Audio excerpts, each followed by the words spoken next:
I forgot to do a mic check, but came in anyways. Welcome back, everybody. Happy Tuesday. God damn, I missed you. I really did. I missed you guys yesterday. I went to my child's elementary school. Her mom was supposed to go help with lunch, which is because why wouldn't lunch be at like 10:45 in the morning?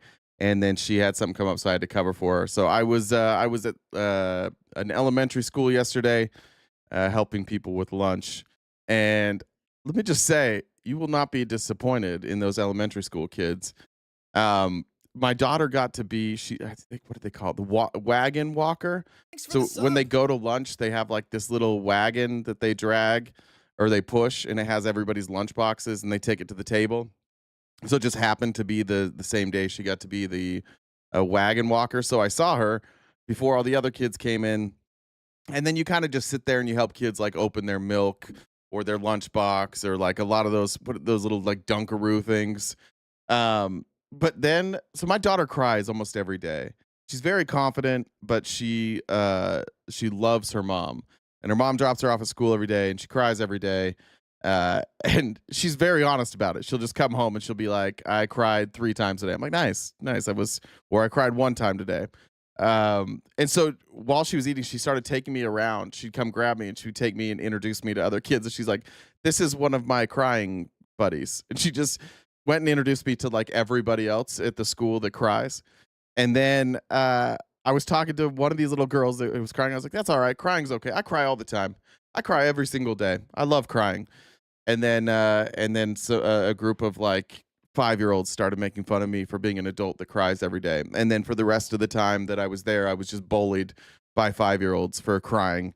So you guys would have been proud. They must have known that I had a day off from being bullied, and they took care of that for all of you. So I hope you feel vindicated. So, but I apologize for taking a last second day off. I hate to do that to you. And it does happen. It just happens to be on Mondays most of the time. We need to normalize crying buddies. Yeah, that's what I thought too. All the kids were proud of it too. Like they just didn't care. I feel like if that was me in kindergarten and somebody was bringing up that people were crying, there would have been fights. But everybody was just kind of cool with the fact that people cried. The hat color is black, Bree. Does it not look black on your end there? Or we're thinking maybe gray. You know what? It is a little faded though. So we could go, I think charcoal could be an appropriate answer on the hat color today. I could be right. Welcome everybody from TikTok.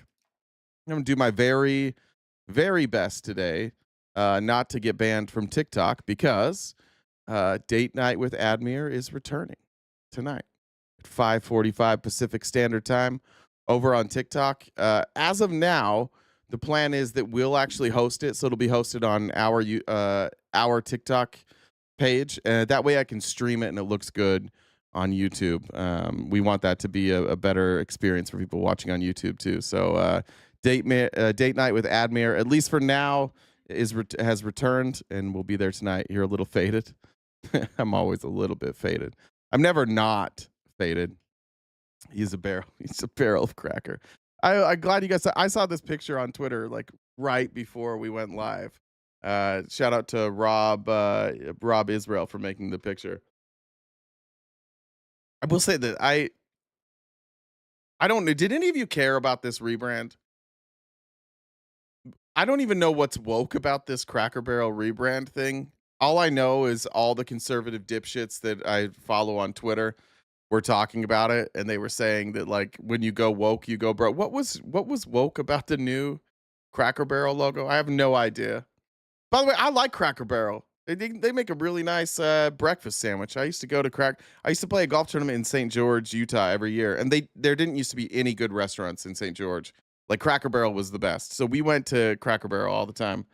It is weird that you can go and like have breakfast, but then also decorate your entire patio while you're at Cracker Barrel. You can order some nice like rocking chairs and a porch swing. It's a really unique store, but sorry to anybody who was afraid. Yeah, it was the old guy on the rocket. Let's see. I didn't even get it. What was woke about it? Do I not know? Admittedly, like I don't get into a lot of like woke marketing conversations. But I guess this is like, whoops, this is what we were looking at here. Was this Cracker Barrel Old Country Store? And they, I don't know. I will say the old logo was better, but I didn't understand the people like, I'm never going back to Cracker Barrel. Conservatism always has been like basically people just terrified of change. There used to be this thing that if you grew up around conservatives, there was like this phrase that they'd always say, like, when you're young, you're progressive, but as you get older and smarter, you become conservative. I think that we now know definitively that it's not older and smarter; it's just older and more afraid, just afraid of everything. And so anything that's different or new is a problem for you, and you just want to boycott. Like I don't get it. I don't know why we're boycotting. I like this logo better though. I think this is a better one. I think it's Cracker Barrel really ought to think about it. If you're going to lose MAGA anyways, throw that up there. As a reminder, JD Vance may or may not fuck couches. We don't know. We still haven't found out the answer on that one. I'm going to do some silly stuff first because one of my favorite things that has happened this year happened again at a golf tournament I was watching. You had the PGA Tour had the Tour Championship this weekend. That's right. We're covering sports now. And in the middle of the tournament, this happened. You can see this man in the pink has something in his left hand, which appears to be a bag, and something in his right hand that he doesn't seem very proud of. And when you get close enough, you realize that is a green dildo.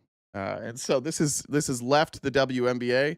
This is just an American thing now. We throw green dildos at sporting events, and I'm here for it. Shout out to the athletes in the WNBA who, instead of getting upset about it, what conservatives wanted, like all these culture warriors, that's definitely what they wanted. Mostly everybody in the NBA just laughed at it because it is objectively funny to throw a green dildo. Here is the ground, or I think this is Sahith Tagala. No, grounds. Never mind. This is ground reporter. This is Bones.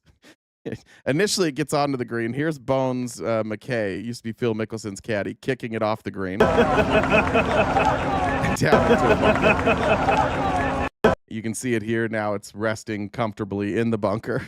There is now a green dildo in the bunker, and I didn't realize it had gone to like other places. Here is the Golden State Valkyries, which I assume.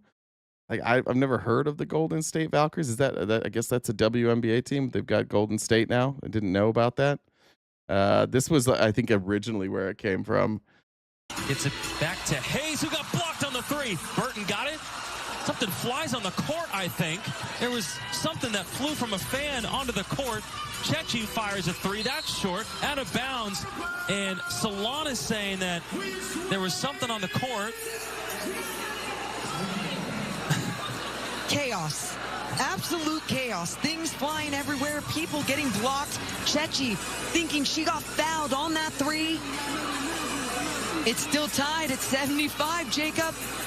And we got the object off the floor.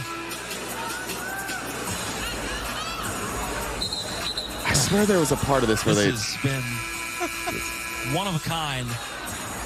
Now they have to explain it. Now the announcers, hard to see it, but now the announcers have to explain what just happened. It's their job to explain to the viewer what just happened. Now listen to them explain it. And Hayes is pointing. Can they figure out who did that and get him out? Well, even so, when you have a lime green item just kind of fly. Watch it. Top of your screen. Right at the free throw line. That's when the whistle should be blown. If anybody ever gets it to stick, like you know the old the cup challenge, the water bottle challenge, when somebody finally gets it to stick, I think that's when it'll end. But until then, I'm pro throwing this. And then one more time at a preseason NFL game, we had it. It's still there. They're literally playing. And they just said, fuck it, we're going to keep playing. Anyways, that made me laugh this weekend. I'm so proud of America sometimes when we don't overreact to things and we just laugh. I like that a lot. But speaking of overreacting, Kid Rock went on Joe Rogan. And this is what I was talking about with conservatism. Like, you either like adapt throughout your life or eventually you become a person who just yells about, who just gets upset about nonsense. Here we have two people in their 50s, maybe 60s. I don't know how old Kid Rock is. Brilliant interview by Joe Rogan.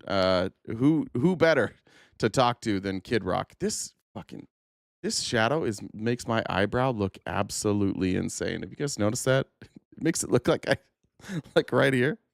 What are you doing here? Let me see if I move that, if that changes anything. That's not going to change a thing. All right, I'm just going to look insane for this entire live stream. I'm going to keep my head down. Here's Joe Rogan and Kid Rock complaining about inclusivity. And then I do have the Snoop Dogg video because people are going to talk about that too. But just remember that these people, Kid Rock had his day. He was cool-ish, like he was famous. He was popular. He had his day. And Kid Rock was like this, weirdly, like kind of unique.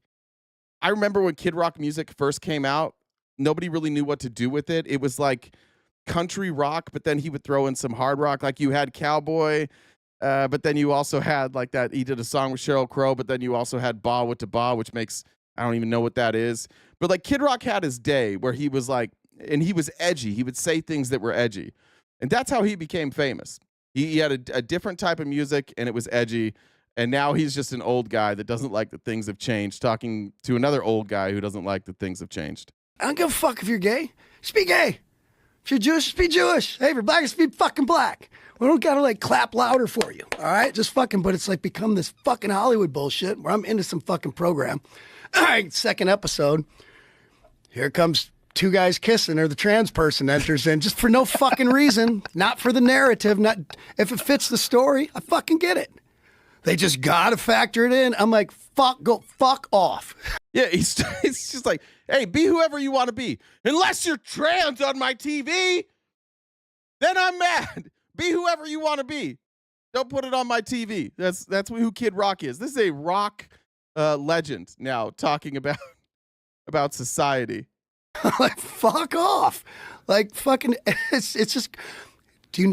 I also want to point out that what you have here is a typical like conservative interaction where they can't explain what they're upset about. I was talking to a friend about this the other day.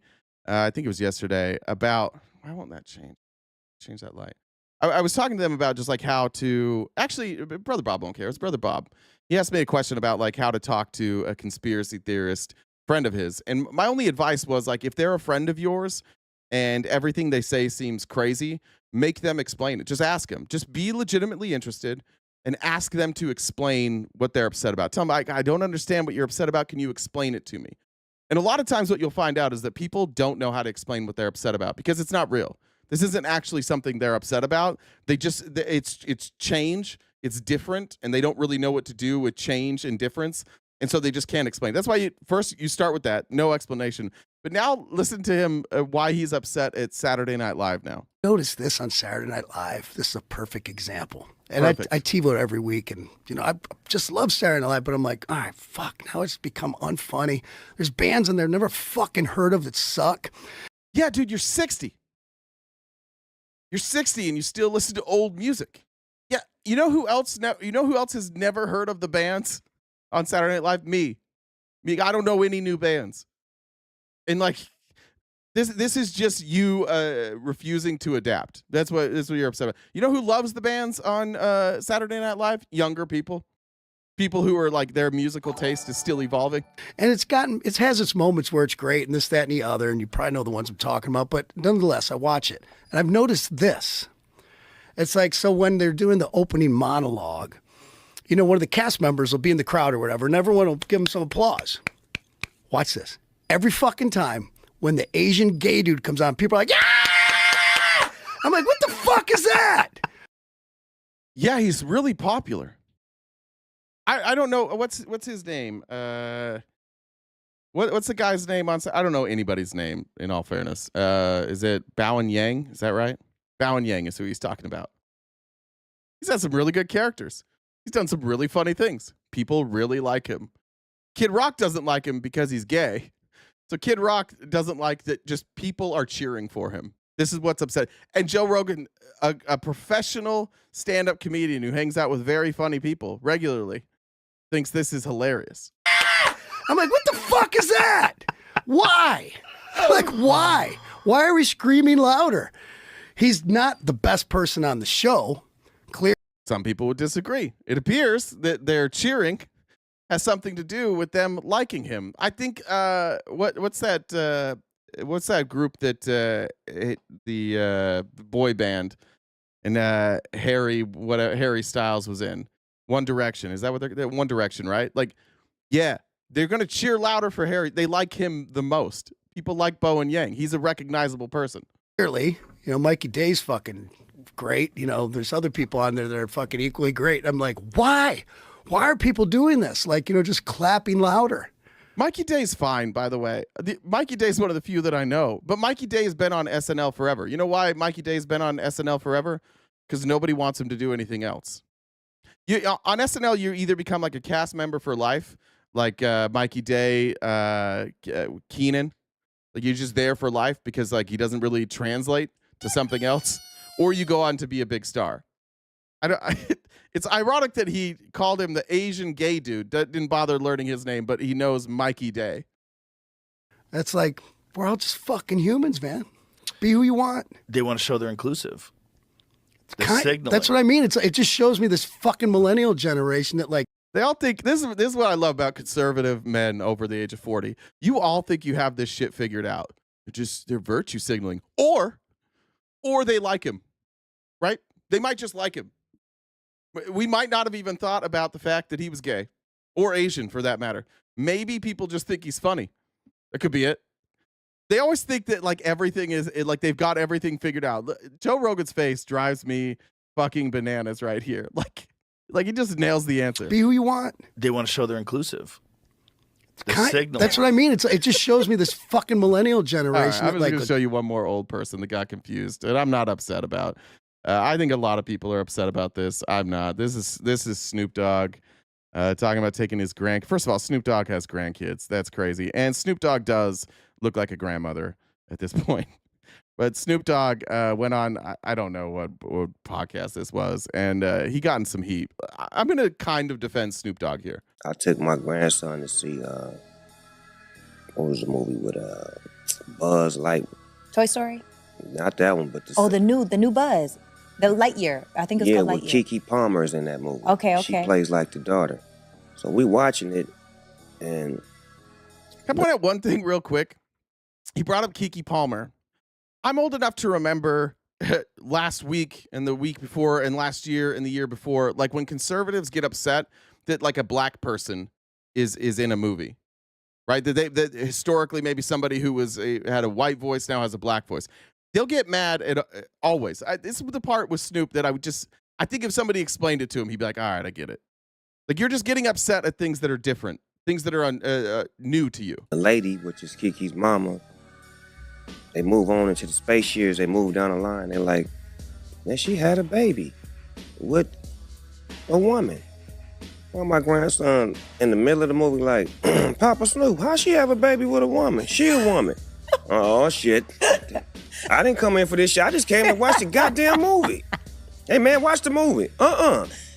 They just said she had a baby. They both women's. How did she have a baby? Shh. The movie ain't over with. So it's like, fuck me, I'm scared to go to the movies now. Like, y'all throwing me in the middle of shit that I don't have an answer for. I'm not really defending him like that. He didn't know. He just doesn't know the answer. He doesn't have like an answer for it. Do you cancel math as parents when like your 11th grade kid comes home with a math problem that you forgot all about? Because like everybody forgot about algebra. Everybody forgot about how to do equations. Everybody forgot what to do when a letter shows up in your math equation. You don't get mad at that. You figure it out. You didn't have an answer, Snoop. And this where I think like I like Snoop Dogg. I think that I'll give him the benefit of the doubt that I think if somebody explains it to him, he's going to get there. But like this is what conservatism is. This is the real culture war between the right and the left, or the right and everybody else. And the older you get, the more difficult it is for you to change. And that's what Snoop has. The answer is pretty simple, Snoop. They could have adopted a child. There's IVF. There are a lot of ways. Well, not a lot. There are at least two ways you could bring up. If my child asked me that, I'd say, well, maybe they adopted her. I'm adopted. I was adopted. That's not weird. Or maybe IVF. My daughter was also IVF, right? It's no different here. You just didn't have an answer, and it made you uncomfortable that you didn't have an answer.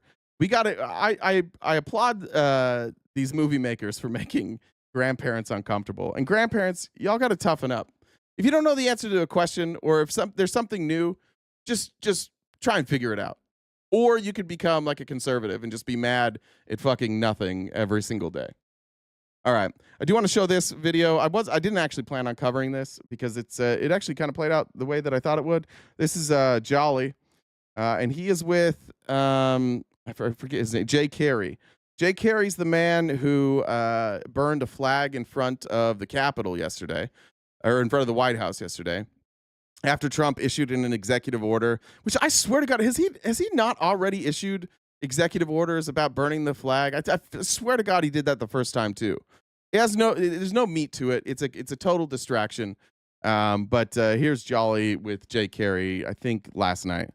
He's out. Okay, so if you saw the video earlier of the veteran that was burning the flag in protest of Donald Trump's executive order, this is him. He's out of jail. So walk us through. You got picked up by Secret Service, then what? Yep, got searched, handcuffed, put in the back of one of their rides, sat there for a while. They were arguing with Park Police on who had jurisdiction. Park finally had jurisdiction. They put me in the back of their car, a shitty-ass fucking car to ride in the back of, by the way. Wound up back over at their holding cell, their D cell, as they call it, or D1. Yeah, you were District 1. Yeah, District 1. I found out, yeah. They felt the need to search me 3 times. So what, 4 hours? Yeah. 4 hours? It's been about 4 hours right now. Just do it. So 4 hours, and then... so what they eventually charge you with? They charged me with lighting a fire in a park. So so to make sure... Just be clear. That's why I didn't really care about covering it. I actually thought he was breaking the law. When he lit the flag on fire, I understand it's a demonstration. I understand there's good trouble. I understand he probably knew that he was going to get arrested. But that's why I didn't really want to cover it, because he was breaking the law. The law wasn't that he was burning a flag. He's not going to be charged for that. The executive branch can't just write an executive order and have people have the police follow that executive order. It's not the law.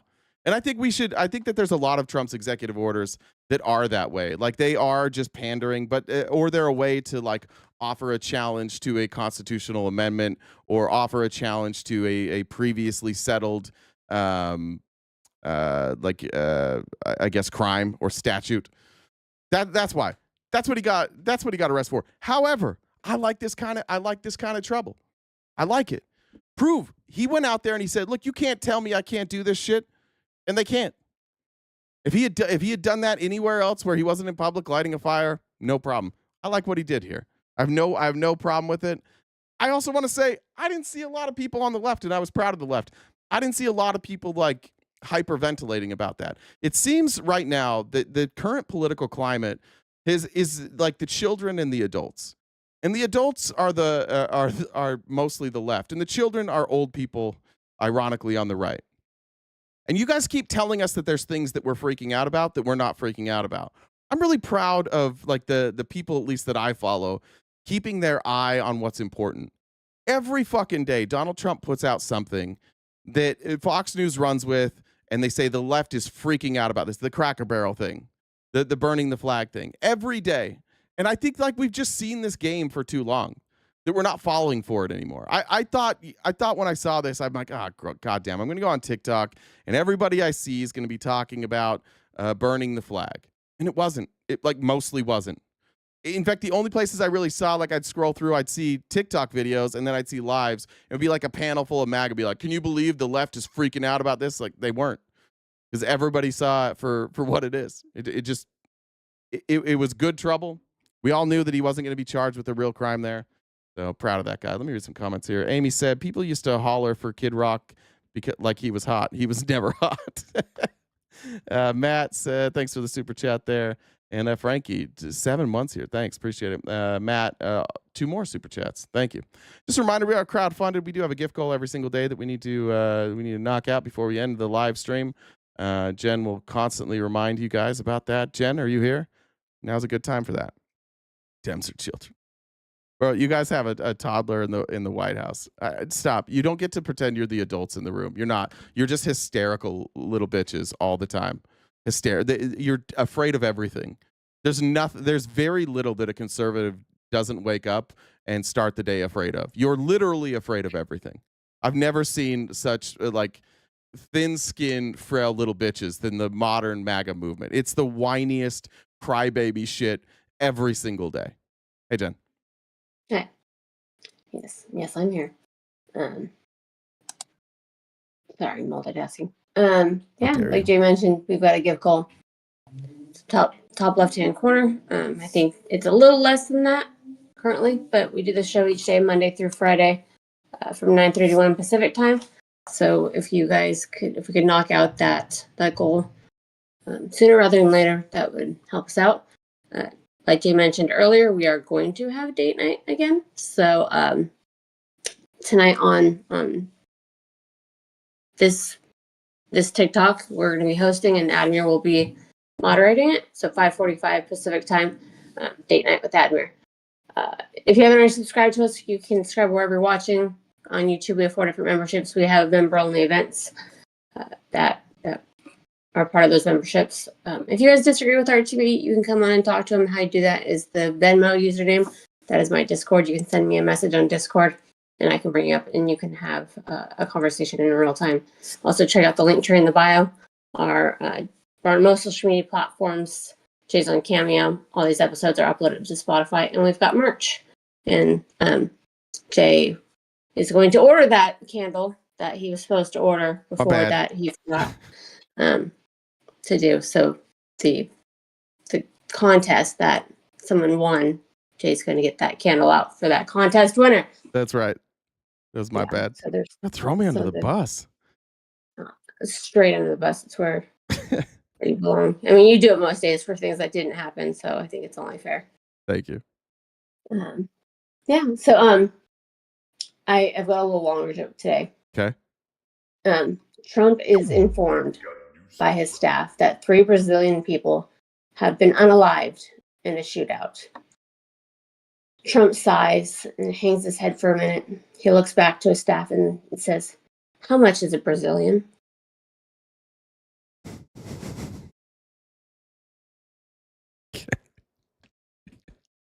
Well, we got MAGA fired up in the chat today. I'm sorry for calling you guys hysterical little babies, and you're doing a good job throwing the scent off by acting like hysterical little babies in the chat right now. We're not hysterical. You're hysterical. Look, here's some red meat for you though. This is some new polling from Harry Enton, showing, not surprising, Democrats should not be surprised by this. Democratic brand right now has about the appeal with the American voter as the Cracker Barrel rebrand has with the American consumers. Bad, bad, bad. What are you doing? Oh, my goodness gracious. What are we talking about here in terms of big party registration changes in the key swing states? Let's look at the key 4 swing states that, in fact, do keep track of registration by party. Look, the Republican Party is in their best position at this point in the cycle since at least 2005, in all 4 of these key battleground states. We go out to the Southwest, Arizona. How about Nevada? Republicans haven't done this well since 2005. Oh, my goodness gracious, at this point in the cycle. North Carolina, I couldn't find a point at which Republicans were doing better at this point in the cycle. It's at least this century. It probably goes way back in the last century. And Pennsylvania, very similar. Republicans doing better at this point than at any point.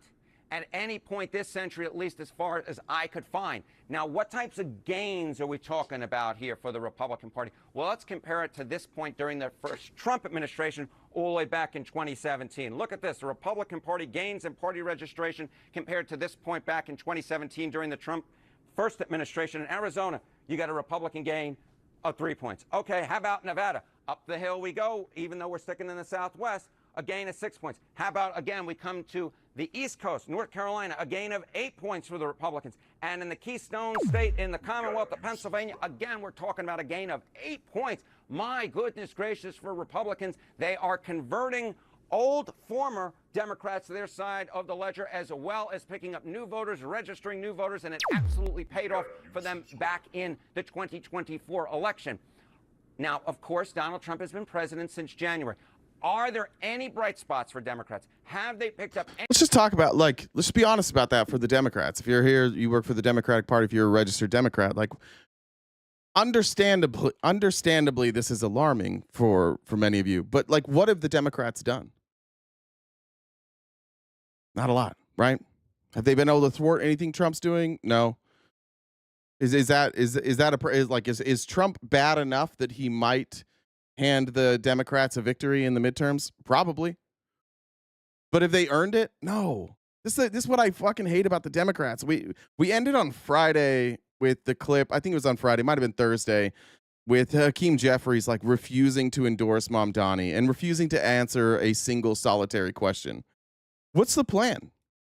If you told me today that, if we just looked at like the polling and you tell me Gavin Newsom is going to be the DNC nominee, what's his plan? Does anybody know? Does anybody know what any of these folks' plan is? Is their only plan to complain about Donald Trump? There's a lot to complain about. That's our job, though. Like, that's my job. My job is to cover the news. We don't need politicians covering the news. We don't need a clip from you every single day in front of a camera telling us what Donald Trump is doing. We want to know what you're going to do. We want to know your plan. We want to know, like, what's the counter plan? What can we go out and we can tell people who might be disaffected with Trump and say, like, I don't want to do, like, what's your plan? Right now, what are you going to do? Like, right now, let's say one of your MAGA friends comes to you and they say, you know what, I'm this Trump guy, like, I'm iffy on him. I might vote Democrat. What plan have they given you? Now, you could. I think there's a lot of people in this room that could come up with a plan. There's a lot of people who could say, "Here's what I would like to see happen." I think most of you have that. I think most of you think that way. But do we have any sort, like, is there any sort of coherent messaging coming out from Democrats right now about like what the plan is? No. There's no plan there. And I think this is what we saw with Joe Biden. Joe Biden ran as the anti-Trump. There's going to be a ton of anti-Trump momentum in the midterms. And there's going to be a lot of anti-Trump momentum in the next presidential election. But what did we do with that? What did Joe Biden do with that energy? He went in, he did some things I think like needed to happen. He went in, he did the Chips and Science Act, he did the Inflation Reduction Act. But in doing so, he didn't tie any of that money back. Like he was still bailing out and giving handouts to massive corporations. Now we have a situation here that I'll get to in a minute. But now Donald Trump is doing legitimate socialism now. He's got all these Republicans like just cool with socialism with one move. And it's the move, honestly, that Joe Biden should have done. Donald Trump just, like this Intel deal. Donald Trump just took the money that was allocated for Intel and he turned it into equity. Now, if you're a Republican here, go fuck yourself because you don't understand that this is social. This is what China does. It's what Russia does. This is what they do. I don't think it's evil by itself, by the way. I do think that it potentially gives the government way too much control. I don't like the way that they're going about it. It's not congressionally approved.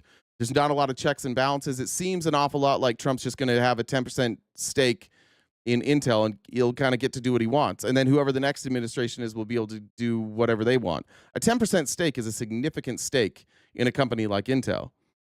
But he's just doing socialism. And Democrats have been so afraid of the word socialism for so long. This thing that Joe Biden should have done, like he didn't have to get a stake in Intel, but with the Inflation Reduction Act, with the Chips and Science Act, there should have been some sort of revenue tied back. There should have been some way to say, like, we'll invest in you, you invest in us. If you don't hit your jobs guarantees, like, you have to pay this money back. Whatever it might be. Like, add some sort of lever for the government to have leverage when they're handing out money. But he didn't do it. And he didn't do it because Democrats, like, especially moderate Democrats, are absolute fucking cowards. Absolute fucking cowards. How are we getting out-lefted by Trump? This should embarrass every single person in the DNC. And none of you know that what this is socialism on the right. It's weird. Like, you guys hate socialism. You literally ran on like Kamala Harris will be a socialist, and Trump. I don't know that we've ever had a president act more like an authoritarian socialist. every time you guys criticize socialism, you criticize like the authoritarian wing of it.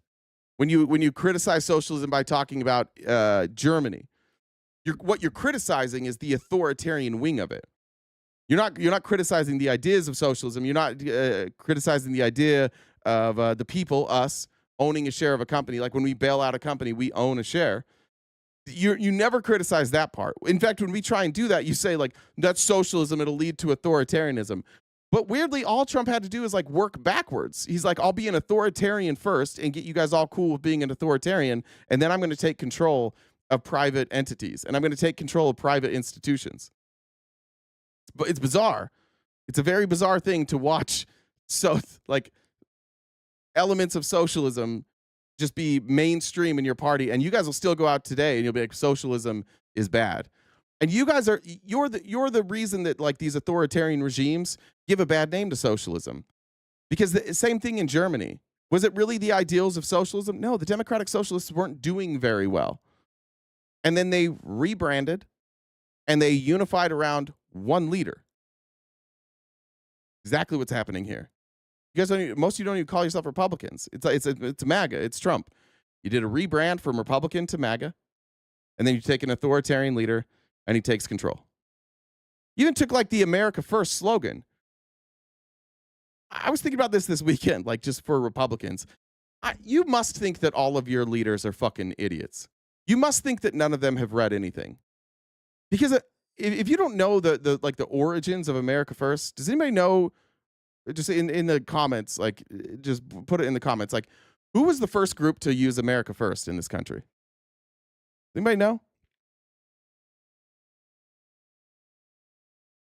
Kamala started the Ukraine war. What? Yeah, it was the American Nazi Party. It was the American Nazis in the 30s. I think it was the 30s. Might have been late 20s. That's who did America First. The American Nazi Party did America. They were America First. Now, I understand you're like, a lot of you want to distance yourself from that, but did nobody in your party recognize that? When you guys chose America First, did none of you recognize that the other time we had a massive movement in this country for America First, it was the Nazis? And what do you guys, and what did they want? They wanted the same thing that Trump is doing right now, democratic socialism with an authoritarian leader. Democratic in that you got your authoritarian in there, and now your authoritarian leader is going to take control of the federal government. He's going to take the reins. Hey. Yeah. Watch the N-word. Oh yeah, sorry. Thank you. Maybe don't say that. Schmatzy. It's no different. You guys are doing like when they say history repeats itself. This is what we mean. Like you have avowed white nationalists. People that are like Stephen Miller, who clearly is running like most of the White House. Stephen Miller's clearly the guy that's like in charge. He's Trump's like #1 guy. What Stephen Miller says always goes. And he's a schmatzy. He's a white nationalist. You can go read his history. It's who he is. You don't think he knew? You don't think in all of Stephen Miller's studies, you don't think he knew about the America First agenda and the America First movement that was associated with the Nazi? You don't think he knew that? Of course he knew that. Make America Great Again. Go look at the people behind Make America Great Again during the Reagan administration. A lot of white nationalists. So you guys have now been hijacked, your entire party, like this. We love the Constitution. We love freedom. We love democracy. We love small government. It took 8 years for an authoritarian socialist to take control of your party. And all it took was him telling you who to hate and telling you that he hated the same people you did. And all it took was him demonizing the same groups of people. Not you. Of course, not you. You guys are the good guys. Just demonize everybody else. And you were willing to just hand it over. Here you go. Here you go. You can have the country. It's fine. Back to this video, though. All of that. And Democrats' only response, like elected Democrats' only response, seems to be Gavin Newsom, AOC, and Bernie. AOC and Bernie have good plans. Nobody's echoing that. They're doing sold out arenas in like fucking West Virginia. They're doing sold out arenas in like deeply conservative places. And the rest of the DNC is like, oh, we'll see how it goes. You got Hakeem Jeffries. Oh, well, I'm just kind of testing the waters. No, Hakeem Jeffries knows who's writing him checks and knows that they don't want it. And MAGA has just said, like, fuck it. We don't care about corporations. We don't care about we don't care about money and government. We just take our orders from Donald Trump. This is a total top-down approach. So their messaging works. And what he is doing right now, just like this is going to work. When Donald Trump talks about sending troops into Chicago and into LA, it's going to work if Democrats can't get their fucking messaging down. It's going to work. Because you can tell people that this is unconstitutional, and it's clear that in America, like, that's not a compelling argument anymore. You can tell them that all day, but what they're going to see is they're going to turn on the news, and they're going to see a bunch of Democrats saying this is wrong, and they're going to see a bunch of Republicans talking about statistics, and they're going to talk about crime statistics. You're going to have Trump on TV every day going, oh, the D.C. has never been safer. Is it true? No, it's not true. It has been safer. We are not at record, like he's not changing anything. But Democrats just go on there and criticize him. Somebody said, like, what do you want to do? Come up with a plan. Give people something else to look at. Give somebody, like, you want to talk about Chicago? You can't just sit, Democrats can't go on TV every day and be like, oh, everything's good in Chicago. They can't do that. Because there are people in Chicago, like your perception is your reality. And you live in Chicago, you consume Chicago news, you have an algorithm in Chicago, and all it is showing you is violence every day. And so if you are going to address the stuff in Chicago, you have to be able to answer like what your plan is that's different. And that's all I'm saying. Like there's a lot of options, but I don't see Democrats doing a good job with that. I don't see Democratic leadership doing a good job with that. I see AOC, I see Bernie, I see Mom Donnie, I see James Tallarico, and that's about it. But the actual leadership of the Democratic Party, they're doing nothing. They're proving some of these MAGA dopes right. When MAGA dopes' only argument is orange man bad, and then you get up there and you go orange man bad, okay. Whose mind are you changing? We have to change the minds. These numbers are troubling. If you want this regime gone, these numbers have to change, and obviously what we're doing isn't working. Any ground since January 1 in terms of party 12 days. That's exactly what I'm talking about, Rodney. 12 days, no murders. This is exactly what I'm talking about. That has been accomplished 3 times already this year. There's already been three times this year where there's been 15 plus days of no schmurders in D.C. So let me ask you this question. What happens when they leave? This is what Democrats need to do. They need to hold Republicans' feet to the fire. So Republicans, I would ask you this. When the National Guard leaves, let's just say they're there for the 30 days. When they leave, what do you think will happen to crime? And if you think crime will stay where it's at, we'll see. That's a win. If crime stays where it's at after they leave, then they were right. It did its job. If it goes back up, then it didn't do anything. And now you've got yourself in a weird situation where you're advocating that states lose their rights, that provinces lose their rights, that local governments lose their rights, and that the federal government now gets to dictate policing. I don't want to live in a police state. I'm not a fan of it. I don't want to do that. I think a lot of Republicans would love that. I think you guys love like a strong authoritarian hand. Fine. But we are at historic lows in crime right now, and it is weird that we're having this conversation right now. It's very strange that we're having this conversation right now. It's almost like this administration's trying to distract us from the Epstein files, and it's working. registration? Not in these key swing states, these 4 key swing states. What are we talking about? Party registration margin gains since January 1, 2025. Which parties gain in Arizona? I'm going to skip through that. Let me just roll out a scenario. Let's just play this out. Let's say Donald Trump rolls out the federal government, and we'll see.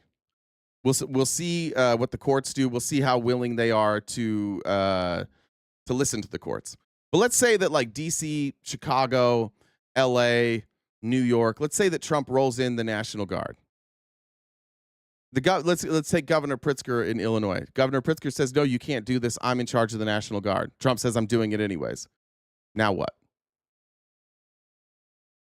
Now what? Who's the National Guard going to listen to? We don't honestly know. So are we going to pit federal troops against the National Guard? Is J.B. Pritzker going to be willing to stand there and be like, you know what, fuck it. Yeah, National Guard, you got to do your job. I realize that those people, I realize that the people across from you are wearing police uniforms. You got to do your job. Let's just say, because I don't think they're going to do that. I think they're going to back down. Let's just say that happens. What do you think Trump's reaction is going to be? Be honest, Republicans, what's his reaction going to be? If the governors of these states tell the National Guard to remove the police, then what? Trump's going to send in more troops. We're there. We're at the stage. And we're about to find out very quickly who's just going to bow down and allow authoritarianism and who's not. You guys have quit. I understand that. You've given up on America. You've given up on democracy. You've given up on a republic. I get that. States' rights, fuck them. States' rights is only for abortion. We all know that. But that's where we're at. Be honest. What's going to happen if Newsom and Pritzker and Hochul, what happens if they say no? What happens if they send the National Guard in to remove unlawful law enforcement agents? What's going to happen? Can he call in his National Guard to protect his citizens if Trump brings them in from other states? Yeah, that's what I'm saying. This is what Democrats need to be doing. Like, this is what they need to be doing. They need to be asking the question. They need to sit in front of Republicans, and they need to demand answers from Republicans, because you all know the fucking answer. Republicans and Democrats, independents, whoever's here, you all know the answer to what will happen if people don't cave to what Trump wants. And a lot of you are okay with this, which means the Constitution is done. It's over.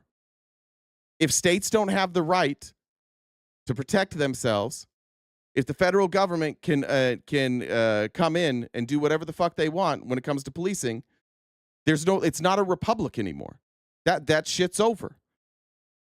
And if it's not a republic anymore, then is it really a democracy anymore? No, because you voted for people. These are all the rights of voters in Illinois. If the overwhelming majority of people in Illinois don't want the federal government in their city, and this federal government says, fuck you, then you've lost your rights as voters too. And that's where we're at. We're at the point where Republicans are cool with this. Republicans are just like, yeah, we will have a hostile takeover. We're relying on either Republicans to stand up, like in Congress, against Donald Trump, or Democrats standing up, in which case I think like Stephen Miller and Pete Hegseth are calling the shots here. You think they're going to back down? You think two white nationalists who want a Christian authoritarian control over this country, who want to end democracy, you think they're going to be the ones that are like, you know what, we got to do the right thing?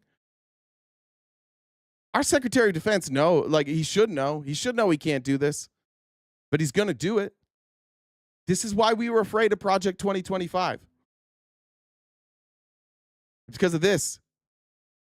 This is authoritarianism. We're just doing it. Trump is openly saying, I'm going to cover a lot of this today. That's what today's show is. We're in authoritarianism. Tell me I'm wrong. Tell me I'm wrong, Democrat or Republicans, MAGA. Tell me I'm wrong. Tell me that the voters of Illinois get a fucking say in what happens in their state if Trump doesn't want them to. Tell me I'm wrong. You know that it's right. You just don't care because it's you in power.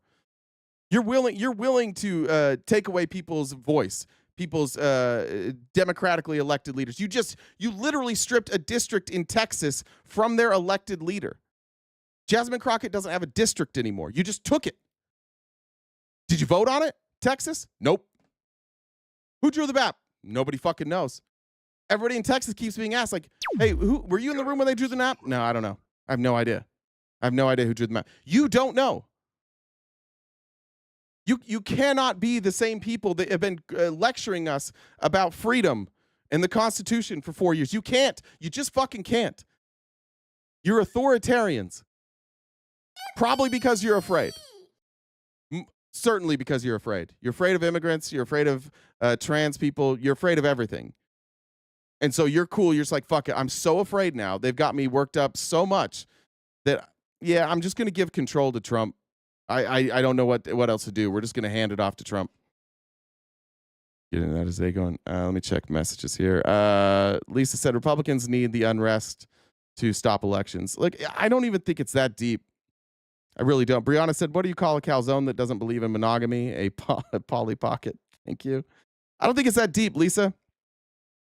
I really think that they don't need anything now. I think they know what they've got. I think it's very clear that Donald Trump just thinks he can do whatever he wants. And it's also very clear that Republicans aren't going to stand up to it. And unless Republicans do, like, we just are where we are. And Democrats have to go out and fight, and they have to offer a plan. I need to know what J.B. Pritzker's plan is. Like, Trump did this. Trump did this already, right? So Trump's playing J.B. Pritzker. It's Stephen Miller. Stephen Miller is good at politics. Steve Bannon is good at politics. These people Trump surrounds himself with are really good at politics. Here's what they figured out.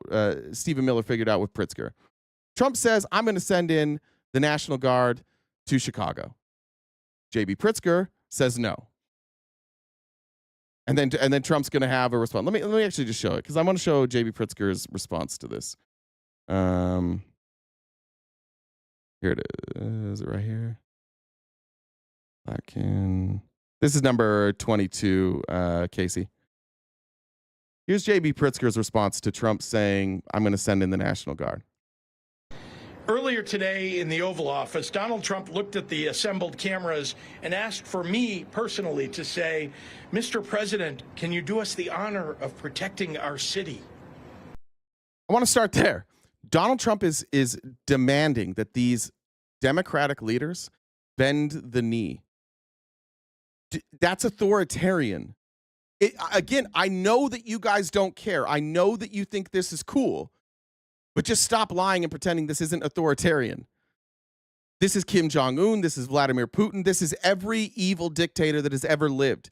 He tells everybody standing in his way, bend the knee, beg me, beg me.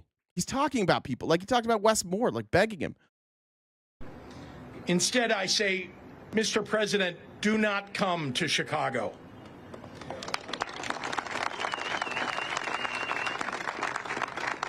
Who's going to stop him? Thank you, Ryan, for the Venmo there. You are neither wanted here nor needed here. Your remarks about this effort over the last several weeks have betrayed a continuing slip in your mental faculties and are not fit for the auspicious office that you occupy. Most alarming, you seem to lack any appropriate concern as our commander-in-chief for the members of the military that you would so callously deploy as pawns in your ever more alarming grabs for power. As a governor, I've had to make the decision in the past to call up members of the National Guard into active service. And I think it's worth taking a moment to reflect on how seriously I take that responsibility, and on the many things that I consider before asking these brave men and women to leave their homes and their communities to serve in any capacity for us. As I've said many times in the past, members of the National Guard are not trained to serve as law enforcement. They are trained for the battlefield, and they're good at it. They're not trained to arrest people and read them their Miranda rights. They did not. It is a little disrespectful to the police to be like, hey, these people who've never trained, we're going to come to them. It's so easy to be a police officer that we're going to bring in all these people who have never trained, never gone through testing. We're going to bring them in. But again, J.B. Pritzker is just like bringing up this is flawed. I want to know what your plan is, J.B. You have to go on the offensive, Democrats. You have to. Donald Trump is Stephen Miller. I'm not even going to say Trump. Stephen Miller is 2 steps ahead of you. He already knows what you're going to say. He's already planned this. You can see it in the chat. You can watch this play out in real time. Sign up for the National Guard to fight crime. And when we call them into service, we are reaching into local communities and taking people who have jobs and families away from their neighborhoods and the people who rely upon them. It is insulting to their integrity and to the extraordinary sacrifices that they make to serve in the Guard, to use them as a political prop where they could be put in situations where they will be at odds with their local communities, the ones that they seek to serve. I know Donald Trump doesn't care about the well-being of the members of our military, but I do, and so do all the people standing here. All right. So here's the problem with what JB said. He's correct. Everything he said there is correct. These aren't law enforcement officials. They're not trained to do this. This is extra constitutional. This is outside of his constitutionally granted powers. But you see the chat, and I want you to know that, like, this is a real thing. You see the chat. They say, we got to clean up the streets. We got to clean up the streets. And to the chat, I would just ask you, what's the line? What city doesn't have crime? How do we determine which cities we send in federal troops to? How do we determine that? It doesn't matter what city we're talking about. Wherever the fuck you live. Let's say you live in Fort Worth, Texas. The National Guard's coming in, and you go, what the fuck? Like, crime's at all-time lows here in Fort Worth. We're like, is there crime? I saw a video.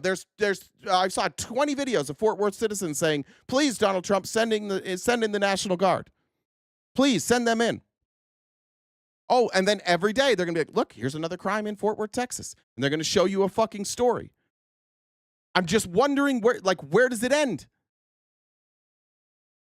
That's the question I would love for Republicans to answer to me, because first of all, you're not going after the most dangerous cities.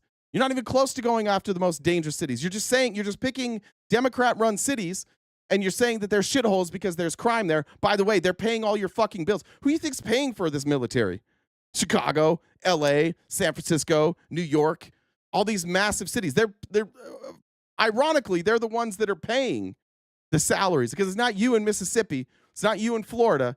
It's not you in South Carolina. It's not you in Missouri. It's not you in Iowa. It's not you in Kansas.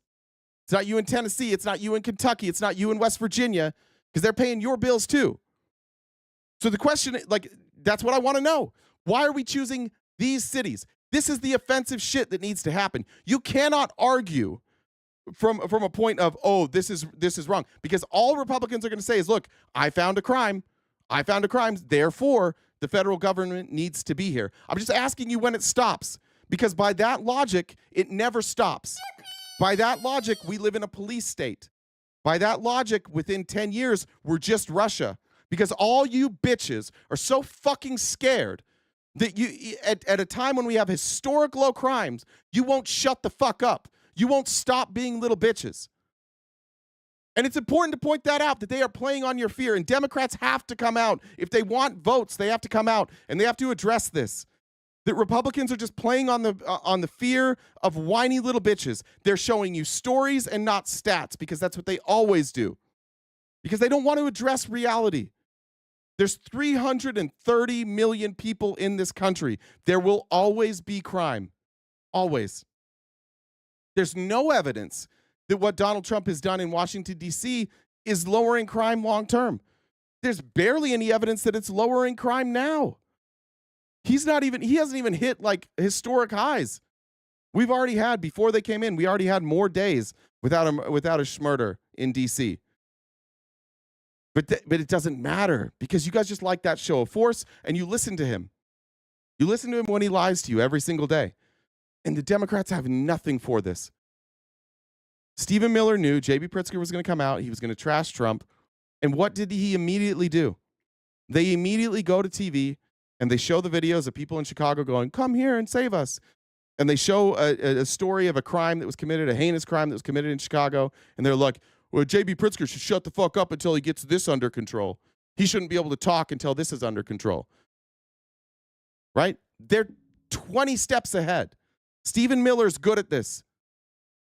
You have to understand that Stephen Miller is good at this, and you have to anticipate the reaction to what you say, and you got to change what you fucking say.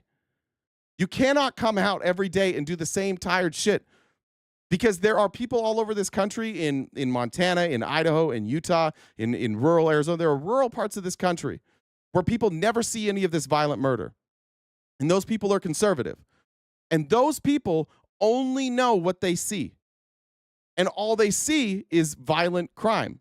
And all they see is stories coming out of Chicago and New York and LA and San Francisco. And so that's their reality is, oh, these are crazy cities. These are crime-ridden cities. I've been to all of those cities. I've been out late at night in all of those cities, and I have been fine. There are areas where there's crime. There's nowhere where there isn't crime. That's the life that we live in. That's the life of freedom. That's the life of living in a democracy. Yeah, we could have almost no crime. We could be Russia. We could be North Korea. We could chop off people's hands when they steal. Is that the most important? Will you trade that for freedom?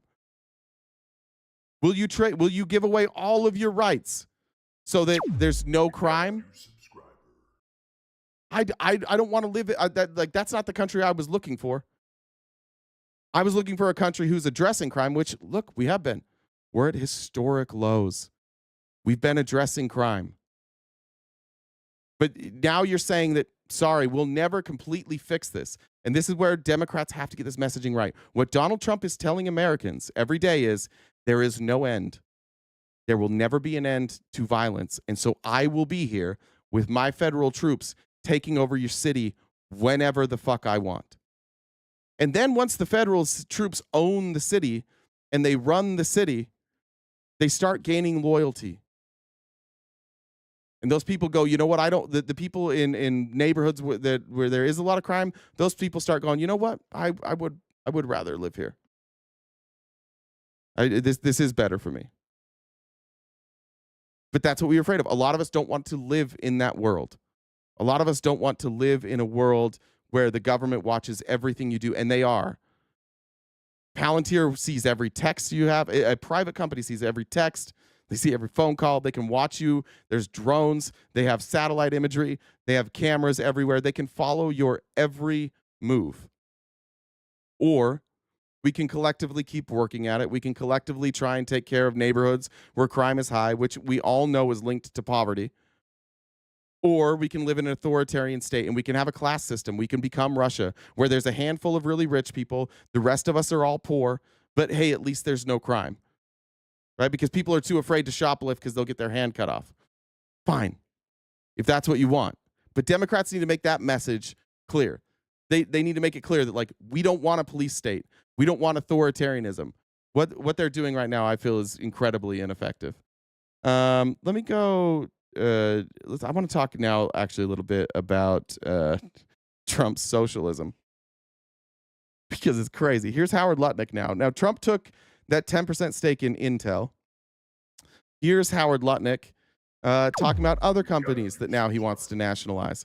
Remember, during the election, I was like, I want to nationalize oil. Like, if we're going to have oil, let's nationalize it. Let's nationalize, like, the products that make our country money. We're not nationalizing oil, ironically. Like, that's like his main bread and butter is oil. But why isn't Trump taking a stake in these oil companies? Why is he giving them all tax breaks and subsidies and not taking a stake there? I remember he promised that he would just cut their taxes. I remember now. He didn't make those promises to these other woke companies. What about defense companies, though, Secretary? Why shouldn't the U.S. government say, you know what, we use Palantir services, we would like a piece of Palantir. We use Boeing services, we would like a piece of Boeing. There are a lot of businesses that do business with the U.S. government that benefit by doing business with the U.S. government. I guess the question is, where's the line? Oh, there's a monstrous discussion about defense. I mean, Lockheed Martin makes 97% of their revenue from the U.S. government. They are basically an arm of the U.S. government. They make exquisite munitions. I mean, amazing things that can knock a missile out of the air when it's coming towards you. But what's the economics of that? I'm going to leave that to my Secretary of Defense and the Deputy Secretary of Defense. These guys are on it and they're thinking about it. But I tell you what, there's a lot of talking that needs to be had about how do we finance our munitions acquisitions. I think a lot of that is talking. And now you have the right people in the jobs and Donald Trump at the head thinking about what is the right way to do it. I tell you, the way it has been done has been a giveaway. What is the right way to finance our country? Like, if you look at the Constitution, if you look at the history of this country, we finance it through taxes. Whether it be import taxes, income taxes, sales tax, consumption, whatever kind of tax you want, that's how we finance the country. They're looking at the one big beautiful bill, and they're recognizing they can't finance what we're doing. And so now they have to go after these companies and say, we get some of this revenue. Which honestly, again, as a person on the left, I don't really have that big of a problem with it. I'm just curious why you guys like have been yelling about socialism for a decade now. And now this is what we're doing. You're just, socialism's fine as long as it's MAGA. Like MAGA socialism is acceptable. MAGA authoritarianism is acceptable. You've never lived under authoritarian rule. This is the first time in America that we're close to living under authoritarian rule. We're very close. We have a Congress who literally only does what the president says. The president's just saying, I can do whatever I want, and you guys are going along with it. It's crazy to me. It almost seems like you have been so spun into hysteria that the only thing that you all agree on is that you fucking hate us. Like, look at the MAGA in the YouTube chat right now, losing their fucking minds at me. You're mad at me. What am I doing? What did I do? Well, I'm just telling you what happened. You're mad at me? I'm sorry. I didn't take over states. I'm not sending in the National Guard to states. I'm not taking pieces of private companies. If I was advocating this, let's say that Harris was president, and you guys and I started saying, you know what we really ought to do? We ought to go down to Tuscaloosa, Alabama. Let's send down federal troops. Let's go to Tallahassee, Florida. Let's go to Tampa, Florida. You know, let's go to Utah. Let's go to Iowa. Let's go to Nebraska. Let's go to Montana. Let's go to North and South Dakota. Let's send in the troops there. What if it was for mask mandates? Jesus fucking Christ. And then we're like, we got to pay for this stuff. So we just started taking pieces of companies. We're just like, what's a conservative? Okay, Fox News. We own 10% of Fox News now. Sorry, we gave you tax breaks so that you could push out the news. Now to pay for those tax breaks, we gave you these subsidies. Now we own part of Fox News. You guys would all lose your shit. And this is what has happened to MAGA. You have abandoned principles. You don't have principles. You just have Trump. That's why you're mad at me. Also, just a reminder, any of you who are screaming that I'm not answering your questions, you can come up here and talk to me. I'm not going to debate you guys all day in the chat. Okay? I would rather have a discussion. I'll try and get to them when I can. But you can, two ways to get me to read what you want me to say. One, you can pay me. You can send a super chat, and I'll read it. Or two, you can have some courage, and you can add GenDub1 on Discord, and I can bring you up, which is a reminder. Tex is here. Tex says Miller is a Jewish supremacist, not a white supremacist. I don't know about that.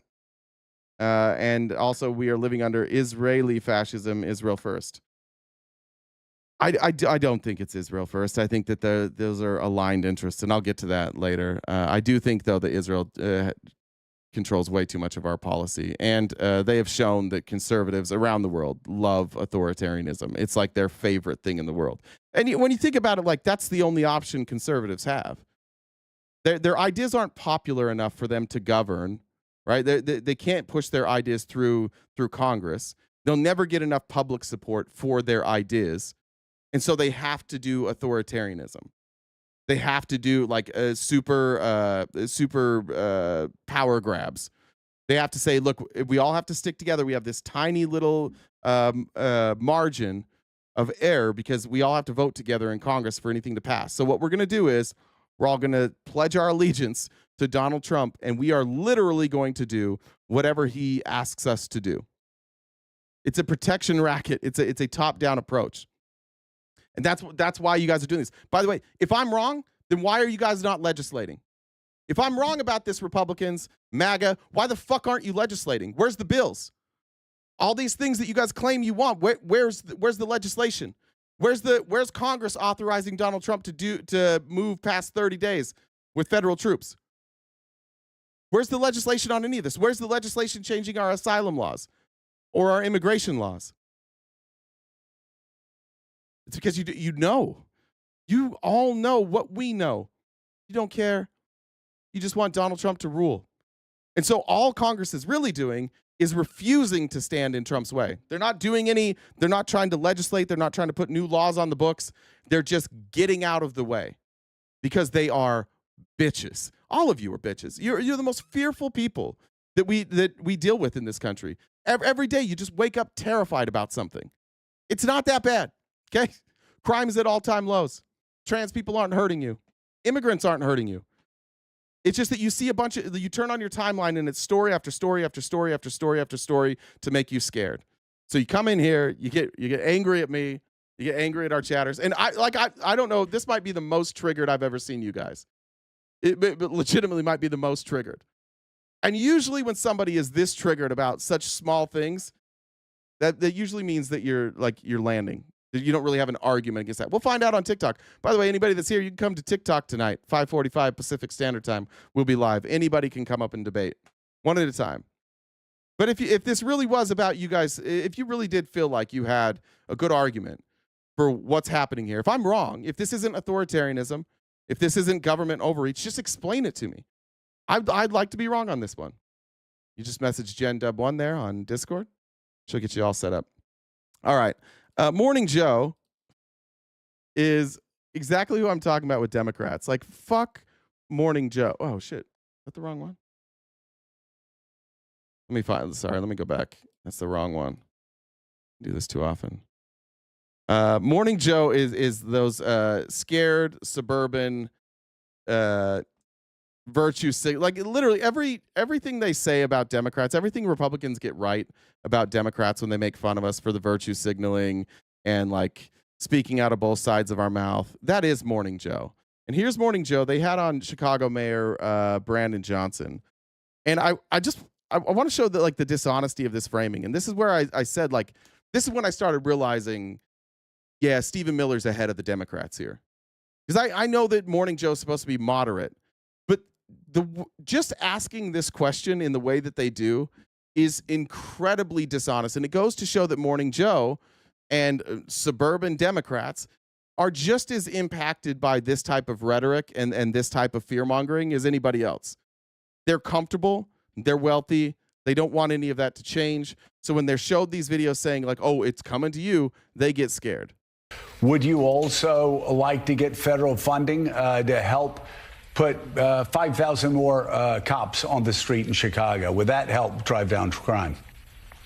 Well, look, policing by itself is not the full strategy. No, I understand that. You've talked about the other things you want, and I said those are good and important programs, but I'm asking also, would 5,000 more police officers on the street in Chicago be helpful to go along with all of those social programs that a lot of cities are engaging in and having success with? This is why fuck Morning Joe. You know what? I love a peanut butter and jelly sandwich. It's one of my favorite things to eat. But if you give me just jelly, I'm not interested.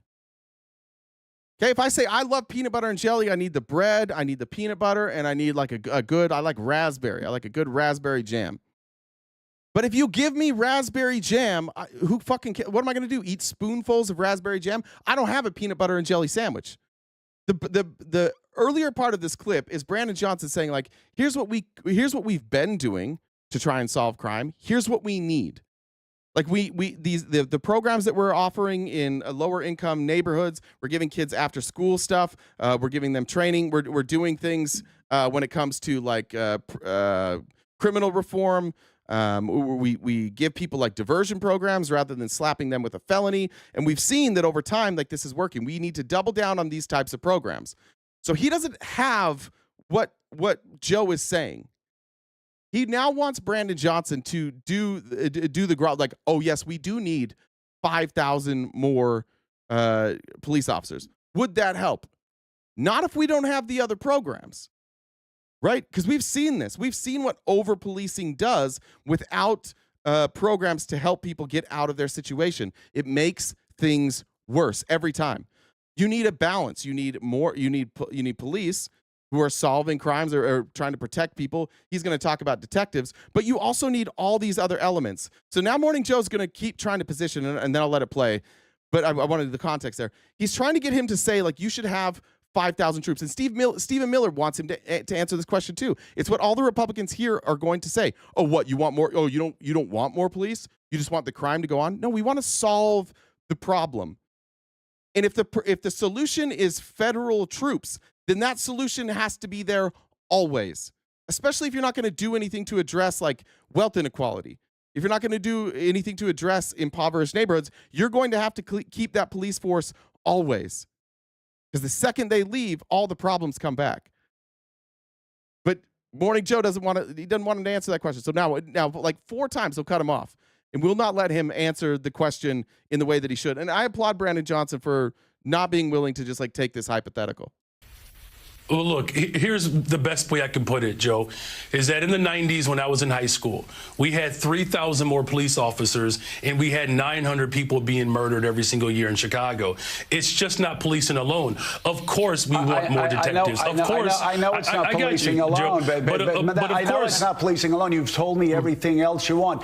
I'm curious, and this does come down to an ideological difference between people. Do you believe that the streets... Yeah, what people, Joe? People like you who have no experience here, and you look at the cops as a buffer between you and criminals. And somebody like Brandon Johnson, who actually works in these communities, has done outreach in these communities and has watched these programs work. Is that what you mean, Joe? Rich suburb guy and non-rich suburb guy? Is that the divide that we're talking about here, Joe? Of Chicago would be safer if there were more uniformed police officers on the streets of Chicago. I believe the city of Chicago and cities across America would be safer if we actually had, affordable housing. Look, okay, I'm not saying that that's not the question I asked. My question is, and I just need a yes or a no, do you believe the streets of Chicago would be safer if you got all of those other extraordinary programs put back into place, which do have a history of being successful, if that's complemented by having 5,000 more cops on the streets of Chicago? I don't believe that we should narrow it down to just police officers, Joe, is what I'm saying. That is an antiquated approach. I'm saying we've invested in detectives. Mr. Mayor, are you hearing what I'm saying? I'm agreeing with you that all of these other social programs are extraordinarily important. I just need a yes or a no, and then this will be the last time I ask. If you get all of those other social programs that 800 million that New York City does, Los Angeles, other people do with great success, would an additional 5,000 cops on the streets in Chicago help complement those programs to make Chicago safer? Look, we are working hard to make sure that our police department is fully supported. I don't believe that just simply putting out an arbitrary number around police officers is the answer. What I'm saying is policing and affordable housing. It's policing and mental and behavioral health care services. This is why like pundits like this are fucking dead. It's so brain dead. Is it with 5,000? How the fuck would you even answer that question? What is the right number? Can there be too many? Sure. What if they're shitty police? What if they over police? What if they put more people in jail for like petty crimes? Then you've undone all the work that the progress that you made. This is such a stupid, brain dead question. Somebody said it was like, it just seems like Joe's trying to clip an answer. Yeah, it seems like Joe thinks he's got a viral moment here, and he's trying to force Brandon Johnson into a viral moment. I don't know what this is. Like, I don't know when Americans got this fucking lazy, especially like wealthy Americans. But crime is complicated. Lowering crime is complicated. If it was easy, we wouldn't have so many problems with it all the time. But there are so many factors that tie into crime. It's not just police. Police don't stop that much crime. If we're being honest, they sometimes solve crimes. But police don't usually stop crimes from happening. That's not normally what they do. You would have to be everywhere for that. And that's essentially what Republicans are telling us, is that, hey, crime is so out of control at historic lows that we have to have police everywhere. We have to make sure that we can stop all crime forever. If you're talking 5,000 more troops now or more police officers now, then that means 5,000 forever. It's policing and youth employment. It's a full package. Of course, we want to make sure that our police department is fully supported. That's why I've invested in our Detectives Bureau, because what we have seen in the city of Chicago, when we solve crime, it acts and serves as a deterrent. It's policing and all of the other efforts that we're doing. Here's the last thing that I'll say to that. The federal government could work stronger to coordinate with my police department to get guns off the streets of Chicago. We've seen these coordination efforts work. Just a couple of weeks ago, the ATF working with my police department, we removed over 150 guns off the streets of Chicago that were trafficked in. Oh, shit. So he already does this? He already works with the federal government to try and lower crime? We already do this? I don't know, why are you guys so, why do you care? Like, I see a bunch of people talking about Chicago here. I just know that every one of you motherfuckers doesn't live in Chicago. But like, why do you want the National Guard in there so bad? Just explain it to me. I'll read the chat from you guys. And look, I'm not going to read people saying that, like, I'm not going to read insults, but I'll give you a chance here. Explain to me why now you want more police, National Guard in Chicago. When we're at record lows, why do you want it now? That's what I want to know. I'll read the chat here. I can drive through the west side right now and I could get shot, but I could also not get shot because I drove in the west side of Chicago easily 1,000 times in my life. Thank you. There's some Chicago people. I live in Chicago and it's all good here. Easily 1,000 times in my life. 150 guns isn't a thing in Chicago. Let's see. Anybody? Okay. I get it, Double D. You said 7% approval for the 80th fucking time. We're going to have to start getting more serious about muting you people to say the same goddamn thing every time. Because they're racist. Now, let's see. You're not at record low. Stop lying and stop trying to make money off liberal. Okay, so they don't know. All right. It's been proven that a visible deterrent helps reduce crime. Yeah, a visible deterrent helps reduce crime momentarily, like while the visible deterrent is there, right? That's what I'm asking you. So are you asking for National Guard troops to just be in Chicago forever? It's a silly question. That's silly. Why would we have to ask questions like that? 47% of the black communities in Chicago are asking for the National Guard. Do you have a source on that, Nathan? I'd like the source on that. Support the Guard in Chi-Town now because that's what the Dear Leader is doing. I'm not seeing any good answers from you guys. Ironically, you're heavy on the criticism for me today for being critical of other people. I don't see a lot of solutions from you. Easy to fix the crime-infested cities. Americans need to protect themselves with their Second Amendment right. Clean it up yourself. Decide when you need law enforcement. Well, that doesn't seem to be true. More guns doesn't ever seem to make crime go down. None, flexing power. Yeah, all right. You guys had your chance. What is the proof of lower crime in Chicago? Let's look. Crime rate. Let's look at violent crime in Chicago by year.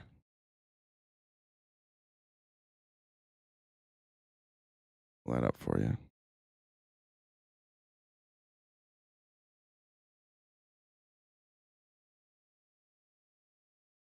Let's see, that's property crime. There we go.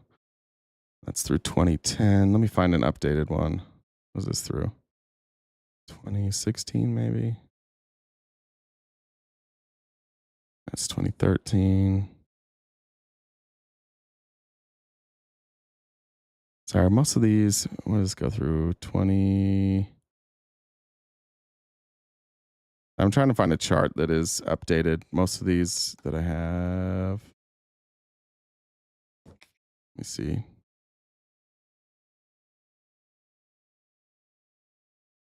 Where does this go through? Why are these all through 15, 16?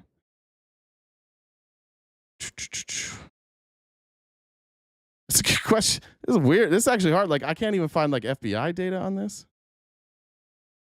This is Illinois. This is through 2020. I mean, we can look. This is the closest I have so far through 2020. You want to look at the violent crime rate here? There's the violent crime rate in the United States. You're going to ask me for a... Where did that chart go? There's Illinois. I mean, I guess we had a little bit lower in 2014. So in Illinois, we're not quite at historic lows, but like compare that to the 90s. Right? That's what I'm talking about. Well, we're talking about violent crime. Okay, you want to look at all crime? I'm not cherry picking. I'll look at anything you guys want to. I just want to know, like, crime rate.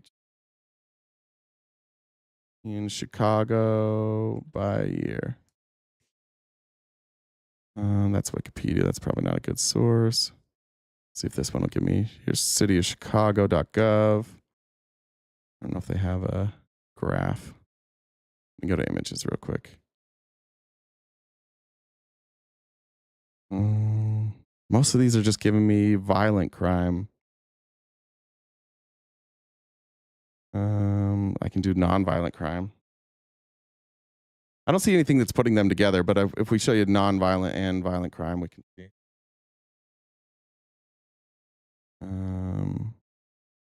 That's through 2020. What's this? There's a safety gap.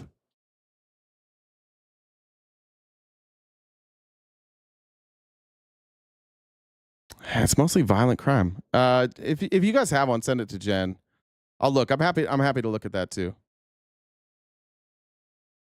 What's this? It's clearance rates, homicide, shootings, guns, violent crime.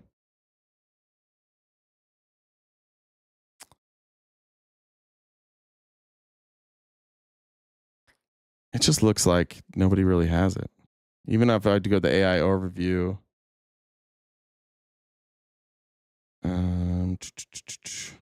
Yeah. It said the AI overview says specific data on yearly nonviolent crime rates in Chicago is not readily available in the provided snippets, which focuses more on overall crime trends and recent reports of violent crime declines in 2025. While Chicago's overall crime decline is noted to be part of a national trend, more recent reports emphasize the drop in violent crimes such as murders and SA, which are below pre-pandemic levels. So they're lower than when Trump was in office the first time. Even then, why didn't you do it the first time? Down from 92. It says generally after 1992, crime rates in the U.S. have shown a downward trend, with some specific years seeing increases in property crimes or violent crimes. Chicago PD says you have to contact them. The UCR says it's going down. Let's see. Click on the UCR here. Yeah, not there either. Okay. So where's the evidence then? Like, you guys are saying violent crime's going up. You're just telling me stories. Do you guys have evidence that says that? By the way, I love that. The top 15 cities that are violent are blue. Yeah, it has nothing to do with that. Like, top 15 violent cities. Let's see. Let's talk about that.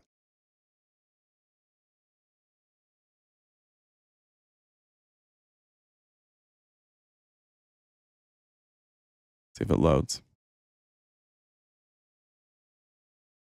Might not load here. The point to all of this is just that, like, the National Guard is not the solution to this, unless the National Guard is going to be there all the time. And that's what I'm asking from you folks. I understand that there's places like, here's most dangerous cities. This is according to updated 2015. So New Orleans, Detroit, St. Louis, Baltimore, Oakland, Cincinnati, Cleveland, Atlanta, Philadelphia, Memphis, Buffalo, Washington, D.C., Stockton, Miami, Milwaukee. And that's based on homicide. New Orleans, if they want a bigger police budget, where are they going to get that money? From the state government, right? State government is red. Detroit, they're going to need more money. They need it from the state government. That's blue. St. Louis, Missouri, if they're going to need more money for police, that's going to come from the state government. Missouri is deeply red. Baltimore, Maryland, blue. Oakland, blue. Cincinnati, red. Cleveland, red. Atlanta, red. Philadelphia, purple. Memphis, red. Buffalo, blue. DC, blue. Stockton, blue. Miami, red. Milwaukee, purple. Pittsburgh, purple. Chicago, blue. Indianapolis, red. Like, what do you see? If you look at wealth inequality by cities with the highest wealth inequality, do you think that some of those would match up? Generally speaking, you see crime in areas where there is massive wealth and massive poverty, and that those people kind of live together. And people look at the wealthy and they think, this isn't fair. Or they live in a community where they don't really have options to get out, and they commit crimes. It's how it works. I grew up in Utah. The places in Utah that were the most violent We're like West Valley City. What was common in West Valley City when I grew up, it's different now. It was the poorest area. If you go out into Tooele, there was a lot of crime in Tooele. What did they have in common? They were poor. Like Utah's not a violent city, but I live in Arizona now. If you look at the most violent areas of our state, it's going to be poor areas. California is the same.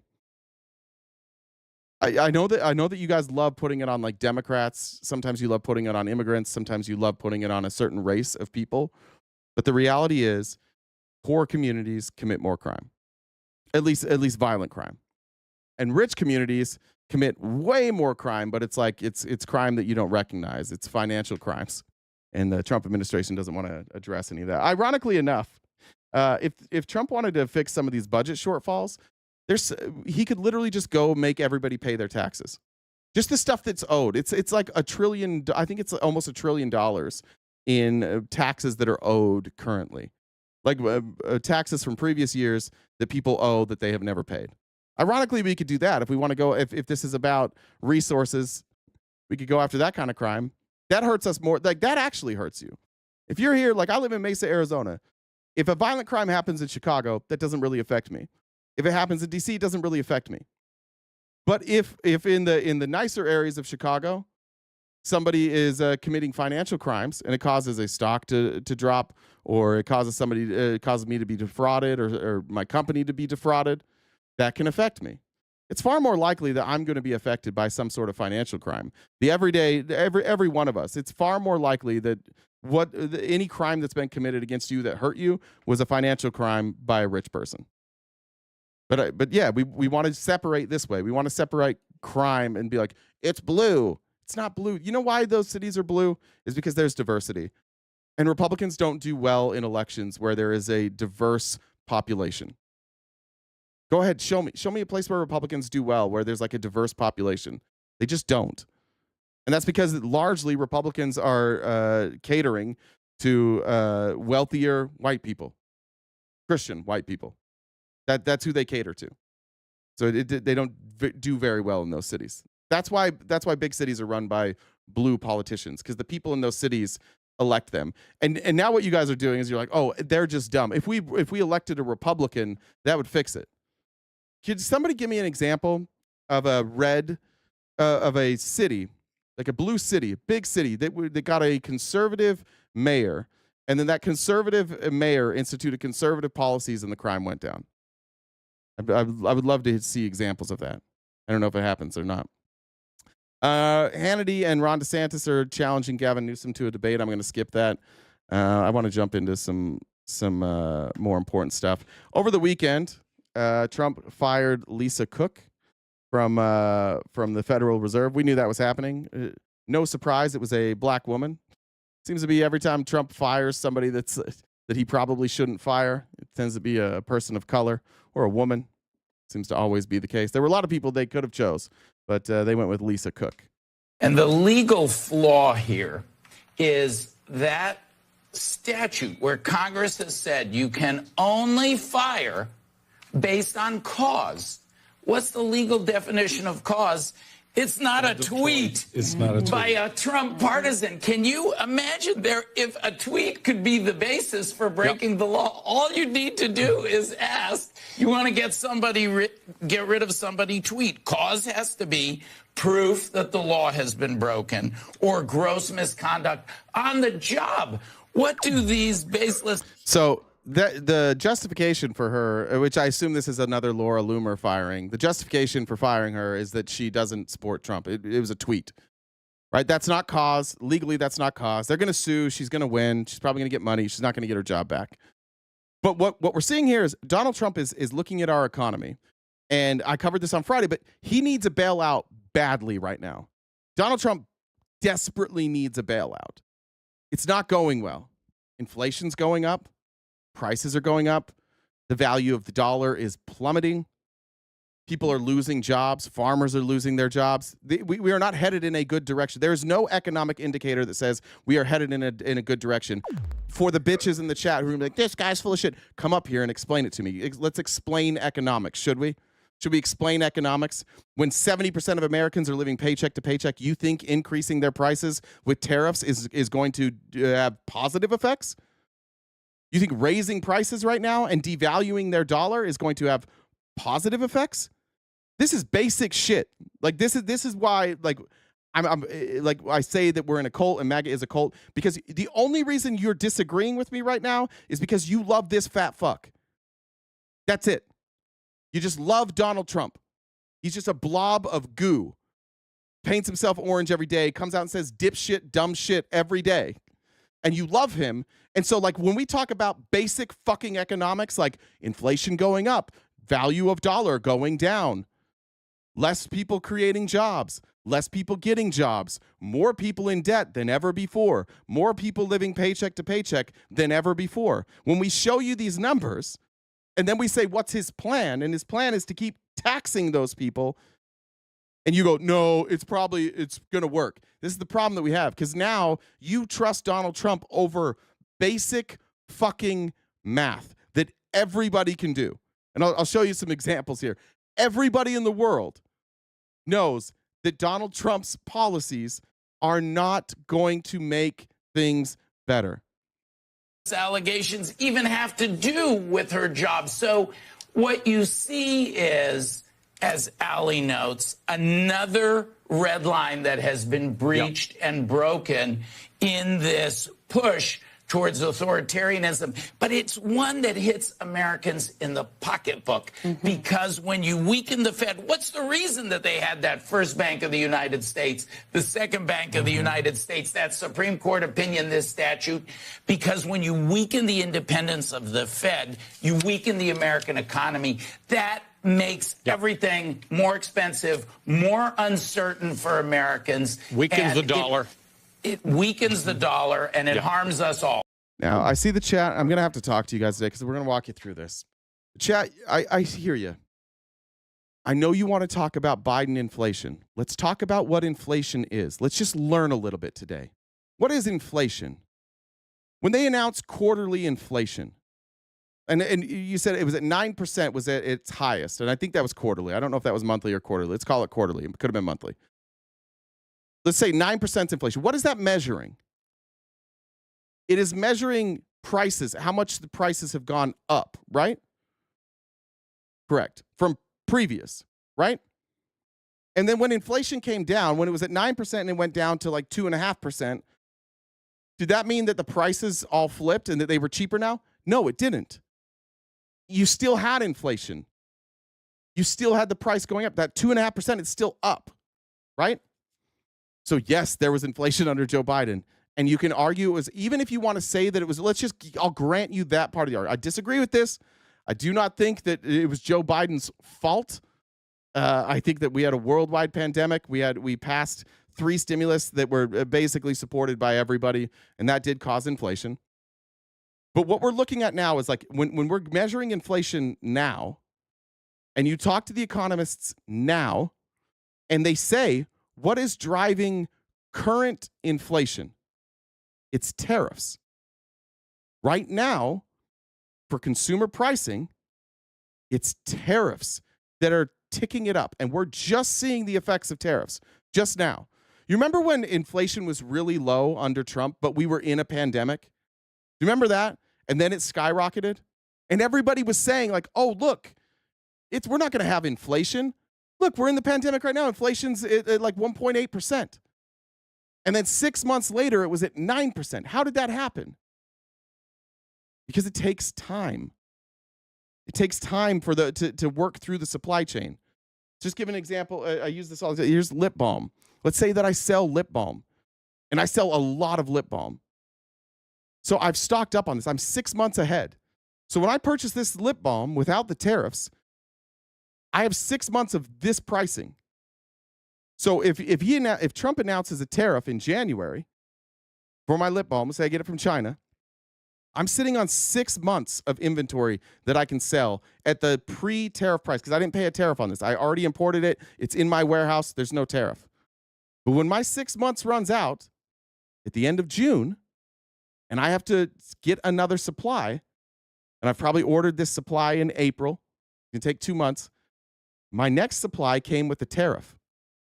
So when I get that, now I paid the same price. I paid, let's say I paid 30 cents for each of these. I paid 30 cents 6 months ago. I paid 30 cents now. But when it gets when it gets here, let's say I spent $1 million. It gets here and I go down to the port to pick it up, to take it to my warehouse. And I've got a 20% tariff on it. It's an extra $200,000 I've got to pony up. And I pay that to the United States government. Now I'm out $200,000. And what we're finding out with companies is a lot of them were able to like absorb absorb it for a little bit. But eventually I've got to raise the price because maybe I only have a 30% margin. So now the tariffs kick in, but they didn't kick in for me. The price of my lip balm didn't go up from January to June, but in July, suddenly it goes up 20%. That's inflation. And especially because Donald Trump is doing blanket tariffs, we're seeing inflation not just on lip balm, because if it was just lip balm, you're like, that's fine. I'll get chapstick. I'll just be hydrated. I'll figure out a different way. I'll figure out something else with my lips. But when it's blanket tariffs, it's everything. So when you go find my competitor, it's most likely got a tariff on it. That's what's driving inflation now. So did Joe Biden cause inflation with 2 stimulus? Yes. Did Donald Trump create inflation with his stimulus? Yes. Was Joe Biden great with inflation? No. Are we still feeling the effects of the Joe Biden presidency? Yes. That doesn't make any of this less true. What we're feeling now, and you guys want to play whataboutism, but I hope this is explaining it to you. What we're feeling now, Jerome Powell talked about it last week. Now we are starting to see through the supply chains that these tariffed items they've come through the supply chain and they're hitting store shelves or they're hitting restaurants, and we're seeing an increase in pricing. So pricing is going up. Now, pricing going up doesn't always cause inflation, right? If the value of your dollar stretches further, you can absorb a price change. That's the whole point of that's how our economy is set up. That you have 2 to 3% inflation and your wages are supposed to keep up with that. And so even though the value of the dollar continues to rise, even though prices rise, you don't feel that inflation because your income keeps up with inflation. But we're not seeing that now. Not only are wages not rising quick enough, but we have another problem that Donald Trump's only solution for is to lower the rate. And that problem is that the value of the dollar is plummeting. Ever since Trump got in, we're down 12%. I'll show you a chart here in a minute. So the only way for Donald Trump to fix some of this stuff is to get all of these corporations and rich people access, the people that are feeling it now, that it's all he cares about is the rich. They need access to cheap money. They need access to money with low interest because they're also tapped out.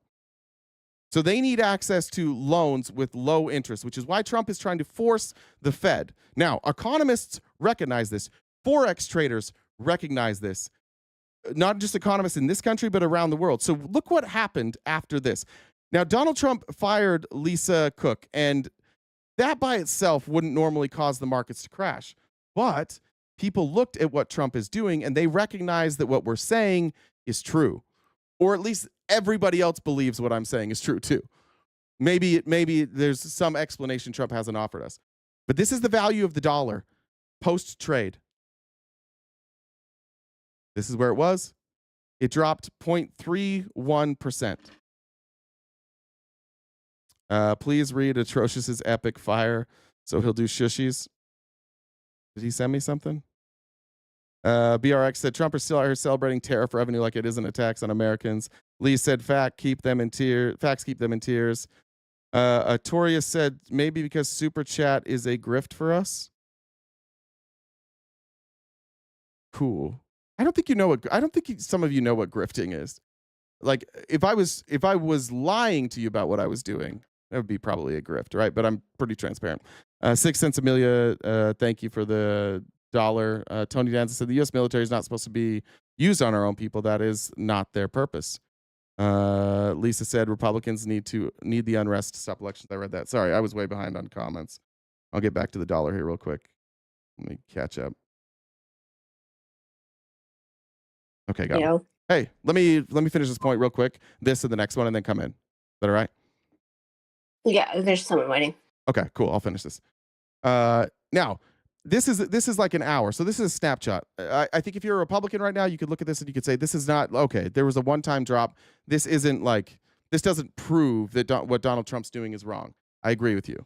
So because of that, we have, this was from Micah Irfan, who is an economist that I follow on Twitter. And he was criticized. They're like, hey, this isn't fair. Zoom out. Like, look at it zoomed out.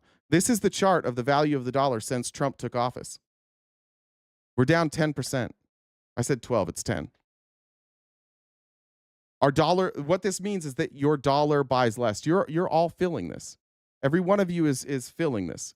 Feeling this. I'm gonna get made fun of for that. So we've got a real fucking problem. And this is why the value is crashing. Is because taxes are going up. Debt is going up. Not just national debt, but like consumer debt is going up. Wages are not keeping up with inflation, and the value of the dollar is going down. So we're headed for hyperinflation.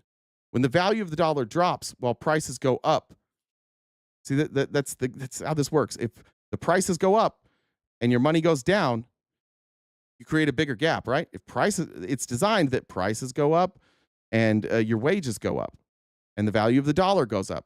That's how it's designed to work. And what we see right now is that the lines are headed in opposite directions. And Donald Trump, because he doesn't want to be caught lying about tariffs, he doesn't want to admit that he was wrong. He's just going to double down on this shit, which is crazy. Look at this. This is when tariffs really kicked in. Like, when was that? What did they call it? Like Liberation Day? You can see Liberation Day just started killing the value of the dollar. I've said it before, and I'll say it again. You could make a compelling argument that Donald Trump is working for the BRICS countries, that he is working against America, because what he is doing is so patently stupid and patently like I guess like economically illiterate. Maybe the most possible explanation is that he's not working for us. He's working for our enemies. Before we get going, I'd see a Goose there, Salty Goose. I'll be with you in just a second, but I just wanted to show you that, and then announcement. I'll try and keep up with super chats. Jen will update the total, and I'll get that. But I get lost when we do these debates, so please make sure that you're still helping out where you can with super chats, Venmos, and Cash Apps. And I will, Jen, if you'll message me during this time, I'll keep your messages open. You have something to say? No, I'm just the same thing. We are a bit behind on the give goal, so if we can make a dent in it before we get going, that would be cool. All right. Thank you. All right. Salty Goose. I feel like we've talked before. Maybe I've just seen you in here. Let me hop over there. Salty Goose. What's up? Hey. Can you hear me all right? Yeah. Awesome. What's up? I was wondering if you'd want to debate on economics a little bit and tariffs and all that fun. Sure. So just let me know when you're good. I'm good. Yeah. Go ahead. Okay. Okay. I don't do this for a living, so give me a little bit of compassion. But sure. Yeah. So with the idea with tariffs, I think is you're 100% right. Tariffs are a tax on the U.S. people, and Trump 100% lies on that. The reason why he lies about that is because nobody wants increased taxes in their life, or just increased prices in general. The long-term play, I believe, is to, and you obviously know it, is to bring all of that product that's being, China product, down in South America, we get a lot from there, India, whatever, is to bring that so it's all being produced here. And the hope is that we'll be able to, have a situation where, as you've seen, we've had a lot of jobs that we're losing, and the hope is that we can bring those numbers up, pay a little bit better wage for those products, hopefully get a little bit better products. Yeah, the product price will probably be a little bit higher, but that's like the long-term play, which then also grows our economy, because now instead of us sending money to China, that money is staying in the U.S. to continue circulating in the U.S. Yeah, look, I understand. Yeah, I think that that's what they say the plan is. I don't know how possible this is. Like a lot of the stuff that's manufactured in other countries we can't afford. And you mentioned this, like prices will go up. Why is this important?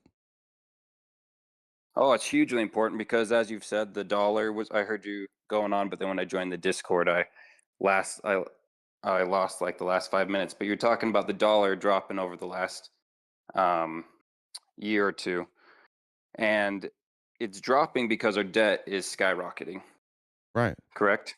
And so partially, but yeah, I mean that's a good that's a good good. That's 90% of the reason, Sure. and then the other reasons are because I mean, with the China, Russia, and Pakistan and all them are kind of trying to decouple us from the oil, which is the only reason why our dollar has the power it's had, is because it's the main currency for oil. Once that happens, Well, it's also speculative, right? So there's also the element of the dollar crashing where the people look at our government as a dishonest player.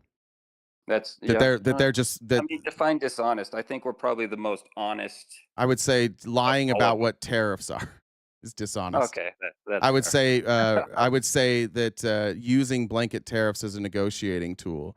I would say that ripping up trade agreements for no real reason at all. I would say these Donald Trump trying to go and like force people to invest in the United States as part of trade deals. People don't want to negotiate with him. He's looking like he's making the United States less appealing to other countries to invest in. So if they can find somewhere else to invest using a different currency, then yeah, it devalues our currency.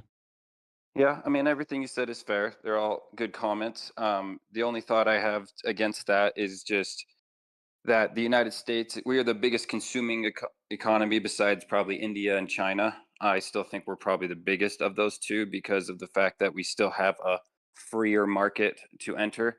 So for a foreign country to work with us, it is a million times easier than to go work at China and things like that, where I believe if you try to set up a business there, the CCP automatically gets 50% of it, and things like that. And so I think, yes, from the leadership perspective, I 100% agree with you. I do think that I don't think the CCP automatically gets 50%. Is that correct? I think it's if they invest in that sector. I could be wrong, but I thought I heard that in order to do any work there, they have to have some sort of oversight in a fairly significant role, which makes it almost impossible to do work there. When you say like do work there, what do you mean? Set up a business. Okay. As a foreign investor, like if you were to go into there, build a business in there but be stationed in the U.S. or in another place, I thought they have to have a fairly hefty role. I'm not an expert on China. I thought no. So it says they don't automatically take 50%. It's a I think it's if they like invest, like they will take a percentage. So they regularly take taxpayer money and they invest it in like emerging sectors. So like they've invested heavily in renewable energy, electric vehicles, so they infrastructure. Would physically put money into right, which ironically is what Trump is doing now, right? Like Trump is trying to tell Intel that if we give, it's almost like it works. Done recently, I'm like, that's interesting. Like with how there was a tariff done on Nvidia and what's the other one, AMD or something, and then it was going to be for all the China stuff, but then they ended up coming to a consensus that they're just going to share profits in the China market, like 15%. And I'm like, that is the weirdest thing I've ever heard of in my entire life. But anyways, from a government standpoint. But anyways, the biggest thing that I'm trying to say here is the long-term play is we fix the tariffs thing, and the reason why this matters is because we have a huge debt and it's continued to skyrocket, and we've hit the point of no return in my mind. And the only thought that I can see, and I think most people can see, is you have to grow our economy in a way that outgrows the debt. And the only way to do that is to get our economy producing stuff and force it to do stuff, because we're so dependent on foreign nations in consumption. Yeah, but that doesn't make sense to me. Because like just because we don't produce it doesn't mean that we don't benefit from it, and doesn't mean that we can't collect tax revenue on it. The truth is, the way to get the way to get the debt to stop accelerating is to take in more than you spend. Yeah, I mean, on And paper, there's but how are you going to do that what do you mean? How are you going to in our current situation? you cut spending and you increase taxes? Yes, but where? We've been talking that for the past 50 Military. years. Military would be the first place I would cut. Okay. Then what? You can cut out. I mean, you can cut out all sorts of subsidies. A lot of the stuff that we that like Doge looked at, you can go through the entire government and you can find places where there's waste, fraud, and abuse. The military is number one. But then you can military and Medicare. But what's yeah. that? But Medicare is not debt though, right? Because that's paid for. That is debt. No, Because it most can't. people No, it can't be. It can't be. It is set up that it cannot be debt. Okay, but Republicans Republicans regularly say that it's debt because they say it's future obligations, but it's paid for through taxpayers. Like it's supposed to be net revenue neutral. It's paid for. It's paid for through taxes. It's supposed to be untouched. But it's still a cost to the taxpayer. It's a cost to the taxpayer, but it's not adding to the deficit. It's not adding to the. It's not adding to the debt. And why is it the second and the biggest in the budget? That's where my brain is. Because the budget is like what they have to pay out, right? Yeah. But not everything that they pay out You're is. saying that but not everything. the same as it pays out. No, like say you said the military is not. Like, look, the military is number one, right? For sure, yeah. Is there a military tax? No. No, right? Medicare, Medicaid, Social Security, those are paid for with taxes that are guaranteed. They literally come out of your paycheck. So they are paid for their tax. What's that?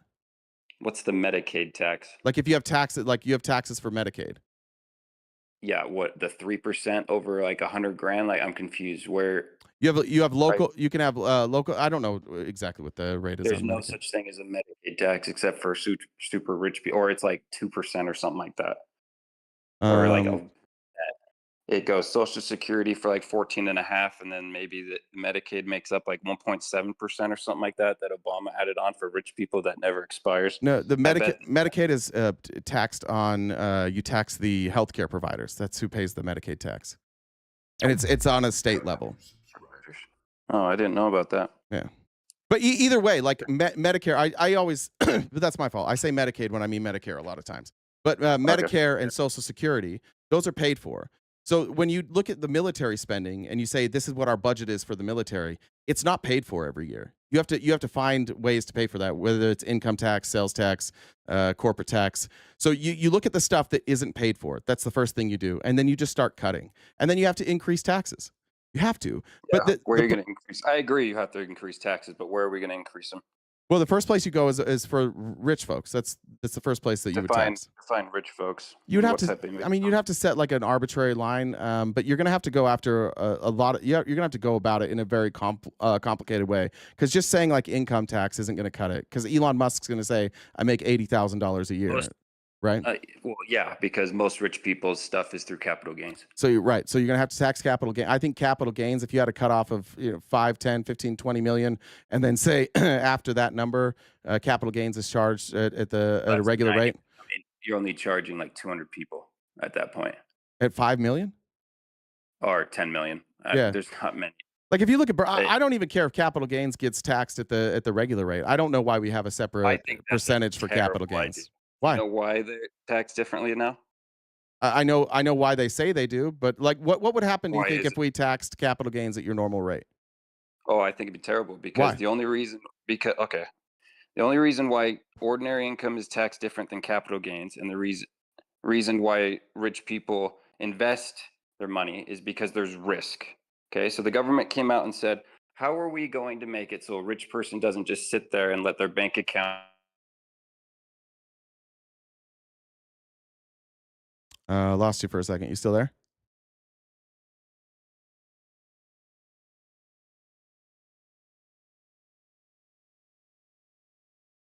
Uh-oh. We might have lost you. Are you there? Salty Goose? Oh. There we go. I heard you now. Yeah, so I missed that whole thing. Just say whatever you were saying over. Yeah, sorry. Beautiful. Sorry. Good. I'll try walking into a better area that's got Wi-Fi. You're good. So where did I cut out exactly? Literally right when you started. I heard one word. It was beautiful. I had orchestras and anyways, here we go. So the reason why capital gains are taxed different than ordinary is because capital, you're investing your money, so there's risk. And so the government came out and said, how are we going to get rich people to not just have bank accounts that just continue to grow and they never invest that money back into the economy? And so that money is literally gone and out of the economy. And they said, what if we give them a lower tax rate to incentivize them to risk their money? And so that's the highest level of that. Because if you equalize them, people are just going to take their money and they're just going to throw it in bonds. Then why didn't we have this problem before we put in capital gains tax? Why was this not a the wealth that we have now in individuals? Yeah, and how was America doing? That's a good question. It's not very good right now. No, how was it doing before that? I mean, we were a brand new nation. We've only been around for 250 years, so it's kind of an unfair argument to be like capital gains came in after the Great Depression. Yep, to get people to stimulate. Yeah, people stimulate the economy. Right, because the only people with money were afraid to put money in, right? To put their money back in, yeah, because they had just lost it all. Okay. Or a lot of people have. Okay, are we in that scenario now? Kind of. You have to admit, we're on the brink of some sort of scary moment. 70% of Americans live paycheck to paycheck. I think it's like one in 9 people in America even have capital gains to pay on. Yeah. So if you get rid of capital gains, what's going to happen? What's the first thing that's going to happen? If you get rid of capital gain, what do you mean? If it's taxed at the same rate, at 40%. Yeah. Well, so what I would say is that you would say like start at 2 million, right? Let's say you or $1 million. Let's say that capital gains, like you have normal, it's at 15% until 2 million. I hate doing the threshold thing. It drives me nuts because then we have a situation where 97% of the country is paid by 50% of the country federally. Wait, because they have all the money. How? Yeah, but why? Explain this. No, real quick. Hold on. Explain this to me. Just explain this. Hold on, real quick. Just explain this to me. Okay. Why is it okay for 10% of Americans to hold all the wealth? That's fine, but it's not okay to make them pay 90% of the taxes. 10% pay about. They don't pay 90. They pay like whatever the number is. 70%. Probably 45, 60. Yeah. But I mean, they're paying a crap ton of money still. That's why I'm confused. Because our system gives them the money. Because our system is set up for rich people to get rich and then stay rich. I just don't like if we're talking about taxes. Taxes are about your income. Because they're investing their money back into the economy. Are they? They are because that's how they're making money. Let's talk. Otherwise, let's talk about it. So let's get like 4%. So let's talk about like BlackRock, right? Okay. What does BlackRock do? It's venture capital, right? Yeah. So when I invest in BlackRock, people say I'm investing in the economy. Or you invest in BlackRock, people say they're investing in the economy. BlackRock's investing in the economy. What does BlackRock do? They buy whatever the heck they want. Depends on the venture fund. And who are they set up? Who are they? Are they responsible to? They're investors. They're investors, right? So their job is to make as much money as possible, right? Correct. Just like any corporation. So let's I was just reading about Red Lobster recently. So venture capital, I think it was BlackRock, might have been Vanguard. One of their subsidiaries bought out Red Lobster. And what they did to Red Lobster is they said, we're going to buy you out and now we own all of your real estate. Red Lobster owned its own real estate. And they said, we're going to buy you out and we're going to give you a line of credit and we're going to own all your real estate. And you're going to have to charge us, we're going to charge you rent for this real estate. And what did they immediately do? They sold the real estate. And then Red Lobster couldn't afford the rent from the new purchasers, and Red Lobster went under. Oh, they were already going to go under. I mean, that's the reason why the land went up for sale. No, they were in financial trouble. But these venture capitalists, they don't go in and help companies from going under. They accelerate it, and they profit off the loss. These venture capitalists, the way that we invest now, are the people that make the most money investing in our economy are job killers. That's not entirely true. Okay, who's making more money than BlackRock and Vanguard? Investing. No, the argument that all venture capital does is ruin the economy is not true. If No, you're I didn't say that's trying all to they build do. your company and you go out to angel seed investments and things like that, that's all private equity. And that is one of the main reasons why the U.S. got to where it's at is because of private equity. And where are we at? Problem, Where are we to your at? point, Wait, is it's gotten wait, too hold on. big and it Where has no are regulation. where are we at with all this venture capital and angel investing? Where are we at?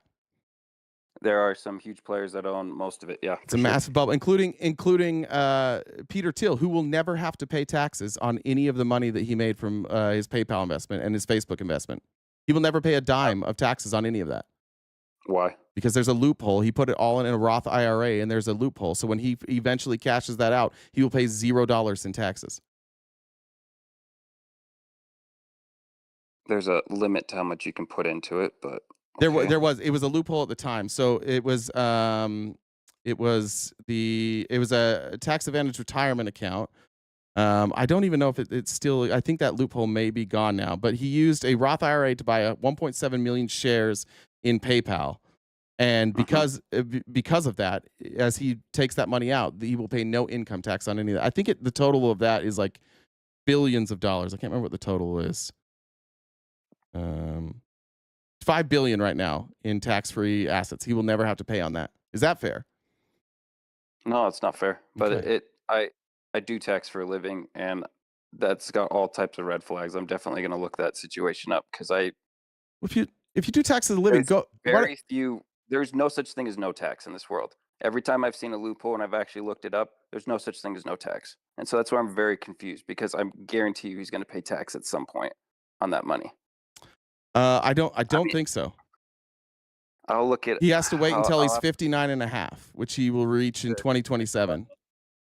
Yeah, it's just interesting that a Roth IRA was able to contribute money. It must have been a weird. Maybe you're right. He used the money in the Roth IRA to invest. Here's the other question. Like, you've looked at taxes. I guess you're in taxes. Are you an accountant or something? Yeah, I'm a CPA. Okay, so if you look at the biggest expansion of the middle class in America, do you know roughly when that happened? Like what decades? Probably between the 70s and the 90s. A little before that, right? From like the 50s to the 80s. That was the biggest expansion of the middle class till about 82. Our top marginal tax rates were between 70 and 90%, right? Yep. How'd that work? But wasn't there thresholds? Do you know what the thresholds were? Yeah, are you saying like was it a progressive tax system? Yes. Yeah, I've it's progressive. I've heard about this 80 to 90, but what was wasn't it pretty steep progressive? I don't know what the individual tax rates were. Like if you look at the 1%, like 300 grand or something like that, or was 90? I can't remember. I don't remember, but I've looked at like the wealthiest, and they were able to like their effective rate was somewhere around 50%. So obviously they weren't paying 70 to 90%. But their effective rate was about 50%. Is about what it is now. Nobody's no rich person's effective rate. Like the wealthiest among us, the 1%, their effective rate is. Elon Musk paid less than 3%. Yeah, but you're not factoring in the state taxes and all the above. Okay, so if I took Elon Musk in California, what's their top? I think their top tax rate's like 13%. Say that again. I don't know what California is. Their top tax rate's like 13%, maybe. So what? He paid 16% at most if he didn't have any loopholes in California. The 3%, I mean, what are they taking? His full net worth divided by his income for the year, which would have been on assets that he sold or decided to sell. If he decided to liquidate, because most of these rich people's money is sitting in investments. Right. And so, of course, they're paying no tax because they have to have a taxable event to pay the tax. And they have to liquidate the asset. And here's why you have to do capital gains. This is exactly why you have to do capital gains. And that's why you have to do capital gains on unrealized gains. Because if you let me explain. Let me explain. Well, yes. First of all, yes, you will destroy this economy. It will absolutely destroy this economy. But we have a problem here.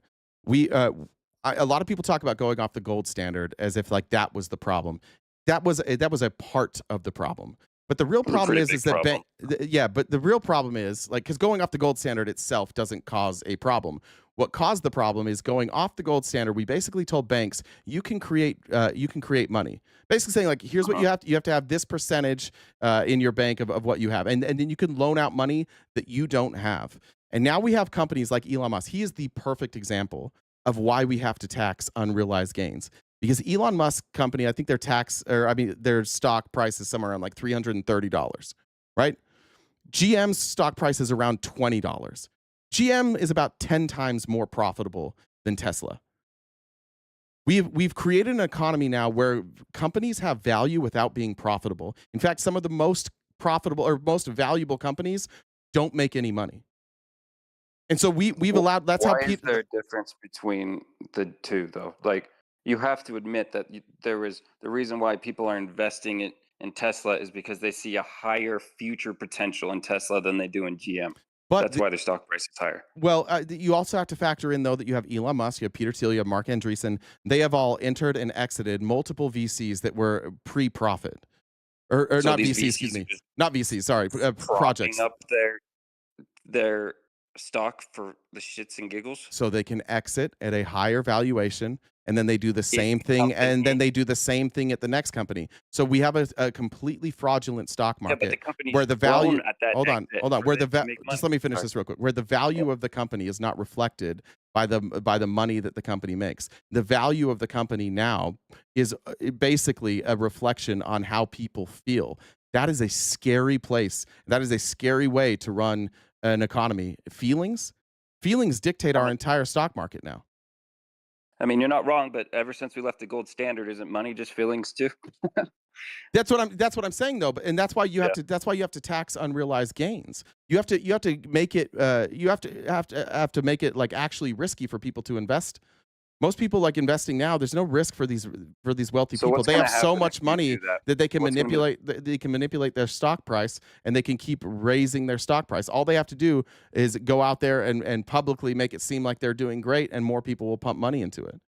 And it's insider trading, and they get thrown in jail for a very long time if they do that. Who? This administration isn't. CPAs get thrown in jail all not the anymore. Time. Trump's CPA is in jail forever. Is as one that you love Trump.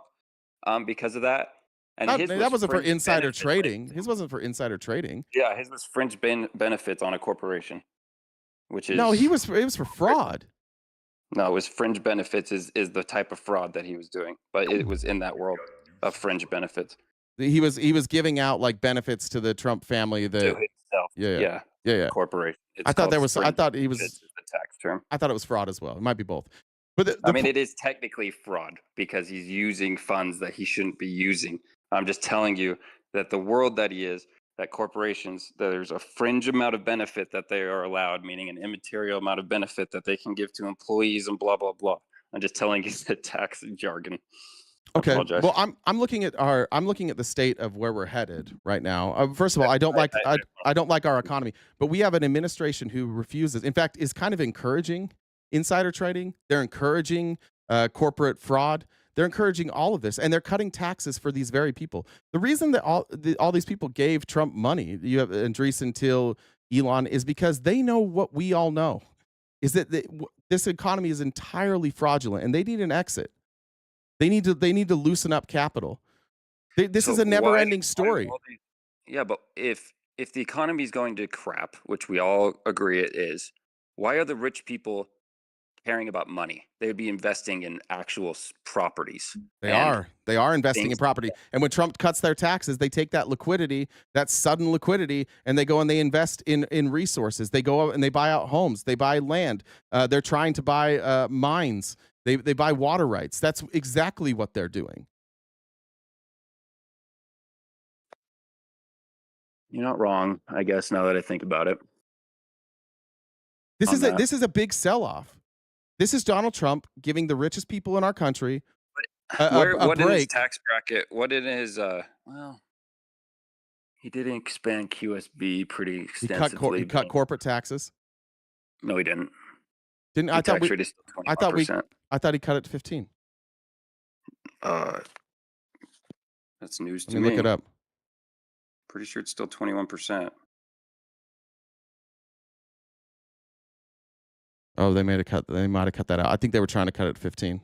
You're right. It was 35 before. Now it's 21. Yeah. The only thing that's changed for corporations that I know of is corporations for the past 3 years, because of poison pills and the Trump plan, which made corporations end up paying more tax over the past 3 years, because they've had to capitalize their R&D over 5 years for domestic and 15 for foreign. And so that's caused a huge issue the past 3 years that he unwound.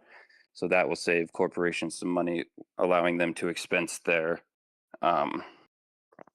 those things. The domestic will be able to expense immediately. Anyway, I'm just mumbling jargon. No, at this I point. understand what you're saying, but like this is every handout went to rich people. That's no, the middle class did get. Everybody's going to be getting more in the middle class. If you're making about 50 grand or more, you're going to get about 2,000 more between 50 and 100 in tax breaks, right? But like it's not going to. When you look at like CBO modeling and any economic modeling, it says that those are going to be usurped by. I agree with you. It's not even going to keep up with inflation because the rich own 90% of the pie. To your point. They are going to have the most break because it's their money that they're investing, and so why are we allowing this? Like why the unrealized gains? Like what in that world? That is just such a scary world. Why? Like you have to admit what's scary about that. So let's just pretend you and me are rich for a second, or you're very wealthy and you have $10 million, or whatever, and you go and put $6 million in. Or $5 million into an asset. Okay. Mm-hmm. 1 year, it goes up. It doubles its money. So now you've made $5 million on your money, and you're at a $10 million total now. And I come to you and I say, "Sweet, we had the greatest year ever." Okay. So now I need you to write $5 million of check because that's unrealized, right? Mm-hmm. So we're going to pay tax on $5 million. Okay. The next year comes and it tanks. It goes to zero. Then what? Now you've paid $5 million. Correct. You've never made cash on the situation. Yeah, welcome. And you're out now $5 million. Yeah, welcome to every other fucking human on Earth. Welcome to every. Welcome to. Wait, hold on. Wait, hold on. Wait, hold on. And pay tax all the time. Everybody in America. Everybody who's ever invested in education, everybody who's ever built a house and then the market crashes, anybody who's ever bought a car and then the car blows up. You're not paying tax on your house. No. I'm saying like you're making an investment in yourself, right? This is the thing. Like I don't know why we have to protect. Like if the richest among us, like well, when you guys invest in something, you get all the rewards. But when you invest in something stupid, then we'll cover you lose your money, and that's when you don't pay tax. Yeah.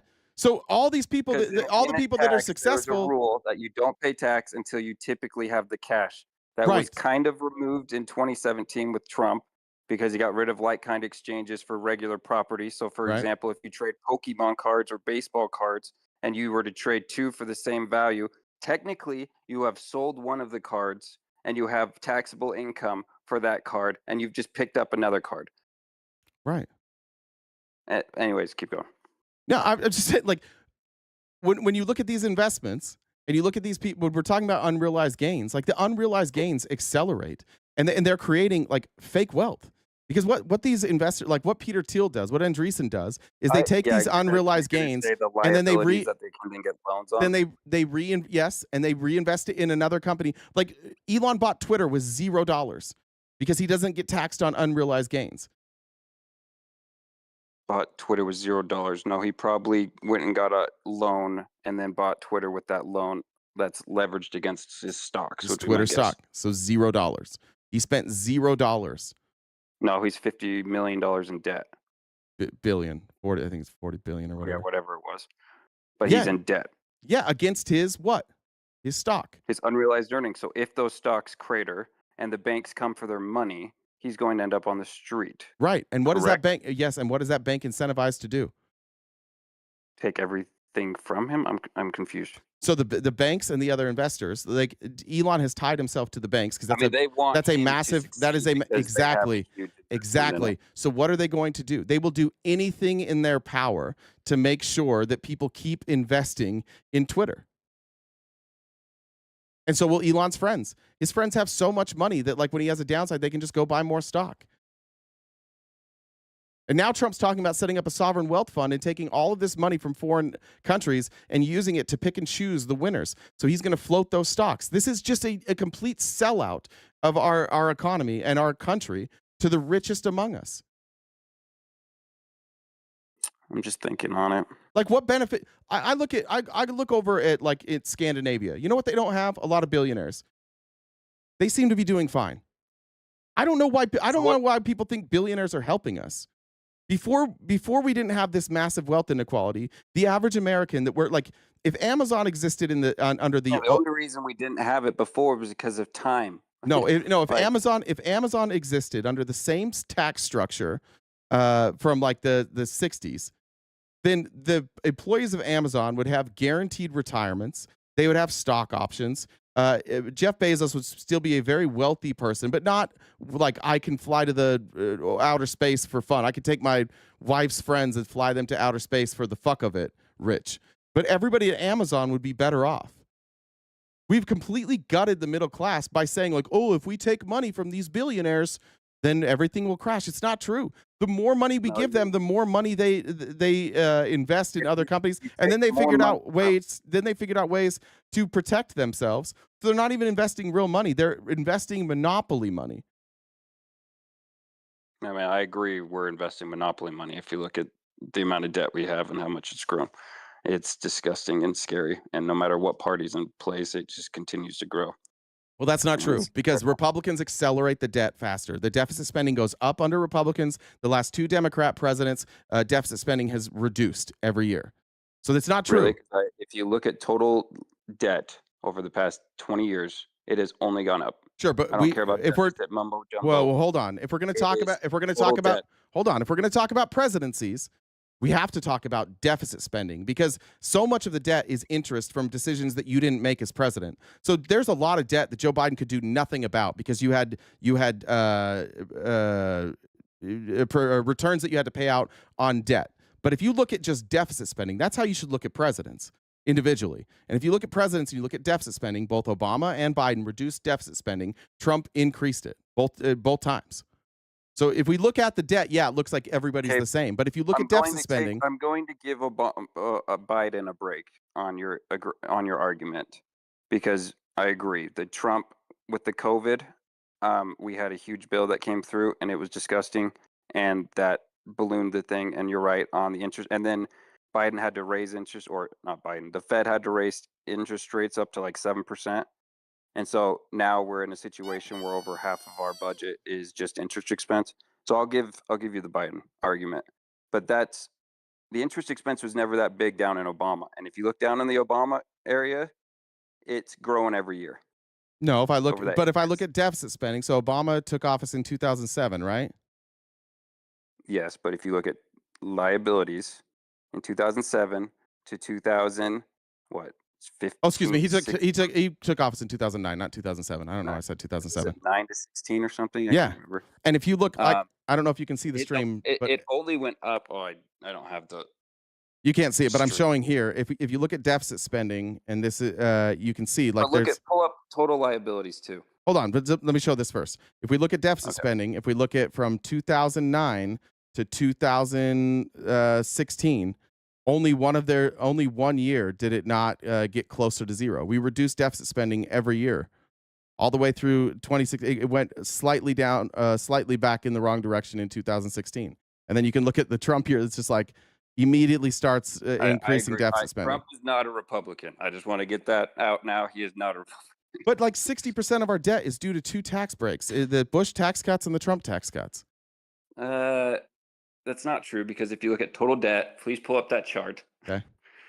It just went up. Do you want it by year? Yeah, by year. I think you can get one that goes all the way back to like 2020. I think is when they go. This one looks like it goes to 1990. Yeah. Yeah. Okay. It's just a straight up, right? Every year it's just incrementally up, and then 2020 to 2024, it's like scary up. From 19 to 20 is when you see the big jump, and then 20 to 24. Yeah. Yeah, so what I'm confused by is if our deficit was as good as you're saying with Biden or Obama, how did it go up? Well, we were still in a deficit. We still had deficit spending, but the amount of deficit spending went down every year. We were still below zero on the, like, if I go back to that chart, you can see like there's a line for zero. So there would be a, hold on real quick. Hold on real quick. No, so you would have the zero line, anything above the zero line would be a surplus, right? Fair. And anything below the line would be a deficit, right? Mm-hmm. And if the line is moving, if it's moving further away from zero, you're increasing deficit spending, right? Yeah. And if you're moving closer to zero, then you're decreasing deficit spending, right? Yep. Okay, so the chart, I know you couldn't see it, but the chart showed that under Obama, we were moving closer to zero. So we were decreasing deficit spending. Obviously, you can't decrease deficit spending if there is no deficit spending. So when I'm saying that they're decreasing deficit spending, that only exists if you have a deficit. Yeah, I'm saying they're more responsible with the money. Correct. Okay. And I will say that they're both crappy, but I will say you're right that if I'm just looking off of Trump's record, which has not been very good with money, I would have been curious to see how it would have been without COVID. He still would have spent a lot. It was going up before COVID though. Like deficit spending, it was moving away from zero before. 100% it was going up. Yeah, I'm not saying he wasn't, but I'm saying there's a massive jump when you're looking at that total debt. Sure. In that 2020 tax year. Sure. Because of that COVID package, and then that kind of the entire world. But like you're a CPA, like this is what I don't get. This is basic math. Fix the deficit. Fix the deficit. Your answer to me 2 seconds ago was we need to break everything and restart. No, I didn't say break everything. I said it would break this economic system. Yeah, this economic system is break the current system. I want to end trickle down economics. I want to end trickle down economics. I think it is. Never been in trickle down economics. We're doing it now. We've been. What are you talking about? Been mostly in Democrat run for the past. Yeah, and they've been doing, and they've all been doing. Yeah, and none of them went back. None of them went back and revisited tax rates that were above 82. Nobody went back. No Democrat, Clinton, Obama, none of them went back to the tax rates of the 70s. Yeah, you're right. Obama passed, I believe he just extended the Bush tax cuts. Yeah, we've been doing trickle down economics since 1982. It doesn't and fucking our middle work. Class has grown. If you look at total wealth, it has grown. Total wealth is not a good. We both know total wealth is not a good indicator of the strength of the middle class. I'll give you that because like that can also. You got to look at if you look at the total share of wealth though pre 1982, the middle class like it was. In fact, I can show. Agree with you. Going back to 1982 was a beautiful time because it was the perfect time to be living. That's why baby boomers made it sick. That's why it feels like now. That's what's crazy about like where we look at 82. In 1982, we were in a good, like economically, we were in a good place. And Ronald Reagan ran on this campaign of fear, of hating, of we're afraid of immigrants and crime and welfare queens. And he just went on a whole campaign of demonizing minorities and poor people. And he's got all these people in America to believe that we were so fucked. And he's like, we're gonna unleash American dominance. And he did trickle down economics. And you saw that everything just got worse ever since then. And I see those parallels with Trump today. Like we had trickle down economics, then we had a big crime spike in the 90s. And you look at crime now, and crime we've fixed from the 90s. We're now down at like historic lows. And you have Donald Trump playing the same game where he's just tricking people into being afraid so that they can give more money to rich people. It's the same gambit every time. They demonize poor people, demonize immigrants, demonize minorities so that they can hand off more money to rich people.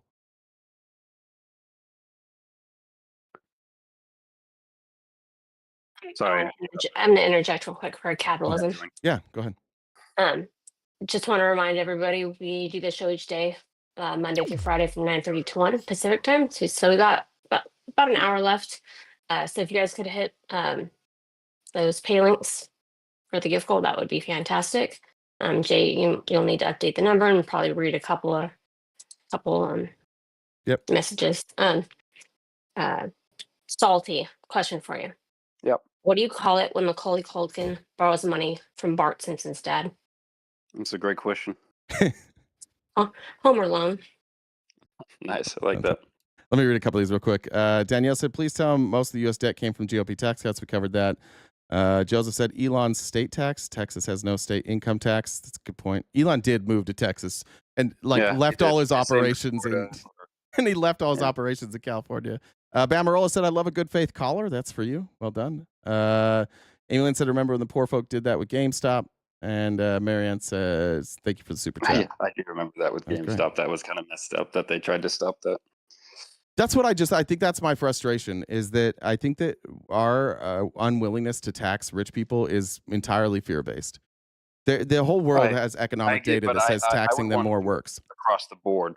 I think everybody needs skin in the game. I don't think it's healthy to not have skin in the game. Everybody pays taxes.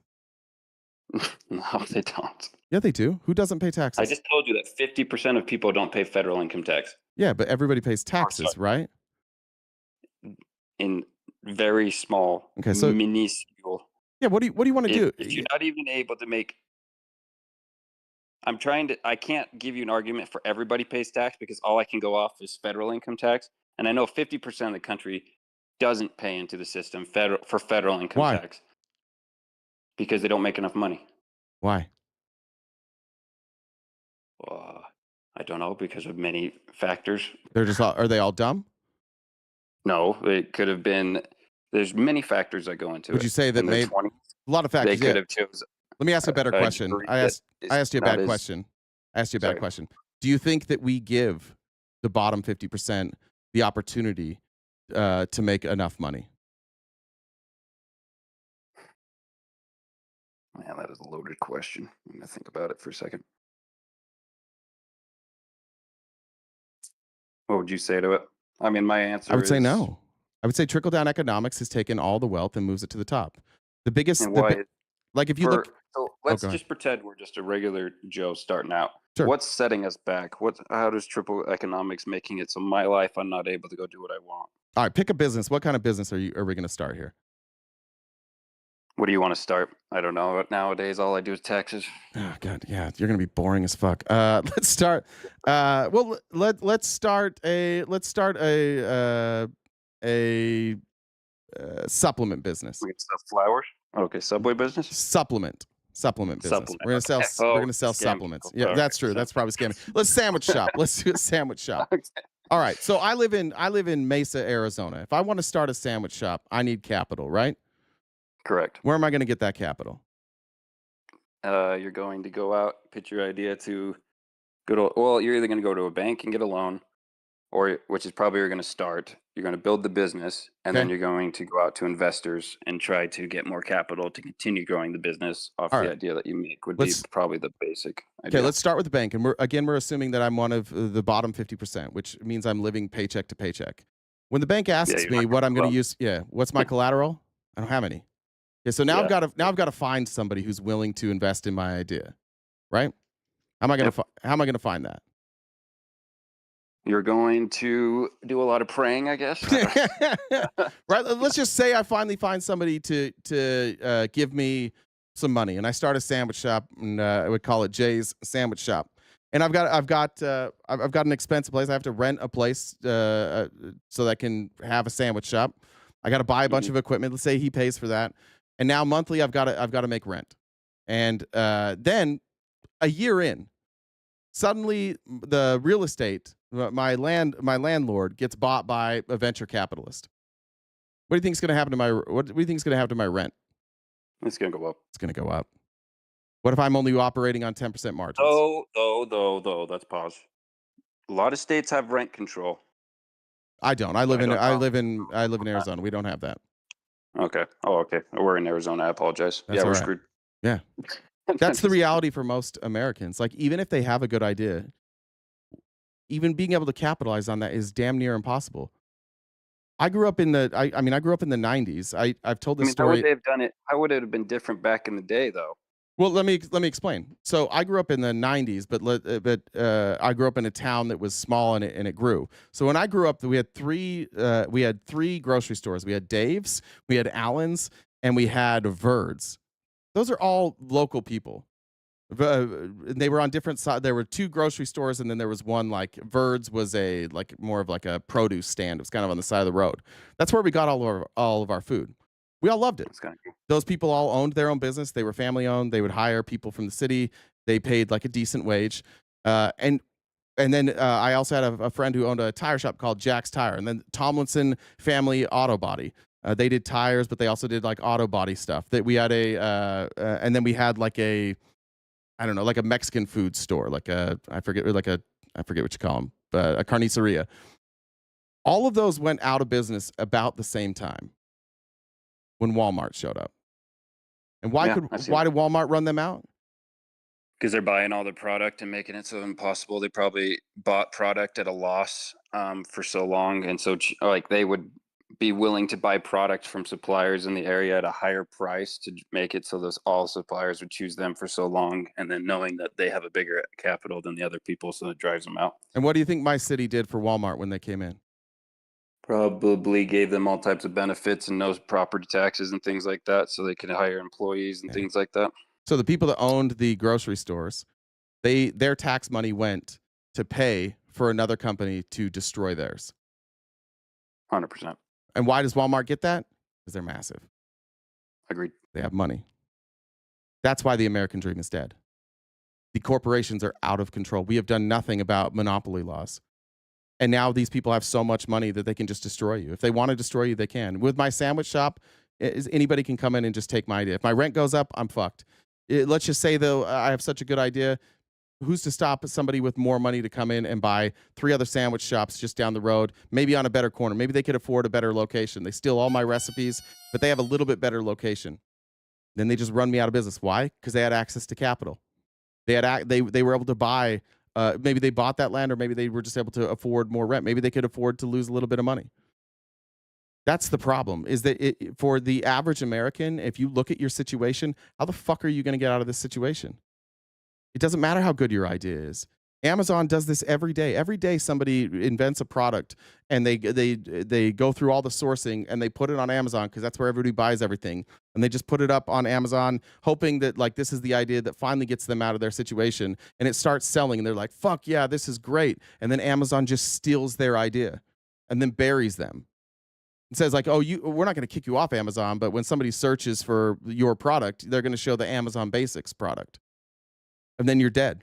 And then that person 5 years later is begging Amazon for a job. It's like, hey, can I work here for $20 an hour? And then we're advocating the Amazon pay, like, okay, can you pay decent wages? Can you pay a living wage? And then somehow we have a bunch of Republicans in red states like, yeah, if you want a decent wage, this is a starter job. You got to get yourself a good job. Why does he have to pay your bills? Just get a bit different job. Go work somewhere else. Well, fuck, there's nowhere else to work. I had a different job. I started my own company. Amazon buried me. Now I'm begging them for scraps while I'm literally like packaging up a product that I invented so Amazon can make money off of it. It's the world's everybody else in the world doesn't want to do what we do. Nobody's doing what we're doing. And somehow we've let the U.S. in the past 200 years, real quick, or what are we, 300 years old? I don't even remember. We're very, very small in terms of the total length of a lot of these nations, and we have grown to a massive superpower. Yeah, but we grew. Yeah, I agree with that. But we stunted the growth in '82 because what we had before the '80s is right, and that's trickle down economics. It's got to end. I don't think it's trickle down. Stay with me. I think it's unregulated capitalism. Which is part of okay. So when I say trickle down economics, I'm talking about Reaganomics. I should probably say Reaganomics. Okay. But yeah, all right. Not only the tax system, but the handouts to corporations, the preference for corporations. Because I agree with lobbying. You. I do think the wealth has way too much in the uppers. Our corporations have way too much power. Our private equity has way too much power. Yeah. All the power. So, bro, I think that's why when Trump came in 2017, 16, whatever it was, people were drawn to him because, as you've seen with the Republican Party, is we have the same frustrations as the Democrats across the aisle. We've kind of almost, in a way, economically, we're at the same frustrations. It's just when it comes to all the minutia of abortions and LGBT and all that type of stuff and religion and states' rights. That's where all the minutia happens, right? But if we go down to the core economics, I do feel like the Republican Party and the Democratic Party are both at the same thought pattern. And you're watching a transition happen in the Republican Party where, to your point, they're becoming more authoritarianism or authoritarian, whatever the hell the word is. Yeah. Because they want to try something different because they don't know what else to do. Because you've had, for example, Trump come out and say to Walmart, you guys need to stop raising prices because you guys are making more money than ever, right? That is so anti-Republican. I don't even know what that is at its core. You know what I mean? Yeah, it's almost like modern day Republicanism is so fucking stupid that even the Republicans won't advocate for it anymore. Like, it's so bad. It has fucked us so bad. The trickle down economics, the corporate handouts has fucked us so bad that the Republicans now are like, this isn't working for us. We have to try something new. And rather than admit, because we've been so conditioned that socialism is bad, rather than admit that the solution is taxing the rich, because look, this problem doesn't end overnight, but we can start to fix the problem. We can start this process. But rather than admit that the problem was trickle-down economics and that we need to have more, like the government needs to have more regulation, instead they're just saying, we're so afraid of socialism that now we're going to try authoritarianism. Like somehow authoritarianism is better than socialism. That's where we're at. And it's because Republicans won't be honest about the fact that they were wrong. They've been doubling down on this for decades. We've lived in a hybrid. We've never really been able to live in a true... I would love to go back. I need to go back to the 80s and go backwards. I want to see how the times live, because in my life from the 90s to now, it's just been one party gets in power. They put in all these positions. They usually rush everything in the first 2 years and then they lose the midterms. But the pendulum swings all the way to the right. And then when the other group comes in the next 4 years, it swings all the way to the left. They tear down everything that the other person's done. And it's just a constant tear down effect. Okay, but let's talk about what's being torn down. Let's be honest about that. When Joe Biden came into office and he tore down the Trump stuff, what did he tear down? He did border policy. I forget what the term was, but it was his Remain first in thing. Mexico. Yeah. And everything else he basically kept the same.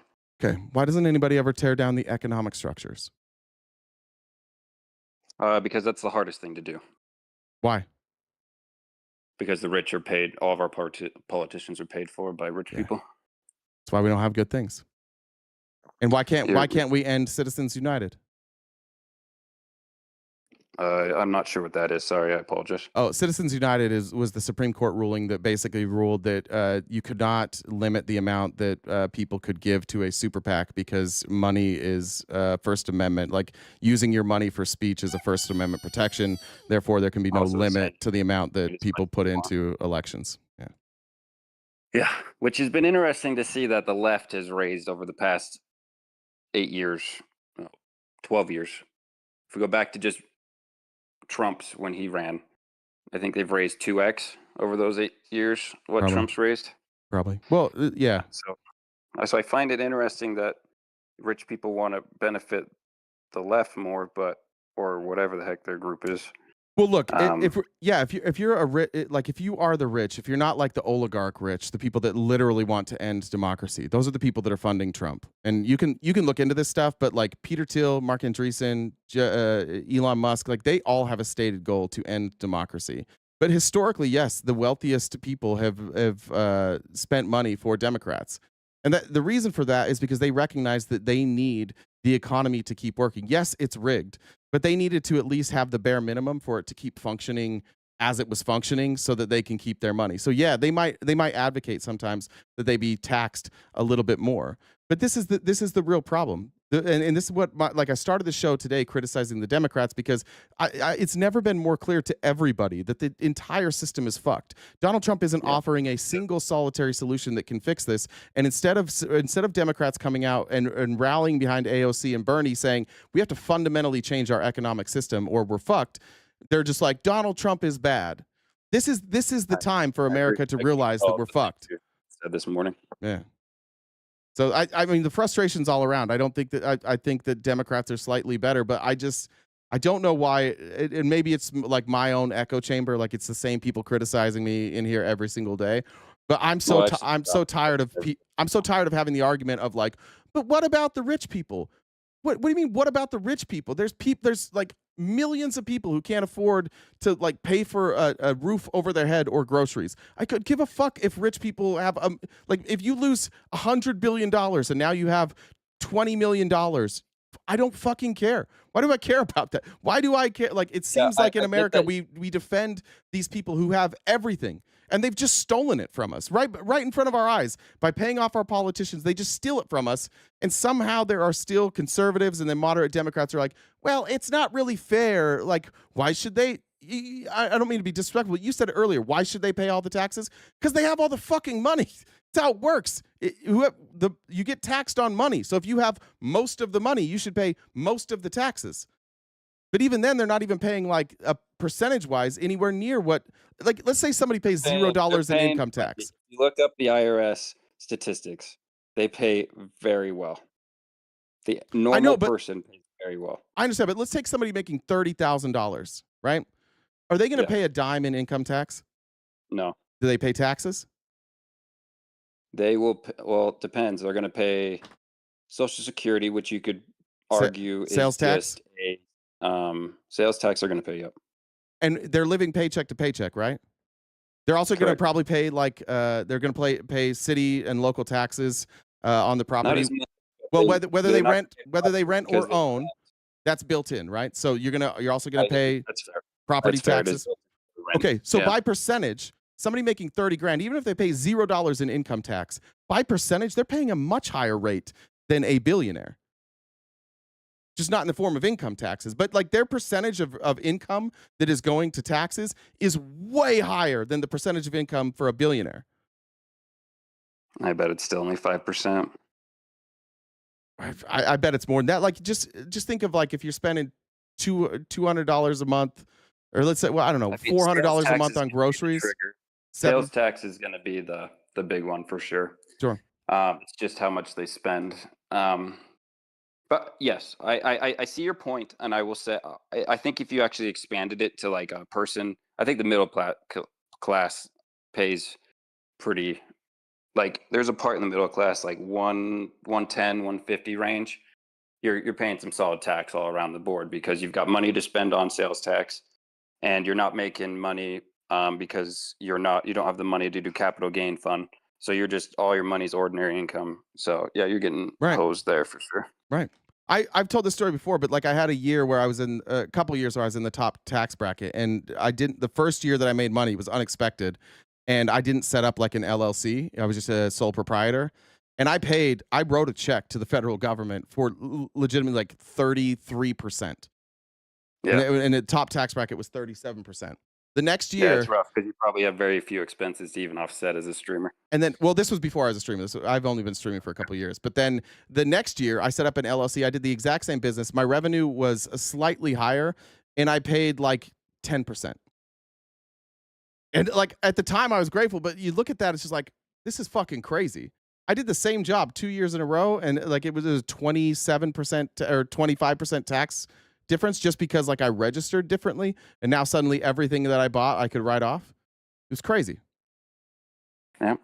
That is unfortunately the tax system. Yeah. So I think we need to fix that. I don't think billionaires should exist unless billionaires shouldn't exist unless everybody is doing well. Right? Yeah, I'm just trying to tell you at its core, I think Republicans are in that same thought pattern. We're just doing it in a different way than you like, if that makes sense. Yeah, it's authoritarianism versus what I would advocate for is a far more progressive tax system, closer to like democratic socialism.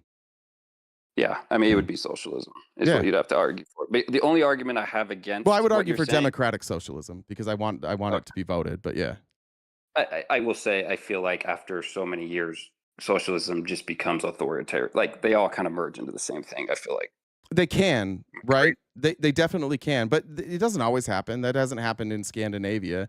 You always have to watch out for authoritarianism with any sort of ideology. Like I'm not a socialist, for example. Like if we had a problem where the government had control of all these companies and like nobody was able to start a business because the government had too much control, I would argue for more capitalism. I would argue for freer markets. I don't think that like capitalism or socialism are right or wrong. I think that it's really just about like power levers. Right now, the power has shifted completely to the rich. And the only way for everybody else to get some of that power back is to use our only tool, which is the government, which that's what people are going to call socialism. But for me, it's like it's collective bargaining. It's the power of the people saying we're going to use the mechanism that we have, which is the government, to fight back against authoritarianism and an imbalance of power. And yeah, you're right. It could shift the wrong way. And in that case, like I would be the person that they'd be like, you're a capitalist. Yeah, because I would advocate for more capitalism. I would advocate for freer markets. But like we've just shifted too far. I agree. And I don't know the right answer because I look at everything and all I see is doomsday personally. Yeah. I like the ideas that Trump's doing because if our economy can grow, we can outgrow the debt. That is the only way to do it besides raising taxes to an astronomical level, which will force the country into a recession/depression. And so how would we get, can I ask you a question? How do you think we would get there? Like, so we have 37 trillion in debt. Let's just say that somehow remarkably Trump's able to reshore American manufacturing in 2 years. So we're going to be at 40 trillion at that point. Let's say, but let's just say it's a miracle. He can reshore all this American manufacturing. I still don't see how that pays down our debt. I still don't see how that grants us enough economic security to pay that down. We actually export the product to other countries. Who's going to buy who's going to buy our exports when they can buy it cheaper from China or India? I mean, our exports are already pretty solid when it comes to like services, like demolition, for example, or products. Our my uncle sells demolition equipment, like heavy machinery. Like cat type stuff.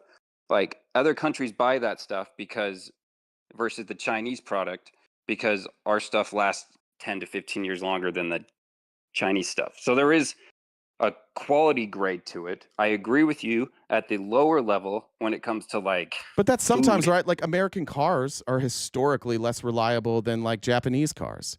Well, 100%. Cars we've failed. Yeah. So like this idea that like one, we would have to get American manufacturing right. But let's just say that in this hypothetical world, not only we also get American manufacturing right. So all of a sudden our stuff is better. I still don't see with manufacturing. I don't know how that pays down our debt. I don't know how that fixes this. Oil as well. If I would deregulate everything. And I mean, the whole world's leaving environment. The whole world is leaving oil. To what? Renewable energy. Yeah. What country is by renewable energy? The Saudis are investing in renewable energy. The Saudis are some of the biggest investors in renewable energy. Everybody's leaving fossil fuels. This is like cars are finally going 30 miles an hour and Trump's like, "Well, fuck it, let's go back to horses." This is crazy. There is not the demand for oil that he thinks there's going to be in the future. If you look at projections for renewable energy and you look at projections for oil, there's a reason that every oil country is getting out of it and diversifying their investments. That's why the Qataris, the Saudis, that's why they're diversifying their investments into everything else. They recognize the end of oil. And I honestly think they're playing Trump. That want to diversify because I feel like they just want to diversify. I think the biggest saving grace to oil. Wait, it doesn't make sense. Hold on. It doesn't make sense. Like I live in Arizona. It makes no fucking sense for me to be on oil. I have solar panels on my house. I have 350 days of sun every year. My monthly bill before prices were crazy in the summer for electricity and then natural gas in the winter. Like it was an astronomical bill, like $600-700. My next door neighbors are paying $1,000 a month for their electric bill. If I could have and I pay basically like I took out a loan for my solar panels, so I have that payment, which is like $90 a month. Sure. Yeah, nobody can buy those straight up. But I pay like $250 a month, and if I could use that to then also power my car, so I don't have to pay for gas, I would do. There is absolutely no reason for me to have. Yeah, I get that. But to get those solar panels on your roof, it took oil. It did, yeah, because whatever you're using to manufacture for energy, but eventually, hold on, because like China, look at China, look at what China's done. People always talk about how China is the biggest polluter, and they were, but they used fossil fuels. They still are by a massive margin because they're huge. But they're weaning off it because what they're doing is they're building renewable energy infrastructure to get off of fossil fuels. They are, yep. 100%. So that's why it's going down. Every year, China's using less and less by percentage, and they're building up their infrastructure of renewable energy. Every country in the world is doing the same thing, except for us for some reason. Yeah, because we've already done it. Like we've been 10 or 15 years for the. What are you talking about? We did the big green deal with Biden. What was that all for? There was no big green deal with Biden. His big plan that he passed. What big plan? That everybody was. I thought he. People talk about the new green deal like that never happened. That's a fake thing. I thought it passed. No, you're talking about maybe there were elements in the infrastructure bill for renewable energy. Infrastructure bill. I apologize. That had renewable energies in it. And the Republican argument against it is we didn't get the results from that. Yeah, no shit. It takes time. It takes a lot of time to build infrastructure. That's fair. That's the same argument I have with tariffs. Yeah, and every time Republicans come in, they set us back. If you look at China in 2016, when Trump took off, 2016, right before Trump took office, 20% of everything they exported imported, I think, came from the United States. It's down to about 11% now. Everybody's trying to get away from the United States as a trading partner. And the best way to do that is with renewable energy, which is why Donald Trump, every time he goes and makes a trade agreement, he tells them you have to buy oil. And they're like, fine, whatever. Sure. And all they're going to do is they're just going to wait until hopefully he's gone, and then they're going to renege on that deal if they want to. There's no actual lever for Donald Trump to force them to do it. All they have to do is wait him out. And they're all behind his back, behind our back. They're all going out there right now, and they're shopping for new trading partners. You better believe that German auto manufacturers are going to other countries like, listen, there may be a time we can't send to the United States anymore. Yeah, but Russia kind of screwed that in a way. Nobody wants to work with Russia and China because Russia at any point proved, and same with China, that they're just going to take over their neighbors. Brother, which is another reason why I think tariffs is. I think you're looping in China to Russia incorrectly there. China is dominating. China wants Taiwan so bad. Well, they will take agree. That country. But so they bad. didn't. As soon as but they will. I agree, but they haven't. And what they're doing, by the way, is all these countries that we dropped, we got rid of USAID. China went in and they picked up all those contracts. And now the only places that are like that their main trading partners, the United States, is basically like Canada and the EU. That's it. The rest of the world, their number one trading partner now is China. China's going in and they're dominating. And China's now going after Canada. And they're going after the EU because as bad as China is, they're a more reliable trading partner than the United States. What did USAID trade? Just curious. What's that? What did USAID trade? It wasn't trade. They went in. So USAID gave like funding to. Yeah, I thought they were like doing. Like we were goodwill is the word I'll use. Yes, and to other countries. Right, and the reason we did that goodwill is to establish good relations with those countries. I haven't seen any goodwill. I only see hate towards the U.S. I personally think it was all bogus, but that's just me. Well, I don't. I mean, I'm not saying Trump's not adding to that, but I think that might be. I think that might be. I don't think Sesame Street in South America or in whatever Middle East is making people like. Damn, I want to be a USA person. It's not damn, I want to be the United States. Look, because we spend too much time fucking up other countries. We spend too much time intervening in other countries. But it gives us goodwill, right? They at least can say. They at least historically could say, like, yeah, we don't like the United States. We don't like the United States. Hold on, real quick. We don't like hold on, real quick. We don't like this United States militarily, but they are a reliable trading partner, and they do help us out when we have problems. And now they're saying we don't like the United States militarily, and they're not a reliable trading partner, and they don't help us out when we're struggling. So China can come in and say, well, look, you might not like us, but we'll be a reliable trading partner, and we'll help you out economically when you guys need it. And they're like, okay, that's better than what we were getting from the United States. So China doesn't even really have to do much other than just like pick up where we left off. And China's not invading. No other country looks at China like we do. China hasn't invaded anybody in a very long time. It's ironic to point to them and be like, they'll take Taiwan. Okay, but like we invade people all the fucking time. Our military is in Venezuela right now. Yeah, like fair. China's worse than us. Or I mean, China's not worse than us when it comes to invading. So the rest of the world, who's not like America first, they're not looking at China as the bad guy. They look at us as the bad guy, and rightfully so. Yeah, I can't argue that because we are the ones killing their kids when it comes to war. Because we invade every nation and whatever, so of course they're not going to like us. And then all the neighbors see is, holy shit, if the USA wants something, they're just going to come in and take it. So I can't argue with what you're saying there. I just think that's terrible foreign policy. Yeah, whatever it is, but I don't know. Where do you think? Where do you think this ends? Do you think? I know we've run out of time. Where do you think this ends with Trump?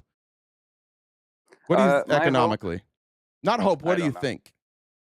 Where do I think? Yeah, we're going to have some pain here, and probably I think this Christmas cycle is going to be rough. I think tariffs are going to hit third and fourth quarter pretty hard. I'll be curious to see how much they hit because I have seen companies start raising their prices now. So it's going to be a rough first year. I do think the amount of money we just printed is going to help the economy a lot, which is a wonderful Band-Aid. It's not Trump's presidency I'm worried about. It's the next one, if I'm going to be honest. When you say the next one, who do you like? Do you think Republicans going to win? I do, because do you think JD Vance? I don't know. I've also heard Marco Rubio. I don't know between the two. Marco Rubio's got more experience. I like JD Vance a lot, but I just like how chill of a guy he seems. But I don't know if he's got the killer in him to be a leader. I don't know. But Marco Rubio is kind of socially awkward, so I don't know. So you want them, but you're afraid of what happens when they become president? It's not that I'm afraid of what happens. I mean, your solution was we have to tear down this current system we're in now. And I mean, I guess your argument to me is... Hold on, let me clear. Not tear it down, tax it. And that means that there's going to be a lot of these companies that make no revenue that are like, they're going to crash. If you raise taxes on rich people and do the unrealized thing we talk about, what's going to happen to the stock market is it will crater instantly. What's going to happen to every single company is they're going to go out of business. It's going to be a massive not every single depression. No, not every single company. Only the big ones will survive. That's for sure. No. Only the profitable ones would survive. That's fair. These massive corporations that aren't profitable, that are propped up on government subsidies, like they'll tank. And yeah, Elon Musk will lose virtually everything. And yeah, Peter Thiel will lose virtually everything. And yeah, like a lot of these investors will lose virtually everything. Why would they die? Starvation, hunger. Why would they starve? World War II when they printed currency. Or not World War II, but the tail end of it for Germany. We wouldn't be printing currency. What are you talking about? We're going to have to print currency because it's going to be the same thing that happened in COVID, where everybody's like, okay, the government's forcing us to shut down. We're not shutting down. We're just saying you have to be taxed. These will be voluntary shutdowns for businesses because they're not making money. Those businesses should go away anyways. You don't understand that all those jobs are going to go away. What job? These aren't jobs. No. The jobs won't go away. It recreates jobs. Think about like so when 30 Walmarts close and when 50, I mean, you're going to lose jobs. You have to agree. Yeah, look, if Walmart closed tomorrow, let's say Walmart goes under tomorrow, there's a simple solution to all of this. You say, all right, great, we're going to have individually owned grocery stores. Look, there's a Walmart. There's a Walmart building right there. We can use this exact building. Oh, look at all these people who worked in logistics. You guys don't have a job. You don't have a job now. Like this idea that the CEO being like losing their money means that nobody knows how to run a company anymore is fucking insane. No, this would open. This is an opportunity. The reason why all the little ones went out of business is because the big ones took all their infrastructure and all their contracts and all their whatever. So I guess companies could maybe spring up, but it's going to take years. And during that time, people are going to starve and kill each other. No. I mean, the government is going to have to definitely step in and like subsidize some things. I think that is just fear mongering at its best. That if we tax billionaires, that we will all go hungry. No, we'll all have money. I agree, tax them more, but 90% is what's the number? I would say for like income. Yeah.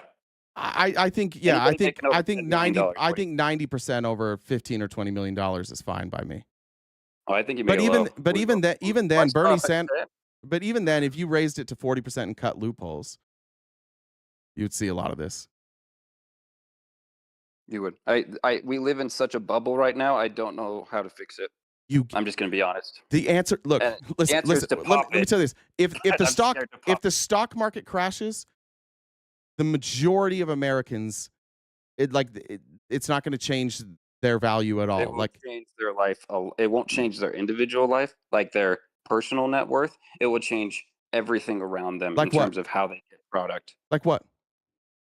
Like Walmart's, like Amazon. Wait, why would Walmart tank if the stock market crashed?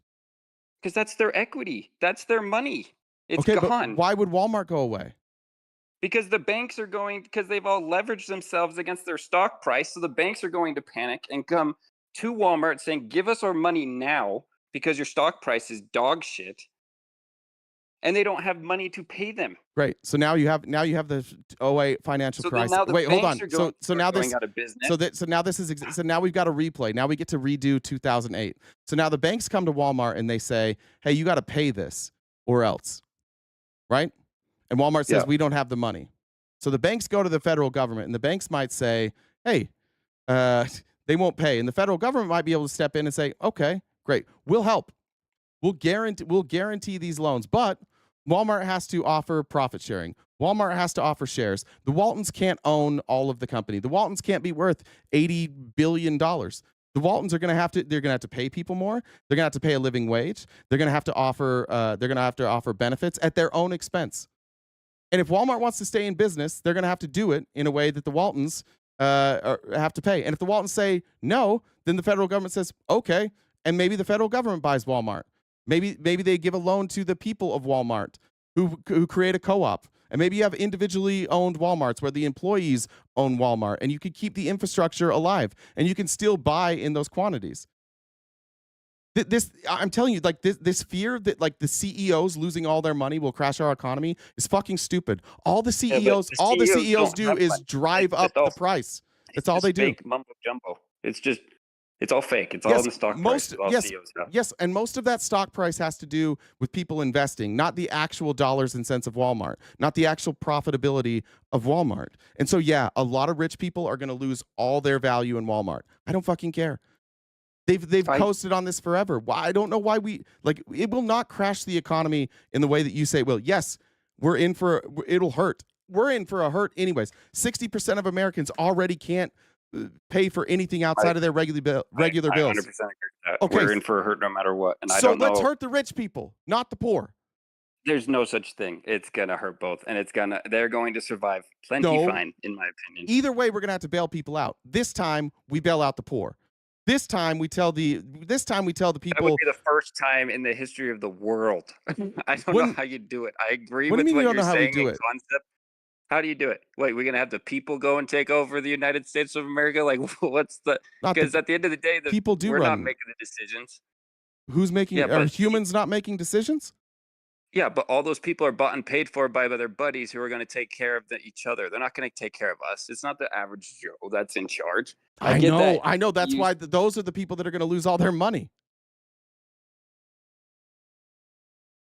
You don't think a general manager at Walmart can run a couple Walmarts? You think he needs a CEO? No, he doesn't need a CEO. Okay, so then what? So then what happens when the CEO loses all their wealth and we still have these WalMarts and we still have supply chains? Why not just give collective ownership? Walmart won't exist. That's what I don't. No, this is what I'm saying. Walmart doesn't exist because they lose money. They go bankrupt. So it will be Walmart Plus. So then you take yes. Company starts. And it's collectively owned, and those people collectively gain wealth. Be the exact same situation we're in now. No, then you change. No, you change the rules, and you put in strict monopoly rules, and you force, like we used to do in this country, you force the rich to pay and give good benefits to their workers. And so rather than saying at the end of the year, oh, here's an extra $50 million for me to go buy 3 yachts. That $50 million you can either pay to the government or you can pay to your workers. And you're going to pay that to the workers. And then the workers and the middle class will expand. You have to force rich people to give up their money. If you don't force them to do it, they will never give it up. The system right now is rigged so that it all goes to them. And we forced the money. We forced the money to go to them. Ironically, all these people are like, I worked hard for this. Bullshit. The government forced it in that direction. You recognized where the money was going, and you went in that direction. You have all this money. So now we got to use the government to force it back the other way. I agree. We have to use the government to force it back the other way because there's no other lever to pull. Yeah. The only other thought I have is the problem is that I don't know if we're going to last that long. Is the gift and transfer of wealth when they die? Yeah, it's crazy. No, I'm saying that's where you could get a lot of the money back on the estate tax. Yeah. Yeah. Except for they just raised it to like, what did they raise it to? 20? Something like that? 20. They just kept it the same. They just kept it permanent. It's been like that for... I thought they raised the estate tax. Did that get taken out too? No, the tax itself, or you talking the exemption amount they made permanent? I never looked too much into it, but I thought I only saw that they just made it permanent instead of it expiring, because the exemption amount, meaning like anything below 12 million or 15 million of assets, you don't have to worry about it. But anything more than that, if your estate is bigger than that, then you're going to have a estate and gift tax. What was the exemption before? Oh, like under the TCJA, what was the exemption? Was it 15? I mean, now it's 15. What was it and before? It's been 15 for the past 4 years. Okay, then it didn't change. Cool. Yeah, sorry, they just made it permanent because it was whittling down. It went down to like, I don't remember. Don't quote me. It's like 5 to 8 mil or something like that. It was supposed to go down to 7 million. So then they raised it to 15. Yeah, that's pretty close. Yeah, but anyways, that's where I wonder if we get rid of this generational wealth transfer, because we're going to have a massive wealth transfer eventually if we survive that long as a country. Yeah. I agree with that too. I think the estate tax is crazy. Like, especially from the people that are like, I earned it. Well, your kid didn't. Like, why do you get to just be born with? I think like of all the billionaires under 30, only there's like something like 30 of them, and like one of them earned it, and the rest of them inherited it. That's crazy. Yeah, I personally think there's a lot of room to play in with that. But we can end the conversation here, and I appreciate you talking. I thought it was a pretty fun conversation. I had heard you talking about it, and I never get to talk to many leftists, and so and I listened to you talk to the one right-wing guy. What is his name? And he just did semantics on like what is morals or something like that. Andrew. And I was like, yeah, there you go, Andrew. Yeah. And I was like, what the hell? Why don't you guys talk about the actual issues? Anyways, that was weird. He granted me the entire economic argument, and they wanted to talk about morals. It was weird. Yeah, but like the moral of it or something. And I was just like, let's talk about the actual issues that people are here to listen to. But anyways, I appreciate the conversation and everything. The moral of the stories is I'm hoping Trump can grow the economy in a way that we can band-aid our way through to a point where we could maybe make gift and estate tax and this welfare transfer be painful. And I'm hoping that the government will start putting regulations in place to, unfortunately, take care of corporations price gouging the average person. Because as you've seen, and as we've seen, private equity corporations and everything have grown too big to where they are monopolies, and something needs to change. So be it your way or our way, I don't know. Yeah. The right answer. Well, But I hope just it's my way. That's fair, and it could be. With how many people Trump's pissing off, it could be your way in 3 years. So, man. Unless he takes over the government with all the authoritarianism you're saying. You keep saying there's going to be another election, but I don't think, I'm just kidding. I'm not confident either. I appreciate you saying that. I'm just kidding. Yeah, man. That was a great. This is one of the best conversations I've ever had on this channel. I appreciate it. Thank you. Yeah. Well, you have a good one, and I'll be listening. See you. Thanks, man. We'll see it. All right. Even the chat is saying it. Everybody's saying it these days. That's the best guest we ever had. All right, let me get some of these super chats, and I'll go a little late today. D Freezy said, hopefully not speaking too soon, but this is the best guest you've had on in a long time. I may not agree with him on everything, but this has been a really good conversation. Kudos, gentlemen. I agree. He's thoughtful. Like, you don't have to have the same ideas, but if you can have a real conversation, that's great. Tanya, thanks for the super chat, and Marianne as well. Let me check a couple here. We are, like I said, I'll go late. If there's anything you guys can do to help knock out that goal, that would be great. We did have a day off, and we're going late again today. Brianna, I read that one. I think I read those. All right, let me get to this. Jen, you want to do one more set of announcements? Then I'll go. I need to get a drink of water.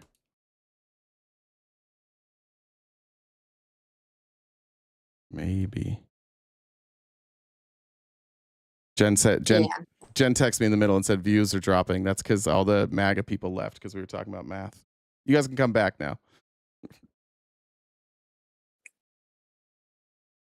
Yeah. Well, that and at some point though, you do like to have. It was a good conversation. I don't disagree, but sometimes, sorry, I have another audio going in my ear.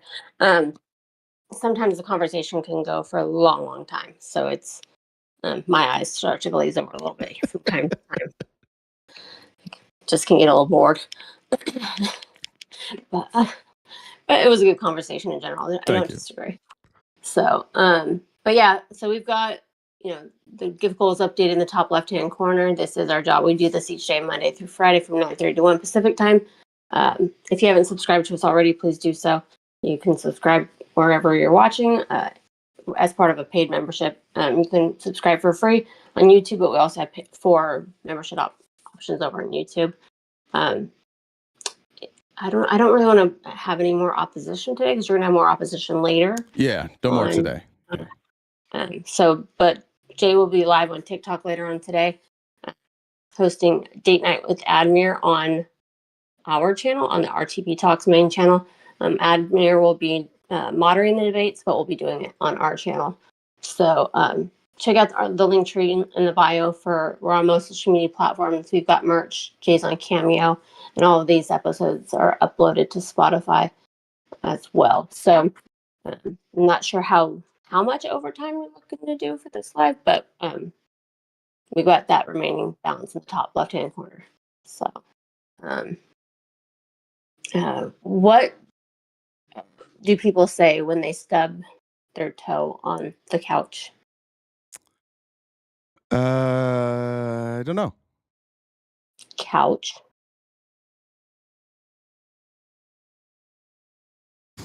Oh no! Ouch! It's like that took me a minute. All right, I want to show you guys something. Where did this go? There was a interesting court case that came out, and I haven't seen a ton of people talk about this. Let me introduce it for you. This is from Kyle Cheney.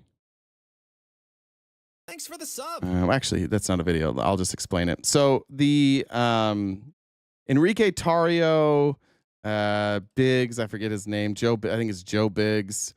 Ethan and Nordian, Zach Rell, and Dominic Pizzola. They were all kind of the people that were charged with the worst crimes on January 6th. And Trump pardoned them, so they're obviously they're not in jail anymore.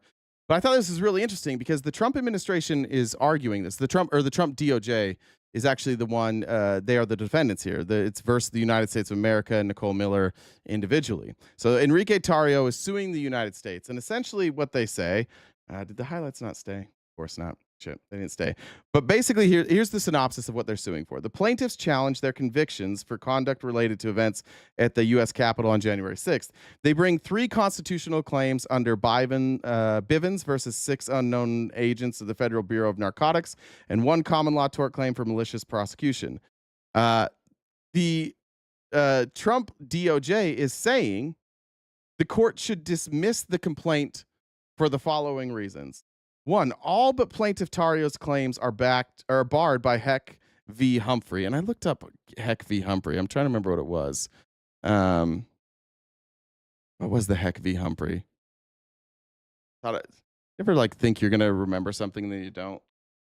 Let me remember what that case was.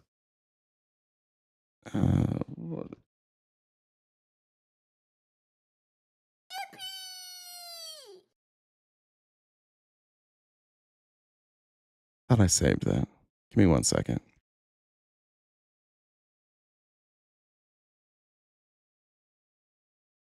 I know it's in my history somewhere.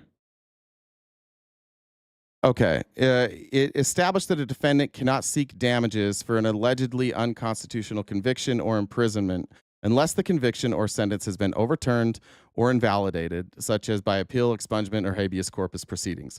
So they're saying that their conviction was that they were wrongfully convicted, and so now they get to sue the federal government because they were wrongfully convicted.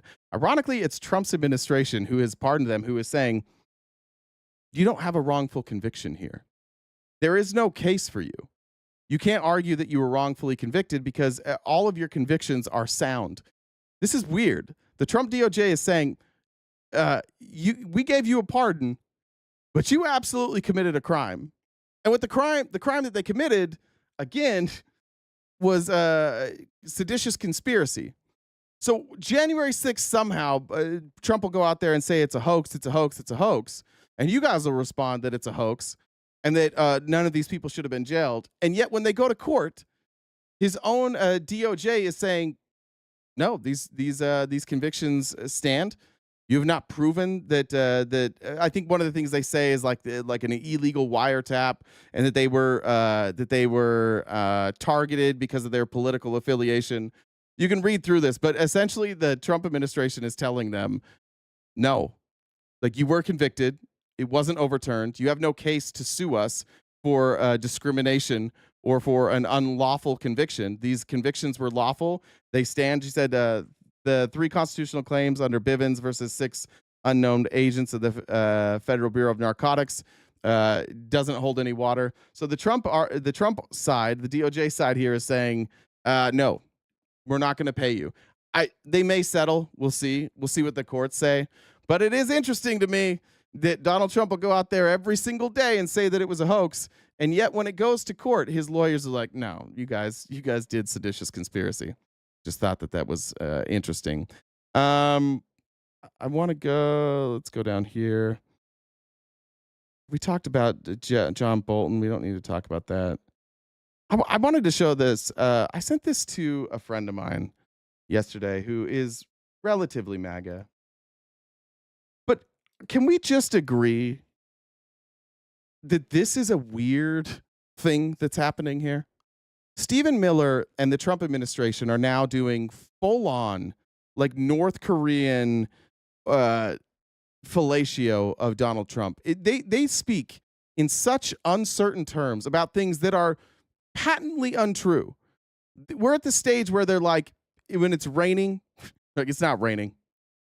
They're just lying openly and brazenly. No pushback from Fox News. All of these organized street gangs that are terrorizing these cities, that are dealing these drugs, that are trafficking weapons, that are engaging in organized theft, armed robbery, carjacking, all of them are doing business with, at some level or another, the transnational narco-trafficking organizations. So these street crews are engaged in material support for terrorism, which is the core function of the federal government to defend and protect. Well, okay, so here's what they're setting up now. They're setting up a federal takeover. Trump is going to try and declare an emergency. So when Chicago tells him no, New York says no, Trump's going to declare a national emergency, essentially like ushering in martial law. And the reason that he's using these terms, the reason that he's saying they're giving material support, this is the same reason that they said that they could arrest that journalist, that student journalist, for saying like free Palestine.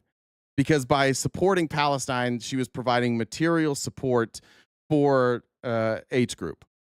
This is what he's saying now. He's saying these neighborhoods, these violent neighborhoods, these places where they have like gangs and they have gang violence, that because these gangs might sell narcotics, that they are giving material support to transnational gangs. Now, they're not providing any evidence of that. You would need to do that individually, right?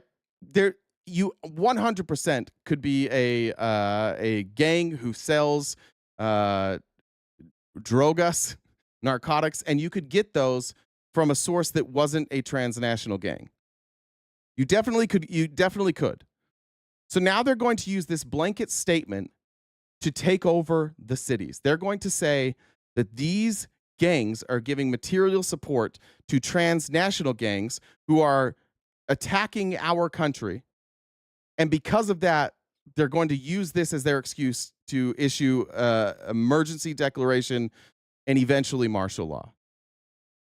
This is right in your fucking face. Right in your fucking face. Now, the dumb shit Republicans that are still here, you guys came, welcome back, guys. Now, we're not talking about economics. It's good to have you back. You're just going to say, you're going to do the same dumb shit thing that you always do. Violence, bad. So this is good. This isn't like bad versus good. This isn't the good. This is them saying we want to control the entire country from the executive branch. We want an authoritarian government. We want authoritarian control. This guy's dying, by the way. Donald Trump is dying. Whether you want to believe that he's in the late stages of a heart failure, which some people have posited, maybe he is, maybe he isn't, but he's old as shit. He's dying soon. Relative to his life, he doesn't have many years left. And that means when he dies, this is who's left. It's his cabinet that's left. This isn't about Trump. I want to be clear on this. This isn't really about Trump. Trump's the patsy now. And whether they're playing him or he's in on it, I don't know. But they are setting up a scenario where they have full control. And by the way, if they declare martial law, guess what? No elections. And you've got a Congress who's unwilling to do anything to stand in Trump's way. There is a reason he's using this exact language. I told you guys before, Stephen Miller's not a fucking idiot. He knows what he's doing. He's creating public sentiment and public support for martial law. Listen again. Federal government to defend and protect. President Trump has literally set the people of Washington, D.C. free. They're so happy now that they can just go out and live their life. Let me go back further. These street crews are engaged in material support for terrorism, which is the core function of the federal government to defend and protect. President Trump has literally set the people of Washington, D.C. free. They're so happy now that they can... So he's setting the stage for treason. He's saying that these people are treasonous.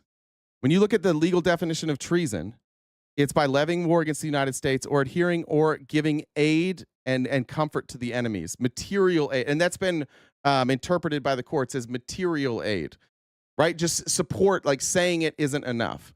Material aid. There's a reason he uses this exact language. And now what he's going to do, I'm going to go back just a little bit. Now that he's made the argument for martial law, which he's not saying out loud, he's just using the legal terms and the legal bar that you have to hit in order to call it treason. He lays that out, and now he's going to say, here's what Trump's doing. Now he's going to advocate for it. This is why you need Trump, because all of these treasonous people who are trying to tear down our country by giving material aid to transnational gangs, Trump is your savior. Federal government to defend and protect. President Trump has literally set the people of Washington, D.C. free. They're so happy now that they can just go out and live their lives, go to their favorite restaurant, go to their favorite bar, go to their favorite pool hall, go to their favorite park. You see moms taking kids out to parks they haven't been to. The fuck are we talking about? Where's the evidence of this? I saw the videos of the people. I saw the videos of the National Guard walking through the streets. Guess what everybody was doing? They were just out living their life. They were at restaurants. They were at parks. This this didn't happen. It's not a real story. Listen, I'm going to be mean again. I'm sick of you dumb fuck Republicans slow walking us into fascism because we're there now. He's laying it out in front of you. You still won't believe it. At what point are you going to accept we're doing authoritarianism? At what point are you going to accept that their goal is to end fucking democracy? It's over. If you guys don't wake the fuck up, it's over. Are you not listening? Are you so blinded by your hatred for the left that, like, you're mad at me? He's saying it. He's telling you that they are going to take over the country with federal control. The only way to do that is through an emergency declaration. There's only one way to do that. Martial law, emergency declaration. And he's using the exact legal terms. Are you telling me I'm wrong? Or are you telling me you don't care? Because I think it's just that you don't care. Enjoy your life. Like all the things that you guys have been afraid of communism and socialism, and you use the most extreme examples. You use the Soviet Union, you use Cuba, you use Germany. All those extremes had one thing in common. The reason that this didn't happen in Scandinavia is because they don't have an authoritarian ruler. But they did in Russia, or I guess the Soviet Union. They did in Germany. They did in Cuba. And by the way, what happened to Cuba? When Cuba got this way, the United States slapped sanctions on Cuba. What do you think people are going to do around the world to us? You don't think people are going to stop trading with us? What do you think Stephen Miller has to gain here? You think he's going to be poor?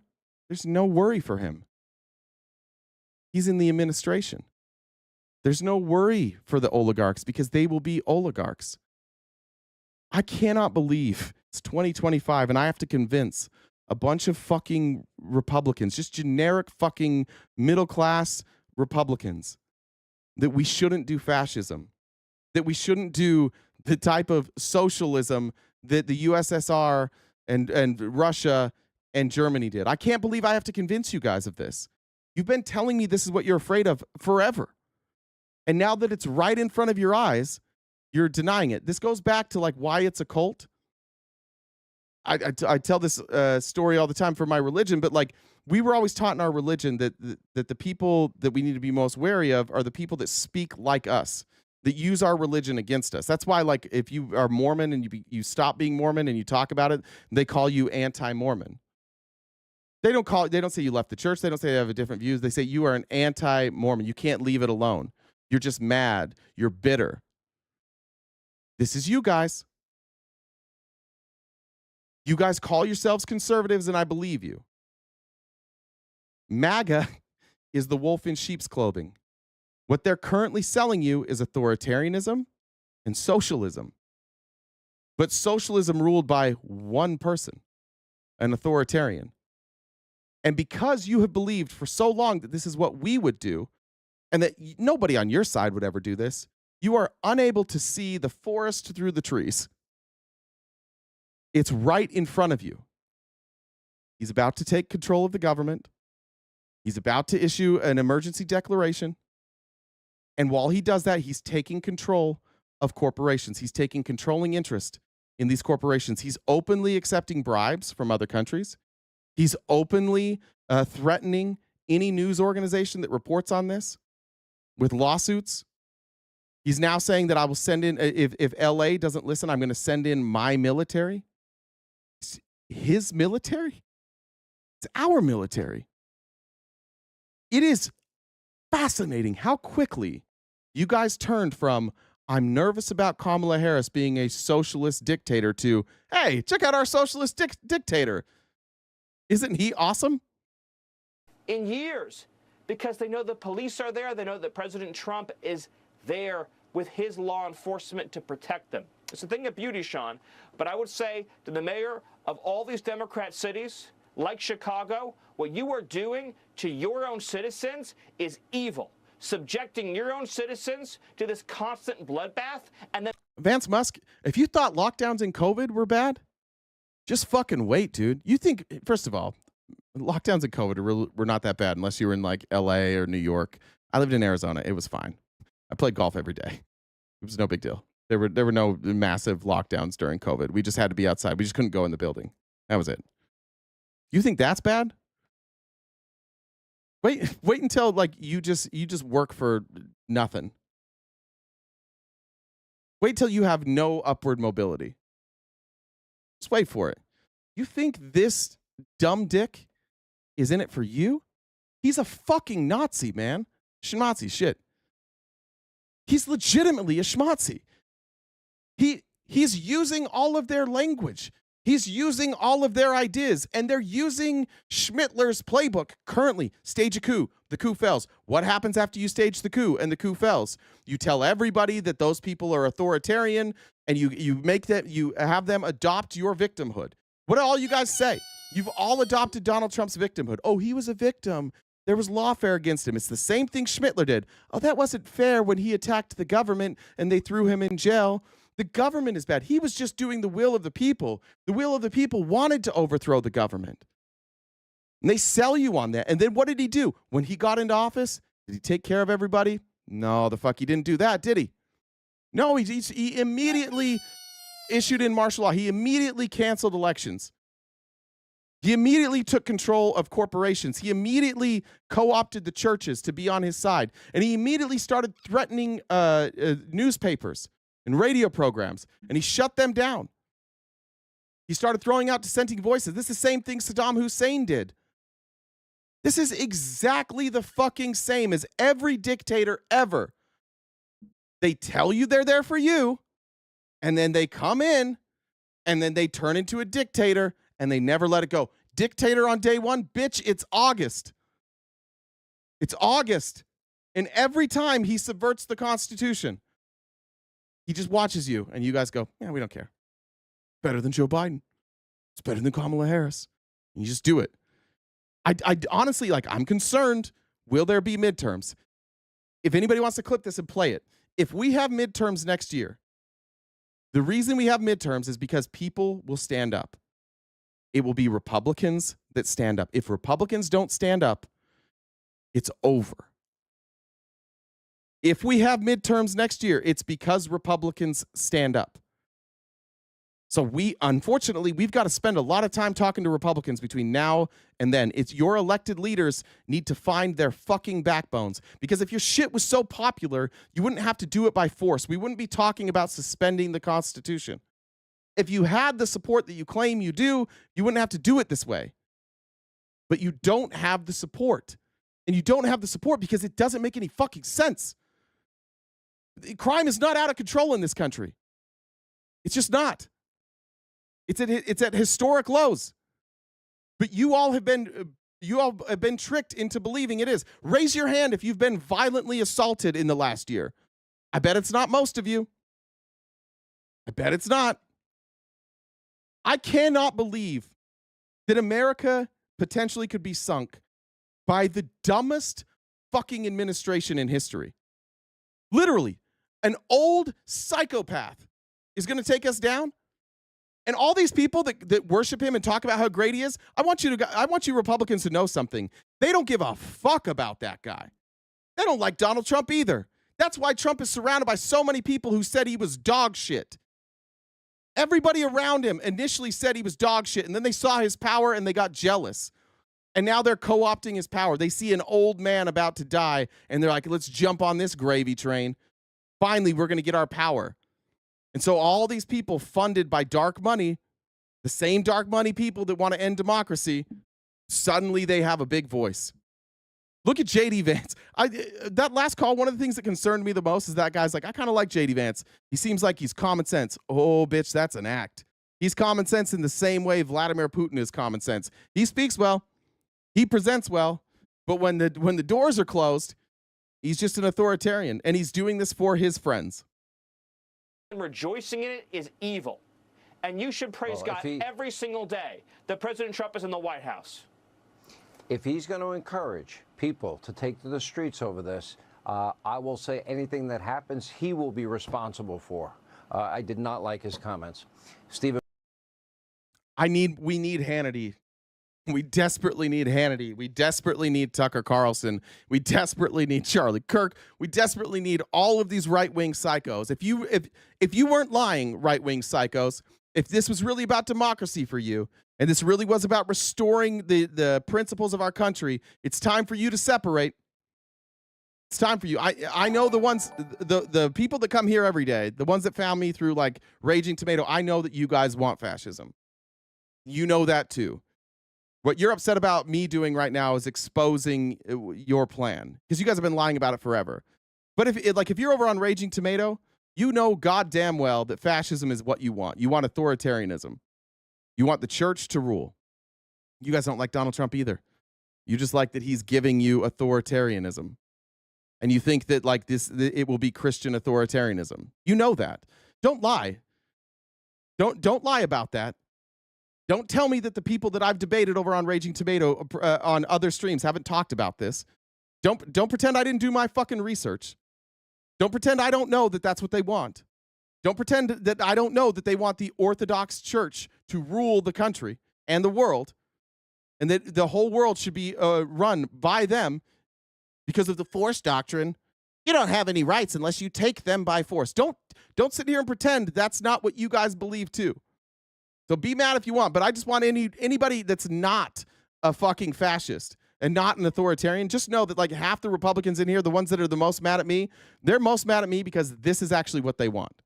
And they don't like that it's being exposed early. Every last one of them knows it.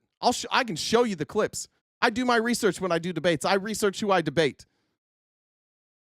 Those are Christian nationalists. They don't even like the Catholic Church. The Catholic Church is too progressive for them. They want the Orthodoxy Church, the one where women have no fucking rights. Ironic that a bunch of people that can't get laid would want women to have no rights. Ironic, right? You're angry, dumb fucking incels. And if you're a Republican and you're here and you're not an angry fascist incel, start recognizing the difference between you and these other people in the chat. Start recognizing that your party has been hijacked. All the stuff you claim to believe in, you like your weapons, they're gone. You like your freedom of speech, that's gone. You like voting in elections, that'll be gone. You got to recognize that right now I'm not your enemy. Right now I'm not the other side. You and I might disagree politically. You and I might disagree economically. You might have a total different vision for America, but what we have in common is that neither one of us want an authoritarian fascist. None of us. And you have to recognize who you've aligned yourselves with. Authoritarian fascists. The Vice President of the United States is a plant by authoritarian fascists who do not believe in democracy, and they paid to put him there, one breath away from the presidency. Stephen Miller is a schmotzy put there by Christian nationalists. Russ Vought, the author of Project 2025 and the Office of Management and Budget, is a Christian nationalist who wants the church to rule, and Donald Trump put him there. To you Republicans, you got to wake the fuck up. I'm not your enemy anymore. The enemy is in your own party, and at the end of this, if you guys can wake the fuck up, we can have the discussion again. But the enemy of this country, the enemy of democracy, the enemy of the Constitution are these fringe white nationalists who speak in lies. They won't tell you what they're doing. So I guess I have to. And hopefully other people. Sean Hannity was petrified at the end of that. Sean Hannity's on your side, not my side. At the end, he goes, I did not like that. I did not like what he said. And what he's referring to, by the way, is Donald Trump just saying, I don't need Congress. Trump was asked if he needed Congress to put in the National Guard. I'll show you the clip. This is what Hannity is responding to. Let me... where is this?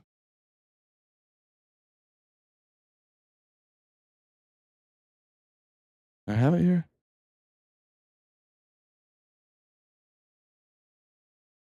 This was part of it. Let me show you this one.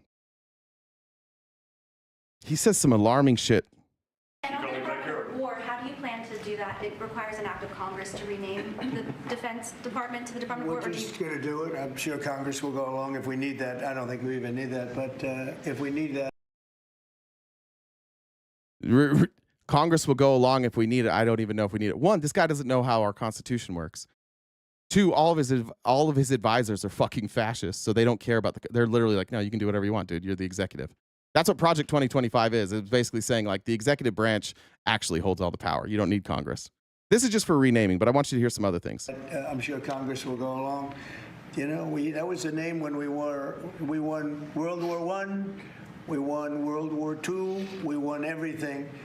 And just to me seems like just a much more appropriate. The other is defense. Because they want to change it from the Department of Defense to the Department of War. Now listen to this. The other is defense is too defensive.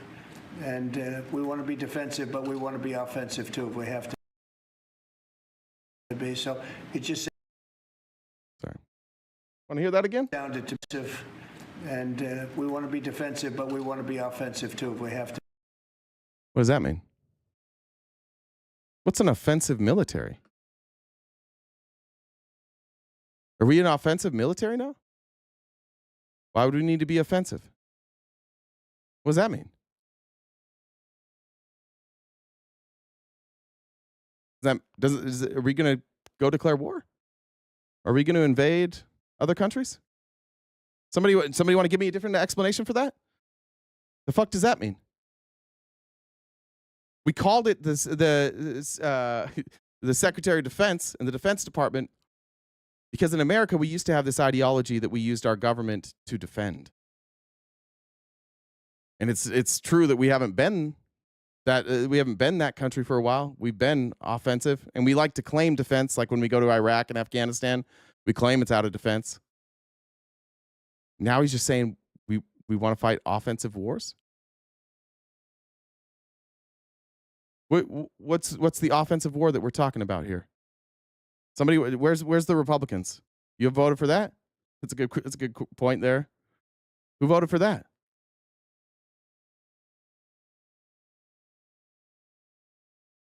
We can't even get you guys in here. What is this? Look up the words continuity of government and devolution with Trump. Yeah. Where are we going? We going to war? Remember the beginning of this presidency? I know it wasn't that long ago, but remember we were talking about Greenland? Remember when all these Republicans were talking about taking Canada? Taking Panama? Remember that? Tony said, if there's a God, I will be in the same room as Miller. Furniture moving. Going to be moving that day. Noodle Poodle Girl says, we missed you. Excited for date night. Trudy said, seems if you have a conversation with Jay and aren't a dumbass, he won't hit his quota of little bitches. Yeah, that's my bad. That's my bad. It's almost like all these people who think I just mute anybody who disagrees with me. We're wrong about that, huh? Robert said, Jay, thank Jay for the next Federal Reserve chair. You don't want that. You need somebody much smarter than me. I'm just wondering what we're doing here. It's going to start with Venezuela. Yeah, we're in. What do we want out of Venezuela? We want their oil. Like Trump is Dick Cheney, but honest. I know that's a weird take, but like that's who he is. He's Dick Cheney without all the smoke and mirrors. He's just like, yeah, I'm gonna do shit for my friends. My friends gave me a bunch of money and got me elected, and now I'm a billionaire. So I'm gonna do shit for my friends. And they say that we need oil, so I'm gonna do it for my friends. They're my friends. It's crazy. Like apparently that's all it took for you guys. You didn't hate Dick Cheney. You just hated that he lied about it. You hated that he pretended it was about defense. You probably wouldn't have cared. Like if Dick Cheney was like, you know what? I fucking hate Muslims and I want all the oil in the Middle East. So we're going. I think a lot of you would just be like, yeah, that's fine. That's fine. We also hate Muslims. Our Secretary of Defense literally says, stated goal to unalive all Muslims. How's that going to go? We're just taking Gaza. Remember, let's see if I can find it. I think it was in the Palestine part. Remember this from Trump in February? Remember we were talking in February every day. We've been doing this forever. And you guys can all rewrite history as much as you want. But this happened in February. It's currently August. And we have had no ceasefire. We've had no real negotiations in Palestine. But remember when Trump said this?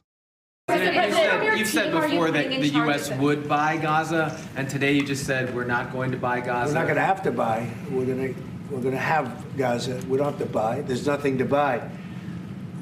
We will have Gaza. What does that mean? No reason to buy. There is nothing to buy. It's Gaza. It's a war-torn area. We're going to take it. We're going to hold it. We're going to cherish it. We're going to get it going eventually where a lot of jobs are going to be created for the people in the Middle East. It's going to be for the people in the Middle East, but I think it can be a diamond. It can be an absolute tremendous asset for the Middle East, and you're going to have peace. Israel has a God-given right to defend their countries. What are you talking about? Is that just like a pre-programmed answer, Sean? You fucking dipshit. Nobody's talking about Israel, you fucking idiot. What are we talking about here? Donald Trump is saying Gaza is mine. It's ours. This has nothing. If Israel has the right to defend their land, it doesn't even sound like it's their land. It sounds like they're defending Trump's land. We're just going to take it. What are you talking about? Stop with your pre-programmed answers. Think with your brain. Do any of you think? To bring peace in the Middle East. Gaza, the way it is right now, every 10 years you're going to have the same thing happening. I've watched it so long, all the death and destruction of Gaza. The civilization's been wiped out in Gaza.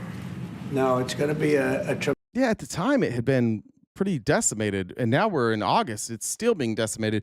We just bombed I mean, this is sick. If you guys haven't seen it, the Nasser hospital in Gaza was it was full of people, and Israel bombed it. And then rescuers, sorry, this gets me a little choked up because I've seen the video a million times. The rescuers were climbing in trying to find remnants of anybody who'd survived the bombing. And while they were rescuing, Israel hit it again and killed the rescuers, doctors, volunteers, journalists. And our country didn't do fuck. Not one thing. We didn't do anything. We just let it happen. How are we anything but evil right now? This is in February. Trump saying, I'm going to take Gaza. It's mine. It's been wiped out. We get it now. You don't think he's going to give this out to his friends? You don't think you don't think that his friends in the Middle East who have been bribing him? You don't think Elon Musk? You don't think Peter? You don't think that they're going to have like establishments in Gaza? You don't think that they're going to get handouts here? You don't think that the oil companies are going to go offshore drill and get all the oil from Gaza? We can talk about Israel committing a genocide all we want. But if we allow somebody, if we fund a genocide, allow a genocide, and don't step in, and then we are the benefactors of that genocide, how are we any better? This is a hard time to like have Republican friends, because I don't think that most people recognize what's going on. I mean, if you follow this every day, it's honestly pretty easy. We said it in February. We're like, he's going to take Palestine. He's not. If you go back and you watch the show from this day, when we played this clip, you're going to see me say, Trump's never going to step in. He's just going to allow it to be decimated. He's never going to stop this. And he talked about it all the way through February. Oh, we're working on a ceasefire. Oh, I'm ending all these wars. I'm going to end this one. Ceasefire. Nothing. Barely a thought. Yesterday, somebody asked him about the bombing of the hospital. He's like, oh, I heard about it, but I don't like it. That's it? I don't like it? Yeah, of course you don't like it. Of course that's what you're going to say. But when it comes time for the United States to take that land and take that oil, not a peep. And 20 years from now, just like regular Americans aren't even going to know that we facilitated a genocide in Palestine so we could get oil. He's Dick Cheney. He's Dick Cheney without a conscience. Whatever conscience Dick Cheney had, this is Dick Cheney without it. This is far more evil than anything Dick Cheney did. This is the most evil man to occupy our office. And by hating trans people and by talking about Jesus, he's convinced you Christo-fascists to believe he's on your side. And I was saying something to the Christo-fascists too. Fuck all of you. You are all the most thin-skinned little bitches hiding behind Jesus. Fuck all of you. You'll lose. You always lose.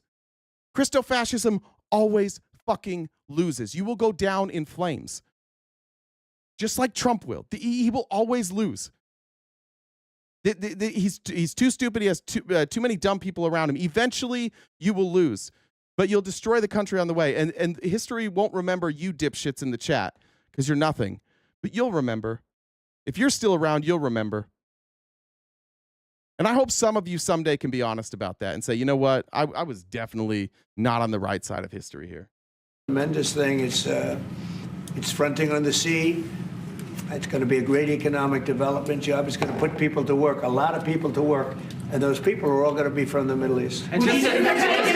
Kyle said, don't want Jen to start a war if we don't meet the gift goal. Thank you. I think I read that one. Just to follow up with one on that for King Abdullah, can you clarify again, sir, how do you feel about the U.S. taking Gaza, as the president said? Well, again, this is something that we, as Arabs, will be coming to the United States with something that we're going to talk about later to discuss all these options. And Mr. President, take it under what authority? It is sovereign territory. Under the U.S. authority. And Mr. President, would you seek to personally develop property? Do we have the authority? We just have the authority to take land? We just have that? Yo, this is what we voted for. All right. In Gaza after this happens? No, I've had a great career in real estate. Mr. President, your team. You know, when you've done what I've done in the last number of years, including the 4 years that we should have been doing something else, frankly, because people see that now for sure. But when you've done what I've done, you can just do more good for people when you're president. When you're president, we can do things. This is all things that should have been done, but actually things that shouldn't have had to be done. Gaza, absolutely, it would have been so great if the Biden administration would have started this. But actually, in all fairness to them, it was. They should have never let it happen. It did happen, and because of the fact that they let this happen, this catastrophe of October 7th, something like this becomes practical and very real. Meaning, because October 7th happened, a genocide becomes where we benefit and take the land and take the resources. It becomes very real. It's what we have to do. October 7th happened, therefore we have no choice but to do a genocide and then take the land. the development and all of the things that I've talked about with respect to the Gaza Strip. If you didn't have the October 7th catastrophe, and it was a horrible catastrophe, then probably you wouldn't be talking about that. But the only thing I can say is this is going to bring stability and peace to the Middle East. And ultimately, when it's developed, which will be in quite a while from now, we want to. He already is talking about developing it. Do you understand this? This is a real estate guy. He's talking about developing. There is a plan. I've showed it to you. It's gone now, by the way. My live got taken down. You can't find this video anymore on YouTube. Somebody be able to find it. But Israel put out this video of their plan for Gaza, and it showed like it was an artist rendering. It showed like beach properties. It showed condos. It showed golf courses. It literally showed Tesla dealerships. It had Tesla dealerships. It was as American as could be. They have a plan already. They are already planning the development of this. You can go look at Jared Kushner. Jared Kushner has said, I don't remember where he said he was going to move the Palestinians. I can't remember which part of, I don't remember, for the folks in Gaza. Where did he say? I don't remember where he said.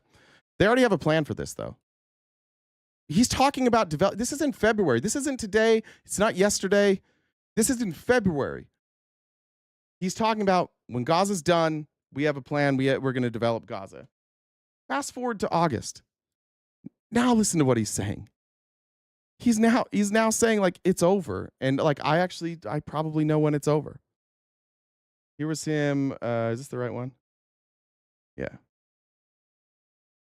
Netanyahu about what is going on in Gaza. There was a UN-backed report that said there was a famine in Gaza based on what you say. Lujan said he has plans for a Russian war. In my opinion, Putin don't respect PP boy at all. Maybe I don't know. You know and what you've been briefed on. Do you agree with that? So I mean I deal with Bibi Netanyahu quite a bit. And we had great success, obviously, in Iran. We knocked out their nuclear threat. That would have been a horror show having them have a nuclear. Sorry, the extra voice. There's a translator there, so sorry. It sounds like there's somebody talking right next to the microphone. Nuclear weapon. They would have used it too. We did very well there. Right now, they're talking about Gaza City. There's always talking about something. At some point, it's going to get settled. And I'm saying you better get it settled soon. You have to get it settled soon. And that means, nobody can forget October 7th. People forget October 7th. That was one of the most brutal. I've seen some terrible things, some brutal things. That was about as bad as it gets. And nobody can forget that. With that being said, it's got to get over with. There is nothing I know of that happened on October 7th that Israel hasn't done tenfold to the Palestinian people since then. I remember October 7th. We covered it. I saw the videos. I saw the people being taken away on trucks. I saw the women abused. I saw dead bodies. I saw all of that. Horrific. There is not, and I mean, when I say there is nothing I have seen from October 7th that I haven't seen the Israelis doing tenfold. If someone slaps you in the face, do you get to take out their entire family and burn down their house? I don't think so. Do you get to burn down their neighbor's house too because the neighbor knew them? I don't think so. Do you get to burn down all the hospitals so they can't get care? I don't think so. I think I saw the stat this morning. There were 30 hospitals in Gaza. 30. Guess how many have been bombed? Anybody want to guess? Out of the 30 hospitals in Gaza, how many have been bombed? Anybody know? Wait for that one. I know I'm on a 10-second delay. 28, 29. Fairly good guesses. 30. The answer's 30. It's all of them. They have bombed every fucking hospital. And every time they come out and they say, oh, well, the command center's right underneath the hospital. Honestly, have any of you ever seen evidence that a command center was under any of these hospitals? I haven't. You should stream from Gaza. I can't go to Gaza, king shit. You know why I can't go to Gaza? Nobody can go to Gaza because the Israelis won't let anybody in. They don't want people reporting on what's happening.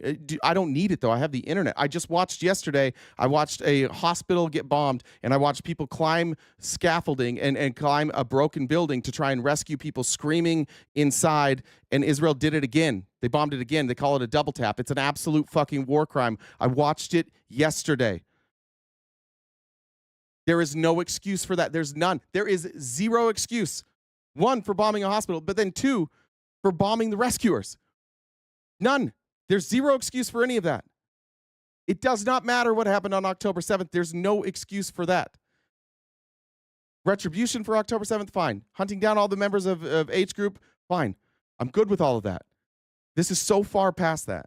It's got to get over with because between the hunger and all of the other problems, worse than hunger, death, pure death, people being killed.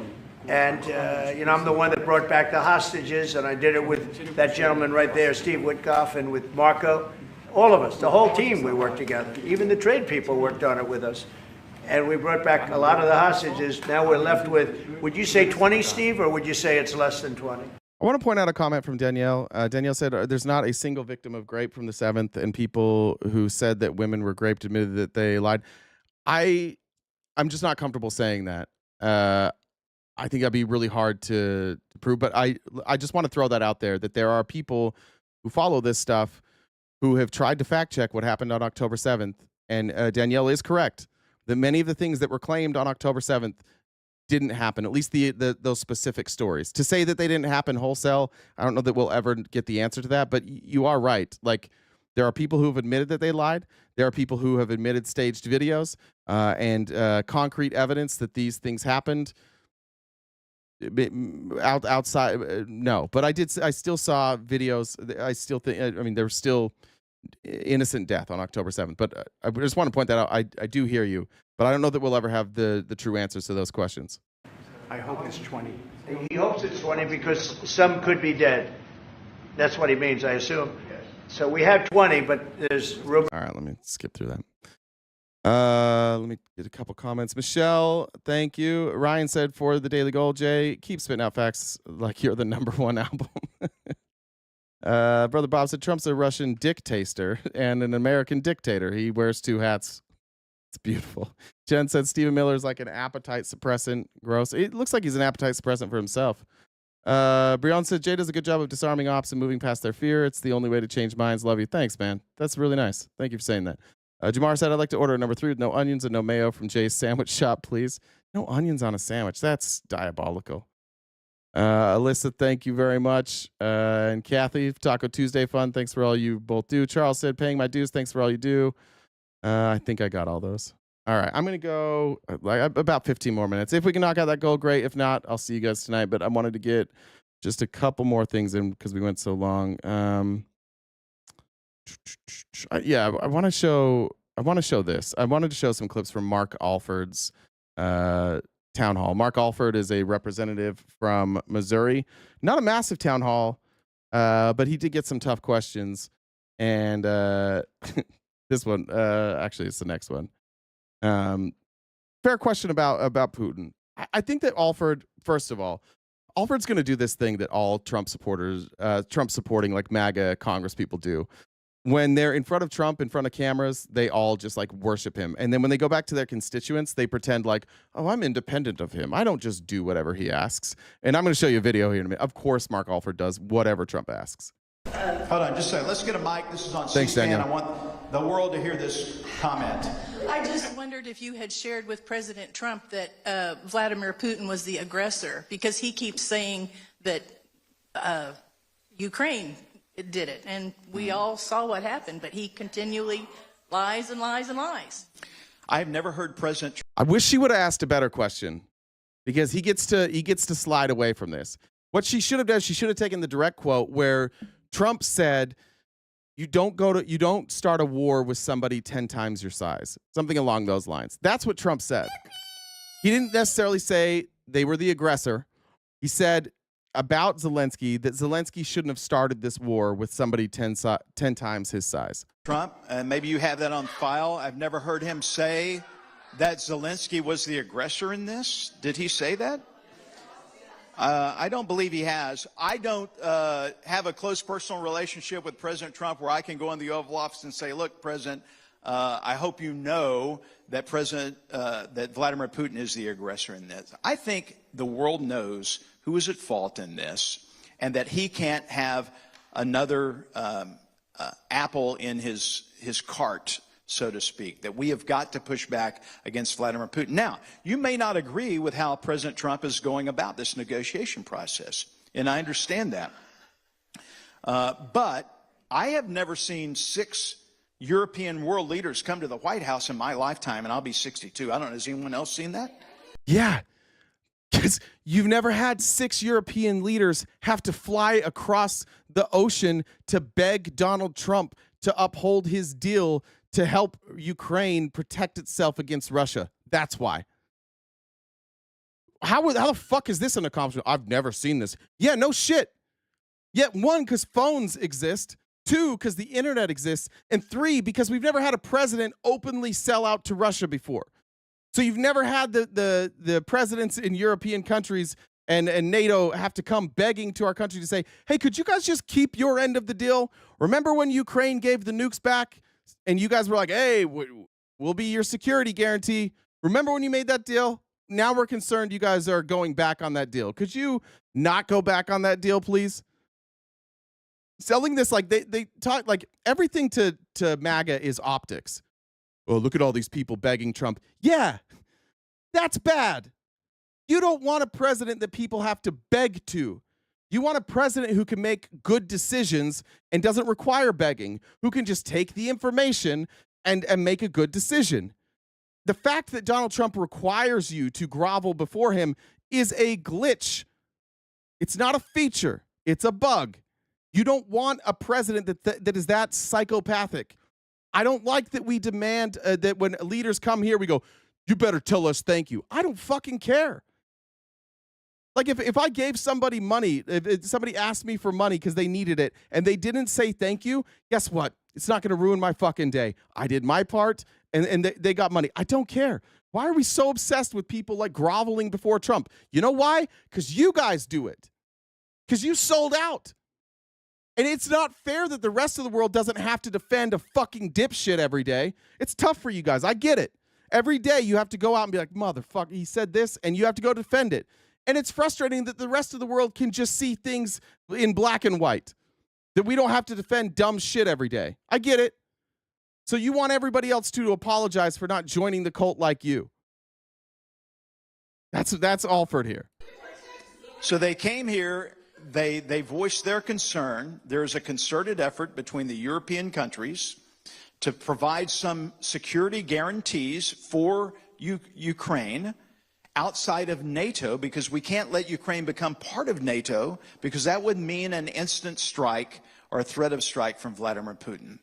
We should have in 2014 pushed back against Vladimir Putin. Ah, yes, it's Obama's fault. There we go. It's always Obama's fault. Did we not push back in 2014?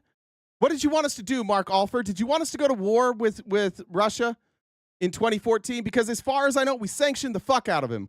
We removed him from the G8. We crippled their economy. What did you want us to do? You want us to invade Russia? What was the other thing that Obama should have done here? Outside of going to actual war with Russia, what are you saying? And if we should have went then, why aren't we going now? What's the difference now? Well, Obama should have gone to war, but we won't go to war. What did you want us to do, Alford? Well, I don't actually know. I just repeat shit that I've been told to say because I've got to shift the blame off of Donald Trump because I'm currently sucking his dick. So I got to move that away from him. I got to blame Obama. Yeah, we slapped sanctions on him. We removed him from the G8. We negotiated with our NATO friends, and we're like, together, we're all going to, and actually some of those NATO friends didn't really have our backs. Some of them let it slip a little bit. But what did you, outside of invading, what else could we have done there? Well, I don't know. I just think it's very important to remind people that nothing is ever Donald Trump's fault. Very hard when he took over Crimea. We didn't do it.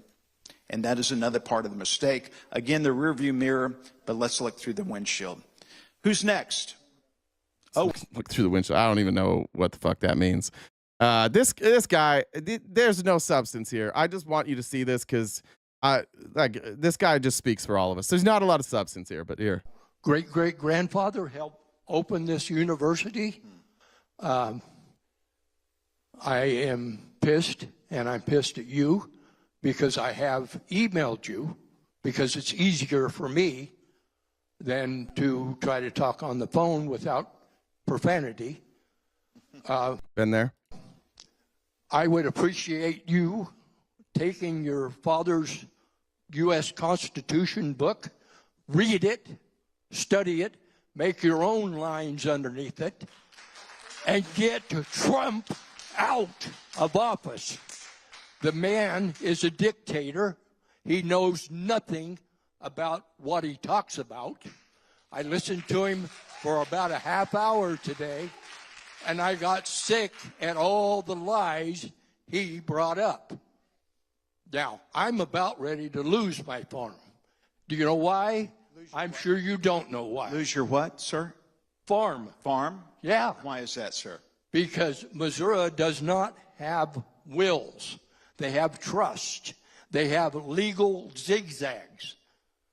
And a trust, most people don't know anything about. So I'm dealing with a state that's a crooked state, doesn't care about what farmers happen. The only reason why we have farmers today is because the federal government funds them. How much money of our tax money goes to farmers? Farmers work very hard, but they're funded by the federal government, not by selling groceries. That's what Foster Farms and all of those characters, that's where they get their money. The price of steaks, $20 a pound, because of big business. You want to straighten out the budget? Start taxing corporations and the wealthy, like we've been telling you. Do you think we're idiots?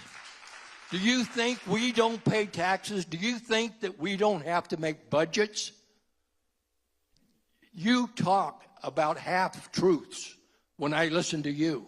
You know nothing about taking care of children because you've always had a really good-paying job.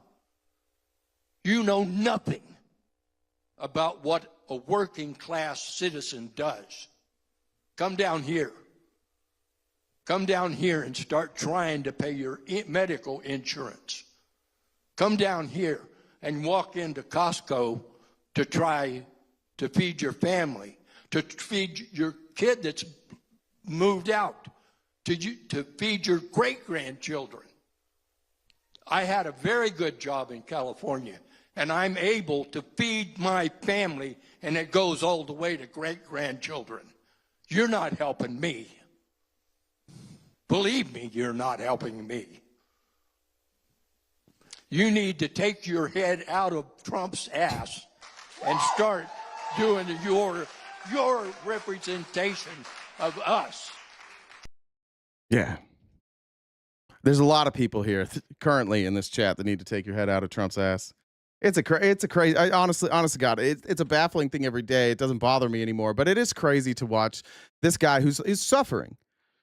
And this is the plight of American farmers all over this country right now. They're suffering, and we can play a video of them suffering, and we get a bunch of dipshits in here like, "Oh, why are you guys emotional?" I don't know. Maybe because people are losing their livelihood. Also, that you guys can like suck off Donald Trump. What are you? Like, I love this. I love the erosion of the American middle class. I love watching farmers lose their jobs. This is what I voted for. Like, you just voted for this? What's going well?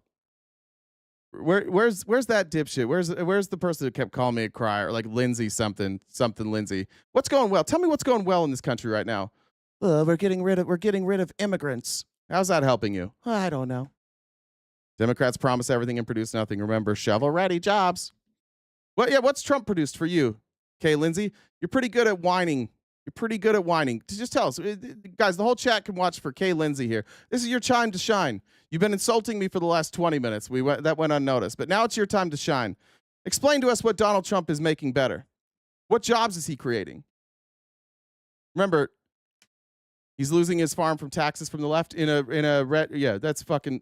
In a red state, under Trump's tax plan, he's losing his farm from taxes from the left. Yeah, likely. Yeah, you're about as smart as I thought. What's Trump doing? It's crazy. What a crazy thing to say. Under Trump's tax policy in a red state, he's losing it because of liberal taxes. I'm sorry. I didn't know Missouri was run by liberals. I didn't know that Joe Biden changed Trump's tax policy. Want to try again? Let's try again, Lindsay. Where'd you go? Try again. No, we're going to have the whole chat. We're going to have a whole chat. Lindsay had a lot to say. What's he doing What's he doing well, Lindsay? What jobs are returning right now? Are prices going down? My 401k is looking good. Yeah, your 401k was looking good under a Biden too then. Because it went up through Biden's entire term. Okay, so it's something that he has nothing to do with. What else, Lindsay? How many times do we have to explain this? Like, no matter what president is currently serving, your 401k will be at all-time highs. No tax on overtime. I work construction. Okay. So you're a construction worker with a massive 401k. You have no tax on overtime up until what number? Okay, so that's it. So we're bleeding American jobs. Prices are going up. But guys, don't worry. Don't worry. Lindsay has the no tax on overtime. What else, Lindsay? The 5% of people that get overtime on their taxes. What else? Anything else? By the way, you would have got that if Kamala won too. Come on, Lindsay. Anything? Yeah. See how easy it is, Lindsay, to like point at others? But when you have to defend something, it's difficult. It's difficult, isn't it? There you go. We're back to insulting other people. Yeah. Lindsay has already given up. Lindsay's already given up on that. I appreciate it. And there is a cap. No taxes on overtime, but what is the cap? Is it 30,000? 50,000? Something like that? I think it's 50,000.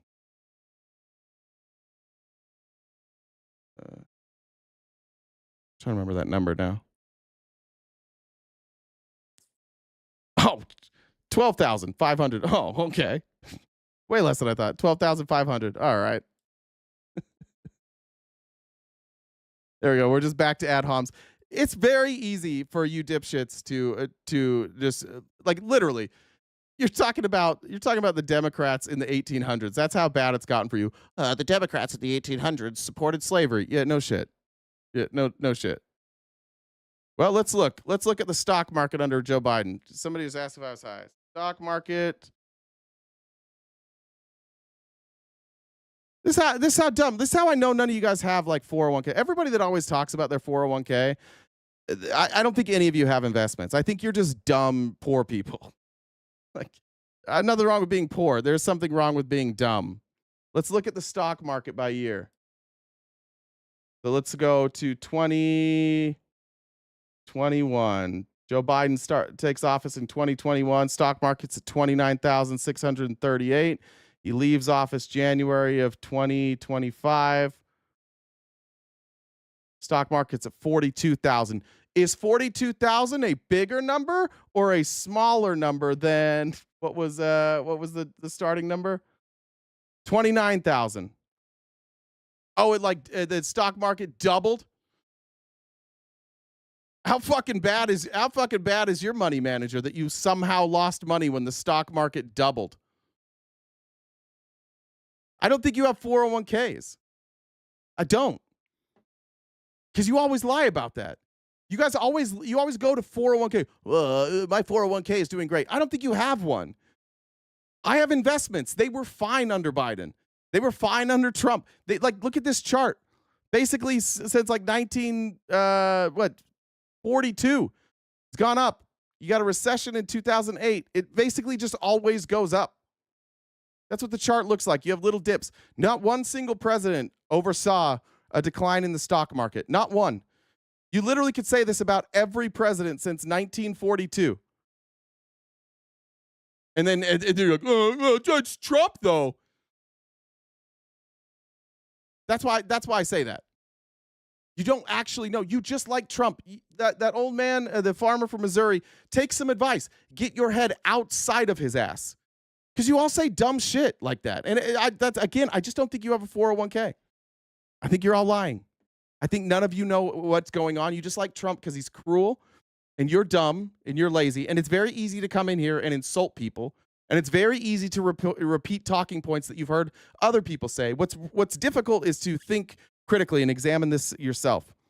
And if anybody's examining themselves, you know things aren't going very good right now. There's a lot of angst. And unless Donald Trump somehow reinvents math and math starts meaning something that it didn't mean before, we're fucked. Let me take care of these last comments. If you guys want to send in any last comments, super chats, Venmos, Cash Apps, send them now, and then we'll get out of here until we see you in a few hours. Tiffany said, "Stay cute and cool." Thank you.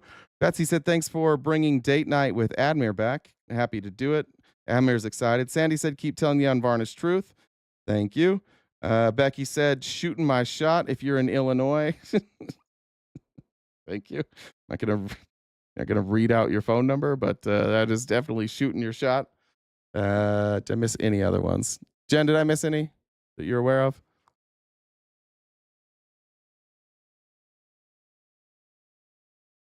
We might have lost Jen. None off the top of my head that I can think of. All right. Well, we'll see you in a couple hours. Yep. So remind everybody, we will be back on the main TikTok at 5:45 Pacific time. I've been thinking we can't necessarily call it in the wild because we're not going to be in the wild. I'm trying to think of a different name for it. But I won't be in control, so it'll feel wild. I mean, that's every day. That's a good point. Okay. Well, we'll work on some marketing in the downtime. Hold on, I think a Venmo just came through. Let me grab that. Thank you, Stephanie. All right. Anything else, Jen? Nope, that's it. All right, we're going to get out of here. All right, guys, we'll see you tomorrow morning. If we don't see you tonight, every weekday morning, 9:30 a.m. to 1 Pacific Standard Time, right here on TikTok, YouTube, Twitch, wherever you find us. You can catch the replay over on YouTube. Follow us on Twitter, Instagram, Facebook, TikTok, and we'll see you guys either tonight or bright and early tomorrow morning. Thanks for being here. I appreciate shit, I forgot your name already. The dude that came up and debated. If you're still here, I appreciate the debate. That made me feel better about the direction of our country. Hopefully, we can wake up some more people and we don't have to continue down this dipshittery of Donald Trump. I'll see you guys in a couple hours. Stay cute and cool and have a great summer.